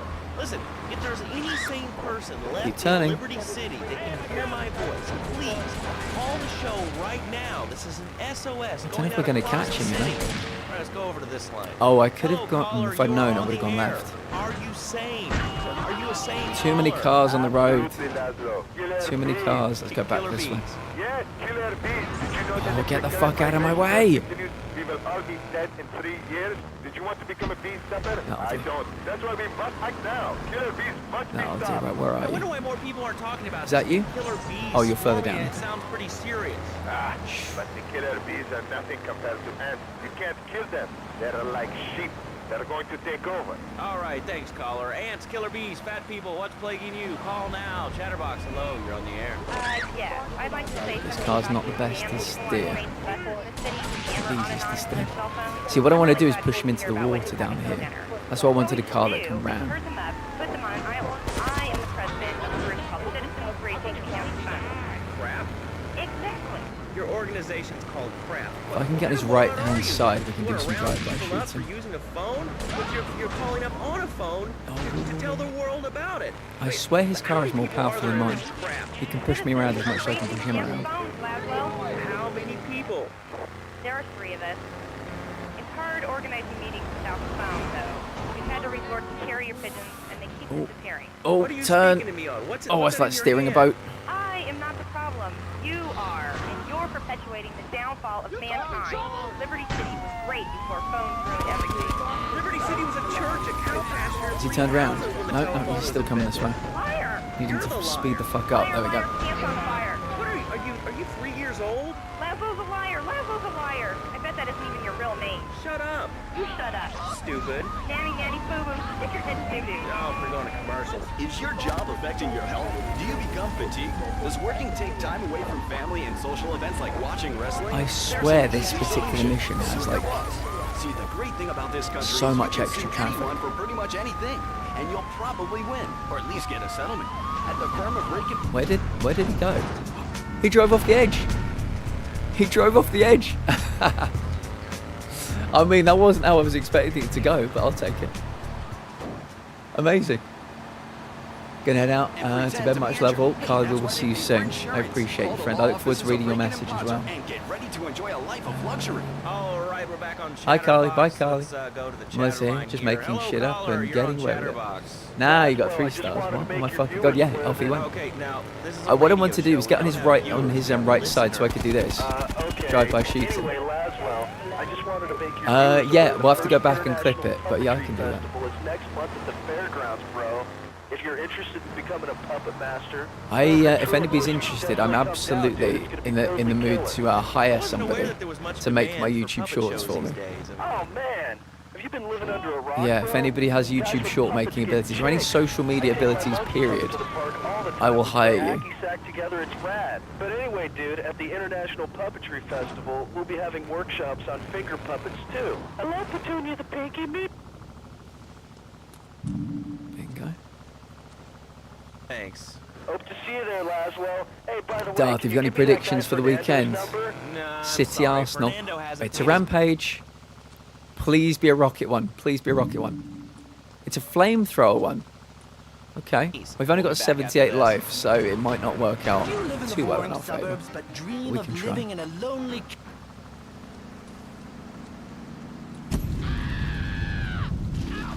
Oh, ow! Damn it. Well, that didn't go well.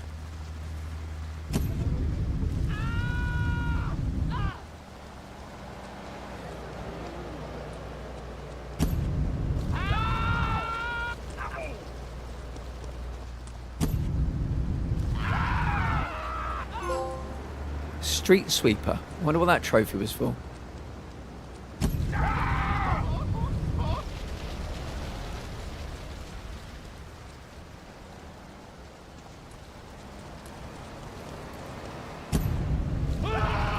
They're just standing there. Can anybody else see this?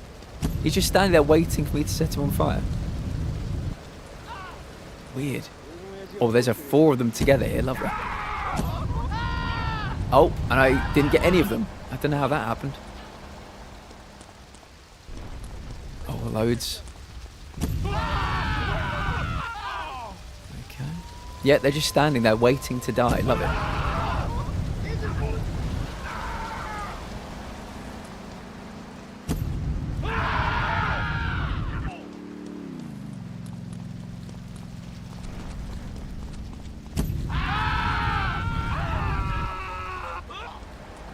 Eight left. Oh, I've only got 20 seconds. Shit.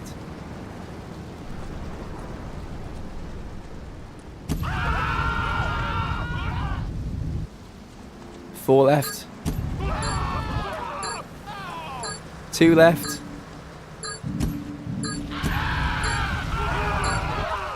Oh my goodness, by the skin of my teeth. With 1 second left, we passed the rampage. Got 15 grand. Whew. That was close. That was real close. 100 gang members. Oh, nice. Thank you.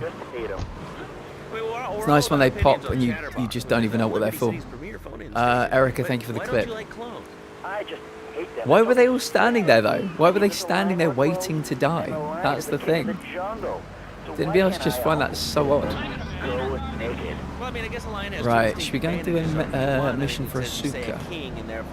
Yeah, Asuka was the first person we met on this island, so let's kind of clear out their missions first. Doesn't have to. And 3, I mean, now that I think about it, if you want to try to dress a lion, you can, but I guess Come through. Oh, Asuka's the other side of the island. The complete other side. How do I get to the other side of the island? I really didn't need to know that. Need to turn right at some point. I was born naked, I'm gonna die naked. I'm going to live I was born naked, I'm gonna die There's naked. nothing wrong with being naked. It's so invigorating feeling the hot leather of a chair or the cool winds of the north on your naked body. I'm gonna have to cut you off. Don't you believe in free speech? Free expression? No, of course you don't. All you believe in is free drinks. I'm naked and there's not a damn thing you can do about it. I'm naked and I feel so good. What about winter? What do you mean? You know, I mean, what about winter? When the wind blows and it's really cold, I mean, do you prance about like a ninny waiting for your privates to go blue? I was born naked, I'm gonna die naked. And all shriveled up by the sound of things. Winter was invented by clothing companies. Winter was invented by clothing companies. Have you ever cooked in the nude? There you go, guys. Look, is this leading anywhere? Because I mean, we've got a lot of other people waiting to Winter talk about was invented by real clothing things. companies. Nudity is real. Open your eyes. Take off your pants. Come on. Open your eyes, take off your pants. I could really do with some health, actually. I might need to go by the hospital. Winter was invented by clothing companies. Maria and I have gone shopping. Our source in the police has informed us that one of our drivers is a strangely animated undercover cop. He's more or less useless out of his car. Be naked, So get we've some tagged drinks, it and with play a some tracer. games. Make him bleed. Darth is sat there right now, wearing nothing but a silk kimono and a smile on his face. With newspapers, television, and radio What an image.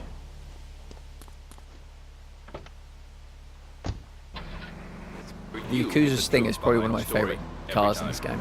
From films to dog Nice and food, quick, from radio not to particularly pop music, strong, but it you gets can you from A sure to of B independent, on time. quality-led broadcasting every time you tune in. That's why we're the fastest growing cable supplier and health insurance Stuff for me provider to in my the dessert, Northeast. mate. It And sounded why our so new good. satellite in China is something all Americans can So be proud of. freaking good. I've not had Here at Love Biscoff in Media, we any are proud of form what in we have done quite to a help while. America and As you help all know, hardworking used to get my Americans relax. For my investment Saturday opportunities or Biscoff information about our cheesecake new interactive with my television pizza. service, please go to www. They put their prices up, so I don't get them anymore. Ooh, that makes me feel all warm and fuzzy. All right, let's go to line 8. Hello, caller. What's your name? But yeah, it's a key memory. What's up, Bob from Pine Living my Creek? best life, you're smashing it, mate. Me, you, and Stunty need to play some games together, though. Then I would be living my best life. Drugs, schools are breeding grounds of crime, ain't they? I guess it seems that way. Well, I got a real simple solution. Shut them down. Shut down the schools, shut down the problem. No more dead teachers, no more angry students. Well, but you don't think... No, I don't. Never. Now listen to me. It makes perfect sense. Kids... Did you say cheesecake? This community very much runs on cheesecake, Star. What would your favourite cheesecake be? Mine is probably Biscoff. Oh, fuck. Where's my car? Oh, okay. I used to have it every Saturday. I used to have a pepperoni pizza and a Biscoff cheesecake from Papa Bianco. And it was glorious. And then they put their prices up quite substantially. And, oh, get the fuck out of my way. And so I don't have it anymore. Every day sleep in. Let me tell you, everyone should have their kids serving up food. He even cooks for the whole family. These days it's getting too big to be chimney, so now he's a paralegal raking them home. 7 and making magic. There you go. That's how you do it. That's how you do it. Play soccer, speed, or do any of that kind of stuff. Did he get out of his car? Fuck. Basement of a marketing company. That son of a bitch got out of his car. Hell, he'd go to sleep during the day. Where'd you go? Where'd you go? I see you. I see you running away. There's no escape from me. There's There's no escape for me and my Yakuza Stinger.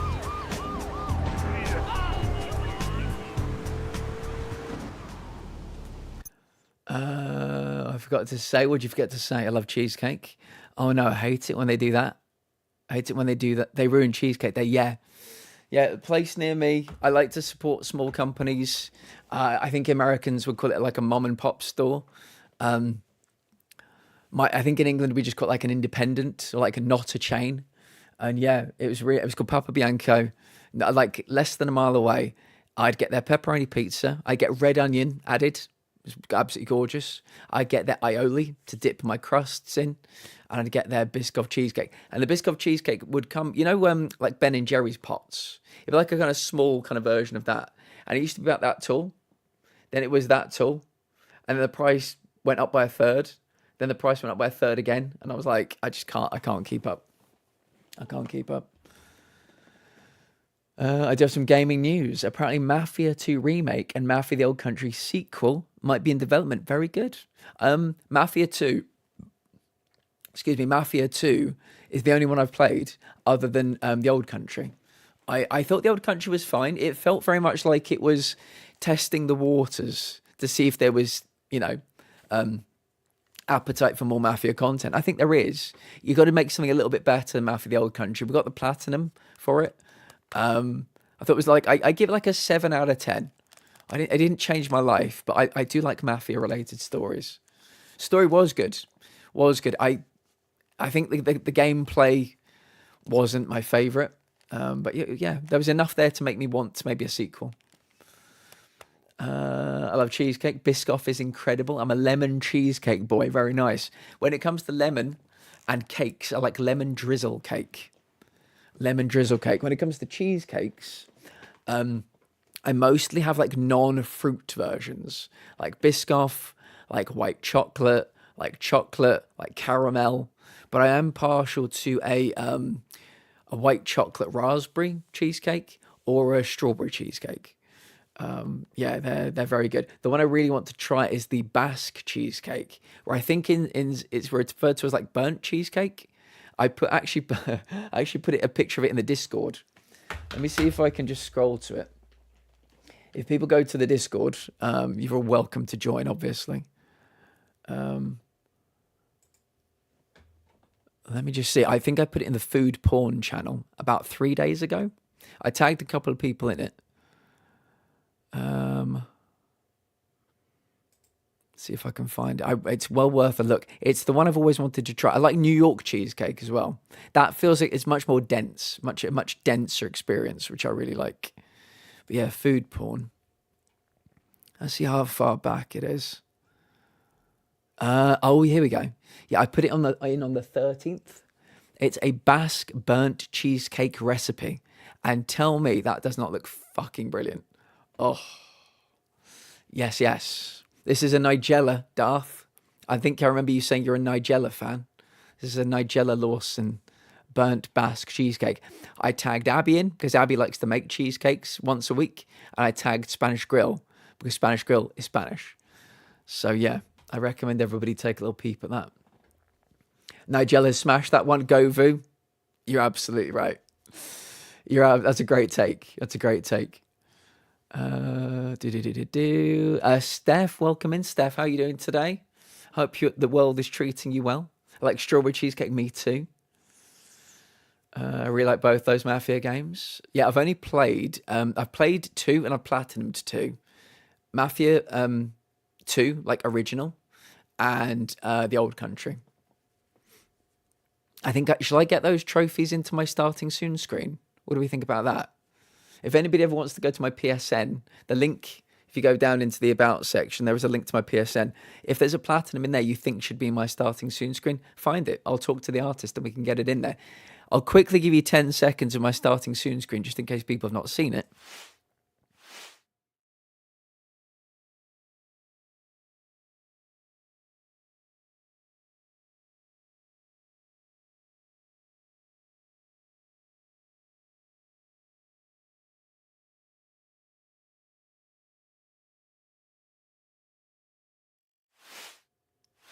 Normally there is music to accompany it. That was created by the lovely Step One Draw Circle. I think some of you are very familiar with Step One's work. I did like the story. Yeah, that ending. I'm not going to say anything about it, but that ending. Lemon drizzle cake, nom nom nom. Oh, 100%, mate. Can I say something controversial? Lemon, loving drinks, like lemonade, loving desserts. I've never got why people like to accompany it with seafood. I know lots of people that love it. I'm not yucking on people's yums. But that is one where if I get calamari, it comes with lemon. If I get fish and chips, it'll come with lemon. I don't like it. I don't like that combo. Yeah, so a big lemon fan, but only in like sweets. Only in desserts. Like homemade cheesecake. I wonder if GTA 6 gets delayed another year. Who knows? I bloody hope GTA 6 doesn't get delayed after yet again some hackers hacked Rockstar again. The ending really hit, it did. It's tragic. Excuse me. I was about to say, I can't have it on fish and chips. Totally not my vibe, and I'm a big seafood guy. I'm a big seafood guy. Give me a prawn cocktail with that lovely pink seafood sauce. Give me some calamari with some aioli. Give me fish and chips, battered cod with chips. Give me moule marinière, anything. I fucking love seafood. Expedition 33 stories, pretty damn awesome. Starfight, for the first time in the history of this channel, we played one game for 8 straight streams, and it was Expedition 33, which was my game of the year last year.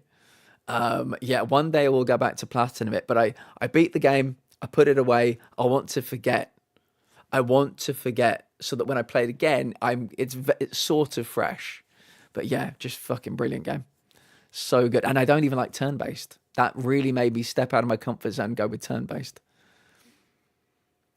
I'm not too good right now, but yeah, I'll be fine soon. Steph, would you like to talk about it? Talk to us about it, Steph.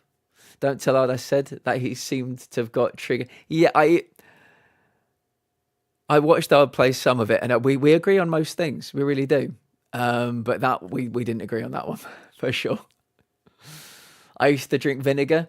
LPS. I famously, as a kid, bit into, like as maybe like a 2-year-old, bit into a packet of vinegar. And it, like, you know, so I was against vinegar for quite a bit of my youth. I'm going to say it right now.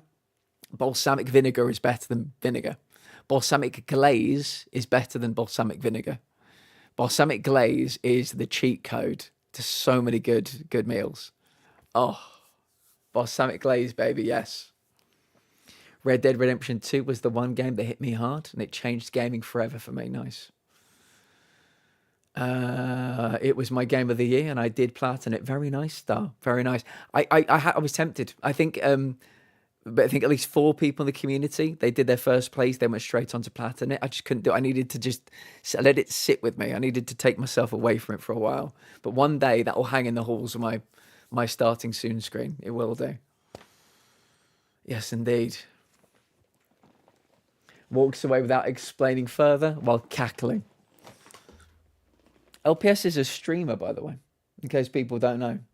Unhinged as the day is long in summer.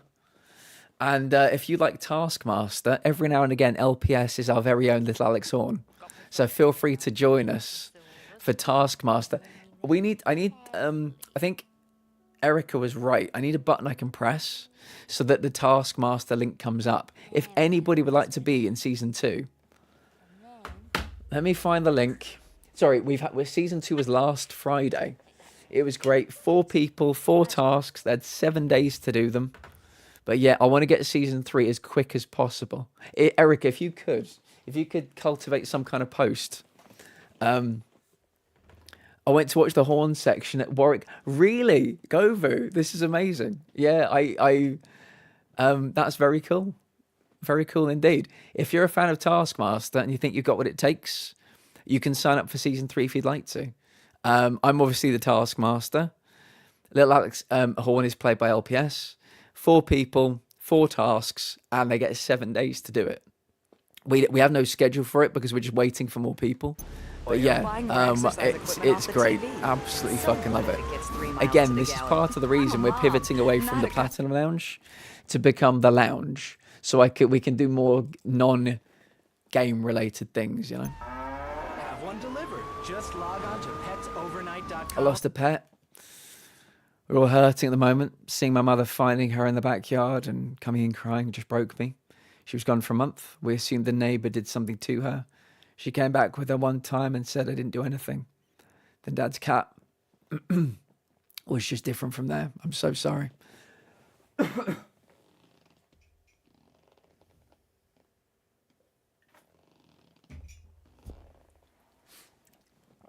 I am so sorry, Steph. Losing a pet is never easy. I'm sorry to say the past fortnight, the community has been hit a few times.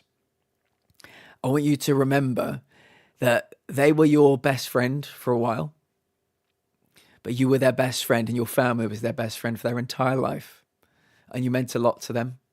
And yeah, I'm sure you gave them a great life. So yeah, I'm so sorry for your loss. Losing pets is heartbreaking, it is. It really is. I think that was the final Asuka mission. So we'll work with Kenji now. So the Taskmaster Season 2 link is now the Taskmaster Series 3 link. If you click on it, everything you'll see is updated to say Season 3 stuff. So yeah, it's the same link. Since Horizon Zero Dawn Remaster is coming to PlayStation Plus, will you finally be playing it? Darth, I have Horizon Zero Dawn Remaster a physical copy. I have a physical copy of it, yeah. Good evening, all. Hope all is well. Oh, some GTA 3 instant PTSD about the plat grind. Thankfully, this is one I've got the plat for already, but we're working on it for a second time now. So I'm hoping it'll be a little bit easier. When you're playing, I'll make you a deal, Darth. When Horizon Zero Dawn 3 or Horizon 3 is announced, we'll play 1 and 2 in the lead up to 3. We'll play through them all the way. I won't play the Lego one, but we'll play through both of them before the third one comes out. We'll do a replay for you and only you. We'll play the whole trilogy back to back to back. Deal? Good. Menace, we've not talked about the Arsenal. How do you feel? How do you feel? I mean, we're still in it. That's the important thing. But it seemed a bit anemic. We've got about 2 weeks to figure out what we were doing in the first part of the season. Right, thank you, Erica. Erica, you can probably pin that if you like.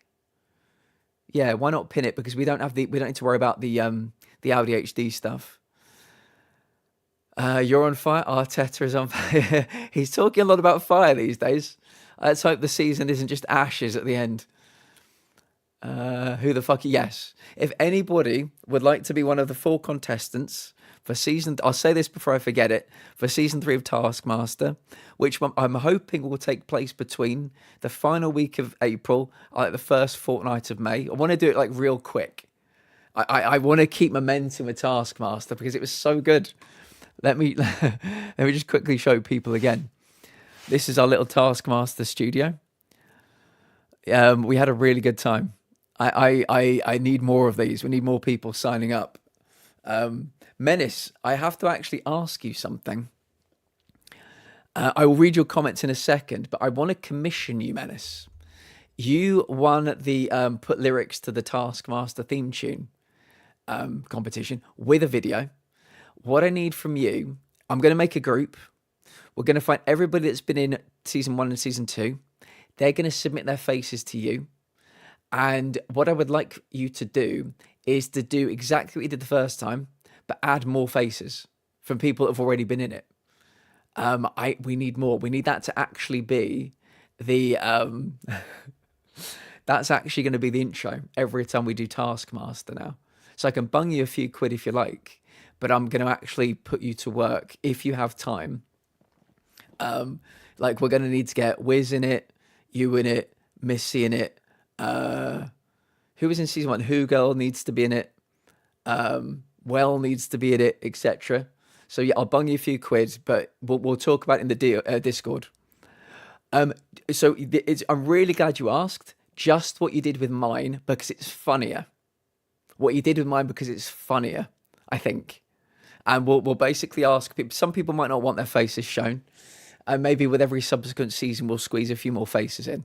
But it was so good. It needs to basically be the whole. Every time we do Taskmaster, it needs to be the thing. So I want to double down on it. Basically, is what I'm saying. It was just too good. It was too good. Tori, everybody, we did our AuDHD panel earlier. Tori spoke very well. And I think they were a little bit nervous. You were brilliant, Tori. You were absolutely brilliant. Thank you for speaking honestly and openly about your experiences with AuDHD. Yeah, I hope you had a good time. I hope it wasn't too traumatic for you, but you absolutely smashed it. You absolutely smashed it. Welcome back. Right, let me just catch up. I missed a few bits of chats. My dad's Kitty. She was always happy and demand. Oh, actually, we don't need to be here anymore. There we go. My dad's Kitty. She was always happy and demanding pets. We may never know how long we have with them. True. We never know. First application question. Who the fuck are you? Do you know why that question exists? Because Philomena Kunk is one of my favourite human beings. And every time she does an interview, I'll give you a few little Kunk bits, if you like. But it also preserved glimpses of how sophisticated Roman life was, with creature comforts like indoor plumbing and cunnilingus. It's a sobering thought, which they'd have needed, because they were all pissed to the bollocks on rum. Every time Philomena Kunk does an interview... He said, if I ever see Christ again, he's a dead man. The first thing she says is, who are you? In a certain way. She says, who are you? So I changed it to, who the fuck are you? It was a job done performance. We didn't need to play well. We just needed to not concede. True. We need to start learning to score goals again. That's the problem. I feel like, I don't know, I feel like Arteta may have told them to play with the handbrake on. He may be like, just get you one goal, then shut up shop. And I really feel like he's working against us. The other alternative is they're just fucking knackered. And I can believe it. Absolutely knackered. I'm a Coventry fan, so I'm wanting you to win the league because of Victor Gyökeres. Govu, I may have a little proposition for you. Govu, I feel like I'm showing you every single scene I have today. However, I think you'll enjoy this one. We have been doing things called soccer platter days, where we have people in watching the games and being pundits, and then I'll go to the pundits as and when things happen. And my big dream is that maybe next season, or like a Saturday, we'll have 8 people watching 8 games, all being pundits, and I will be the Jeff Stelling going out to everybody, and you can give me, tell me what's happening in the game. We've been doing them. Sounds incredible. Maybe we're seeing what we can do about the World Cup. But yeah, if we can get 8 people on an actual soccer platter day, it would be like a dream fulfilled. So we've got like a Southampton, Grimsby, and you'd be a Coventry fan. Plenty of Premier League supporters too. And we've been doing them for Champions League nights. We did them for the second leg of the last 16, first leg of the quarterfinals. And yeah, I'm having such a good time doing them. This is one of our other enterprises that we're doing at the moment with the pivoting from the Platinum Lounge to the Lounge. So we would absolutely have you in as a Coventry fan if the planets align and Coventry are on a Saturday 3 p.m. That could be really good. Was it pretty to watch? No, but I'm sure most fans don't care. The game was all about not getting injured and not losing for the big game on Sunday. Menace, you are the most pessimistic Arsenal fan I've ever met. We know this. This is not a new thing. What is your prediction for Sunday? I'm just going to very, very, very quickly fill up my water. I'll be back in 1 second. That's the wrong one. That one.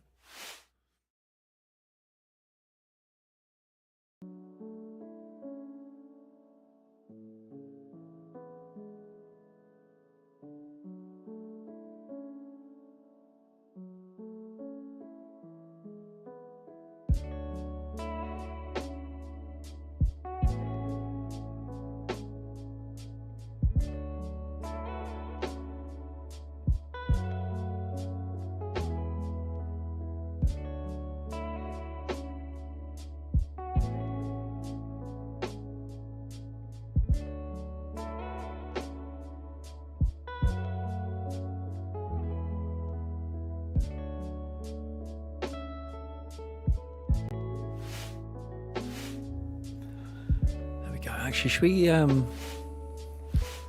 let's go to just chatting instead. The gin and tonic's for my sister Ruth. Okay. This one is for Stacey. How dare Platt make me exit Fields of Mystery to do my job? Erica, that's the price you have to pay for wielding the hammer. All these mere sword wielders. No. You've got the hammer. Hello, lovelies. Okay, I'm very far behind in chat. I'm making my way through.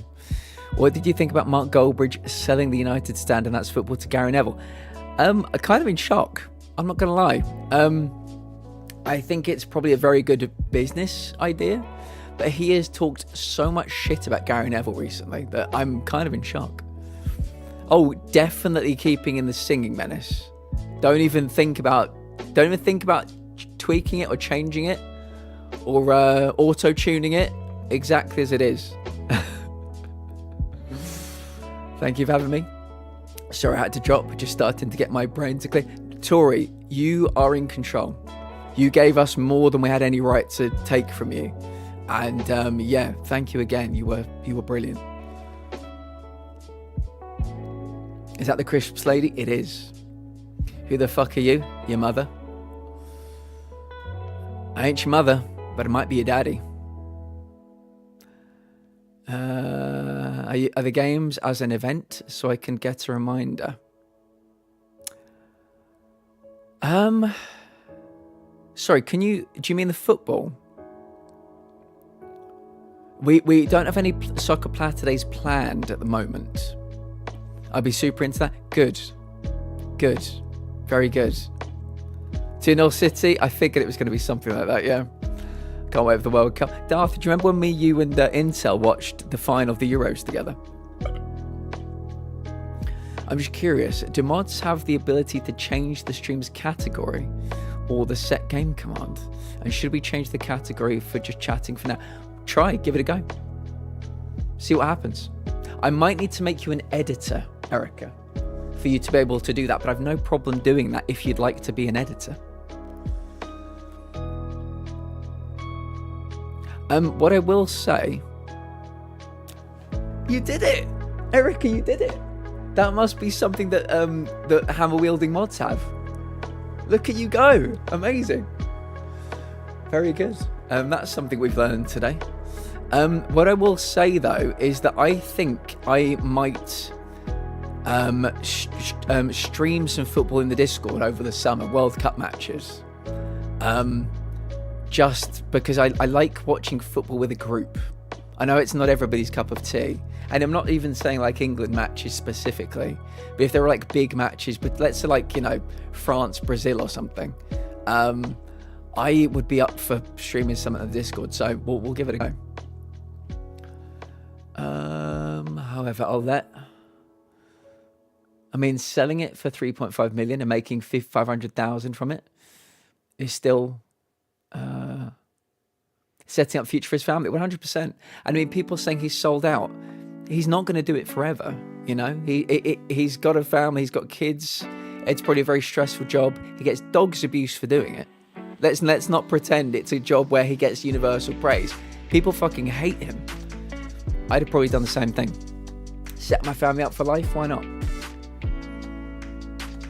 I'll let my rarely optimistic side out here. City going to come in on full confidence, especially seeing our recent performances. Maybe too confident and it'll backfire. Yeah, I think they need to be an editor unless the command is through a bot. It's through Streamlabs. So yeah, it worked. Last year's memories can politely go fuck itself. Just all sorts. It'd be nice to chill and get to know people. Also a great challenge for my Govu. Let me tell you, 80% of this community has depression, anxiety, or both. Depression, anxiety, or both. So you're in very good company. I'm in? Good.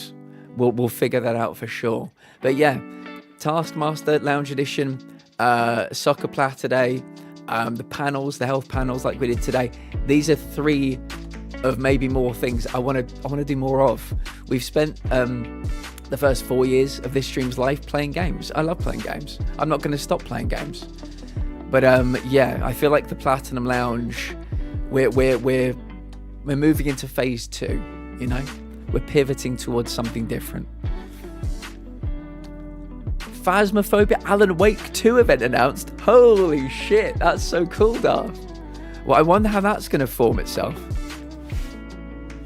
I wonder what form that's going to take. But yeah, Gova, we've had people come in here to the stream. A lot of people say I've got like a very relaxing voice, which I like. So they find it quite an easy kind of a place they can wind down or bring that anxiety down. But we've had people come here in full panic attacks, and we'll stop the game. We'll go to just chatting, put some music on, and we'll just sit with them and talk with them and help them just bring the temperature down. So none of us are professional. I got to emphasize that.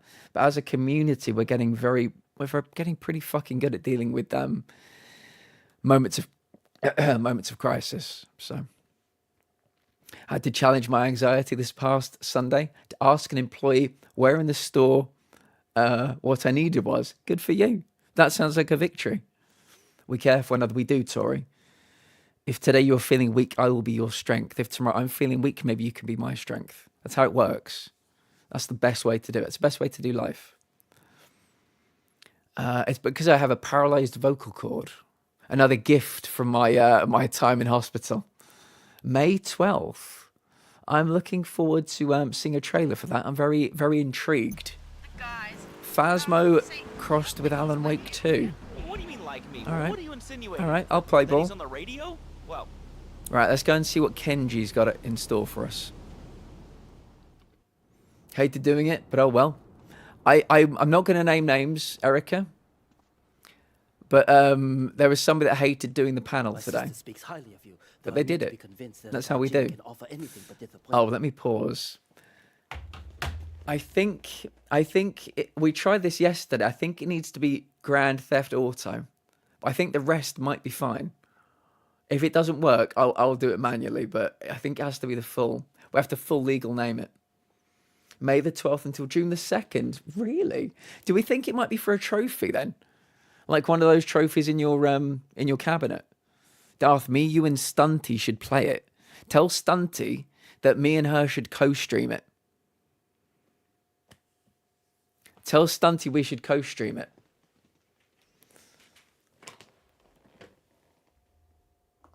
Yeah, don't worry. I had the exact same problem with this game yesterday, doing what you're doing right now.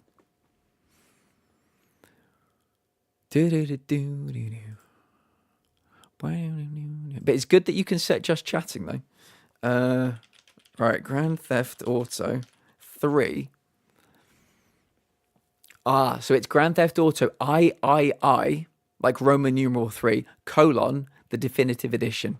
So we'll know that for next time. Boom. I'm hoping that's changed over. Yes. Me and Stunty will co-stream it, and you can be in it. And it, May 12th, that would be brilliant. I'd love that. I'd absolutely love that, Darth. Yes, yes, yes. Yes, yes, yes.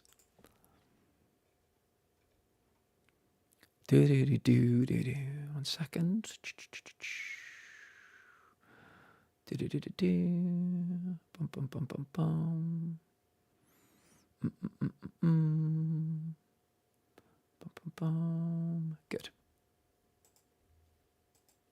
Looking good. I legit had to take anxiety meds to participate today. Anxiety is a beast. Tori, you are amazing. You are amazing. I want you to watch that back.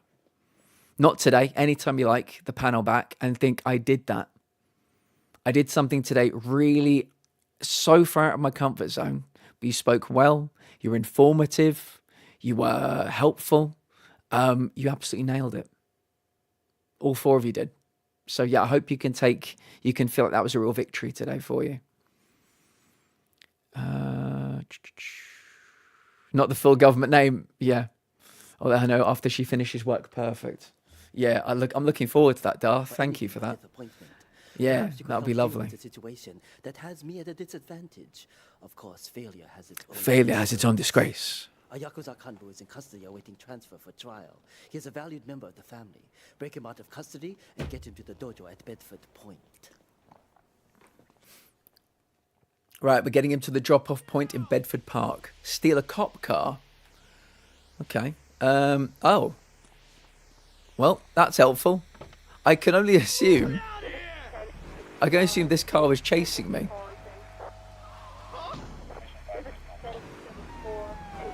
I can assume this cop car was chasing me, and once I took the mission, it just all paused. So I can now take the cop... Is this a dead end? Might be a dead end.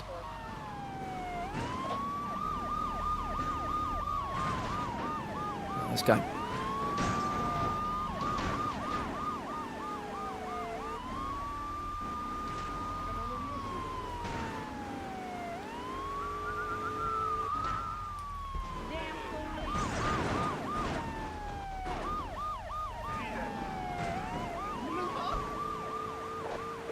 I'll be back within 1 second, chat. I need to lock in for a minute.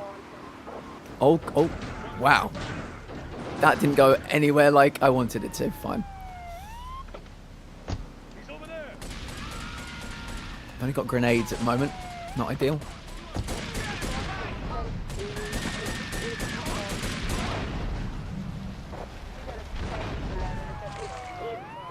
Rig the car with a bomb. You got it. I got a 3-star wanted level. This is not going to go well. I don't think we're going to be able to achieve it on this attempt, but we can learn.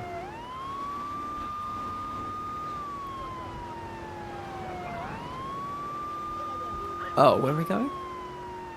Oh, we're going back in this way? Because this is where the bomb place is, okay.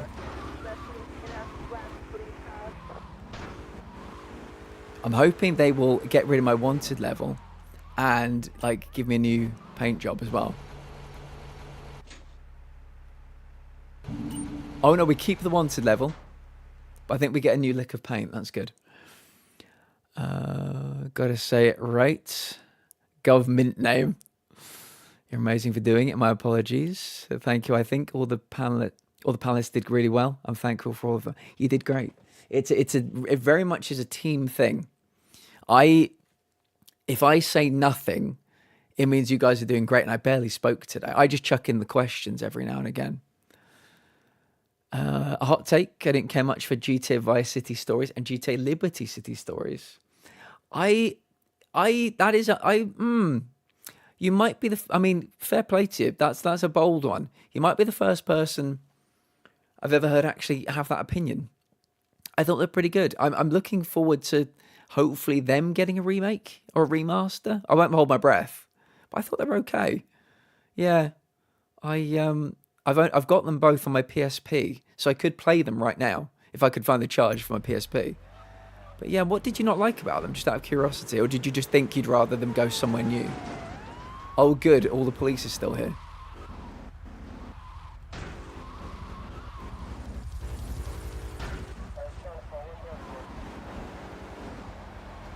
I don't think you can use paint sprays for police cars.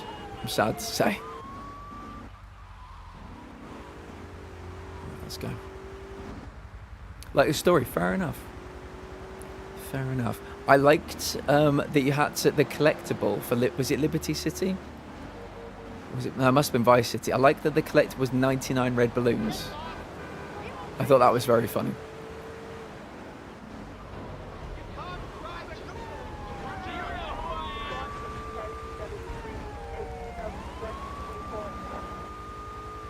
I think I've taken a terrible route to get here, but that sometimes happens when I've got one eye on chat. Oh, I'm going around in circles, I swear. How have I done? What's happening? Oh, I think I was up there on that bridge. So if I'd have just driven off the bridge, I would have been fine. But yeah, I didn't appreciate where we were going. Right. Oh, easy, easy, easy. Can be a bit slippery, but we're fine. So if I go in here. Oh, yeah, so I don't think I can go in there because of the wanted level. Can you open this for me? Yeah, here we go. We might still be able to get away with this, crazily enough. Oh, if I cannot fuck it up at the end, that'd be great.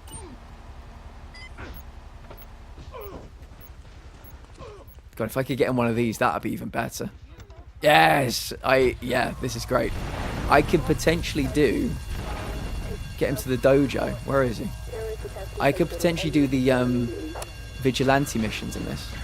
Dude, can you please get into this car quick? Yeah, here we go. Yeah, good luck to them taking me out in this vehicle. I did see a hidden package here. Should I quickly get the hidden package or will I die? We've got the hidden package. Right, 25 out of 100. Beautiful. We're a quarter of the way there.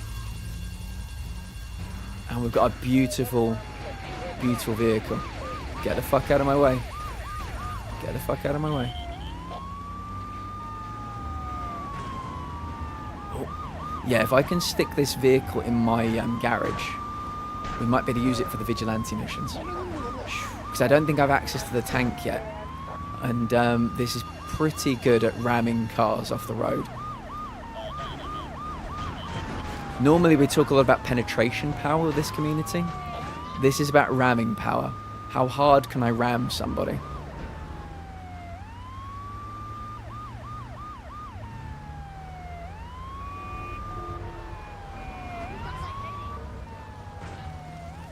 As long as I don't roll it, we're fine.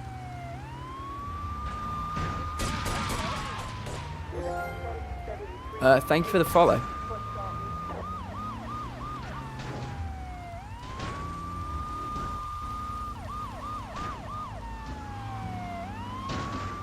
I think we might be fucked because they're going to want me to not... I think I've got to do a pay and spray, but this car does not work in a pay and spray. Fuck! That's so annoying. I've got to get a better car. Well, not a better car, a car that isn't this car. Get out of my way. Can we get in here without being killed? Dude, quick, quick, quick. Oh. Okay, I think we're okay. I think we've styled it out nicely. I understand that. It sounds okay, like a great I think we're there. We're not a political station, and you haven't really told us why. New paint job, new engine. The cops won't recognise you. But what if I want to take this car though, or this vehicle? What if I want this vehicle because it's a very sought after vehicle? Can we take this?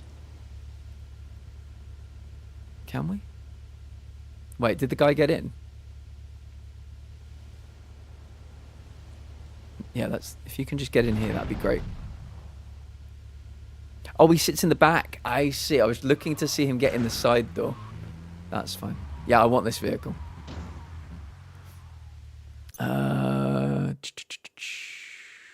What I did like about Vice City Stories was the management of racketeering. Do you know what, Gopher? It's been so long since I've played it. Vice City is one of my top 5 games of all time, so I probably should revisit it. But yeah, I just remember having a really good time. It's like... I mean, I got the PSP. I wish I'd got a Vita. Because I could have played the one Uncharted game I've never played. Just Golden Abyss. But yeah, you always get these like little tie-in games and stuff. And I had a nice time with it. Oh, don't ram me.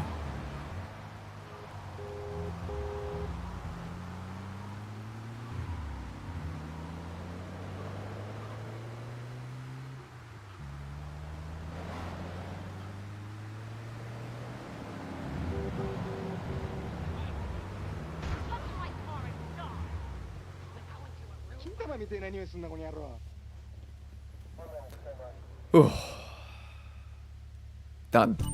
Even starting that mission with a 2-star wanted level, we managed to get it. Right, I'm gonna put this away because I need this later for reasons. Oh, is this one of those vehicles where every time you get into it you get full body armor as well? Because I noticed we got 100 armor. I don't think I'd pick that up. Interesting. That is very interesting.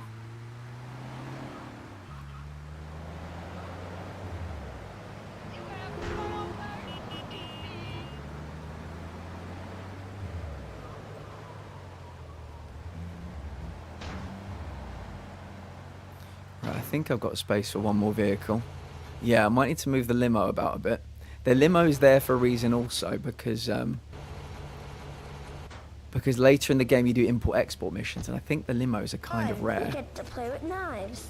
So Is there it's a here, real sense of teamwork? ready My for us friend when we need Joey it. sewed his Bingo. Trying to be pragmatic.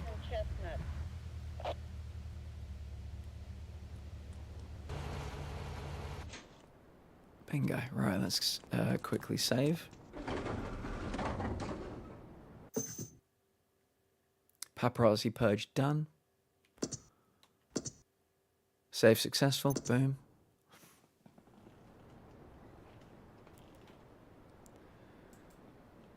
Yeah, tomorrow's going to be a really interesting one because we're going to be playing some Night Rain with Ard, I think. As for now, I think we'll call it there. Would really appreciate everybody coming along with the raid. You don't need to stay, but if we can just raid en masse. This is the first time we've raided this certain person as well. They seem like a really good sort. They've been in this stream quite a few times. There we go. Night Rain, yes, Metal, tomorrow. It is Night Rain tomorrow. Heather, thank you for being amazing. Da, thank you for being amazing. Govu, thank you for the follow. I think we're probably going to be seeing a lot more of you around here.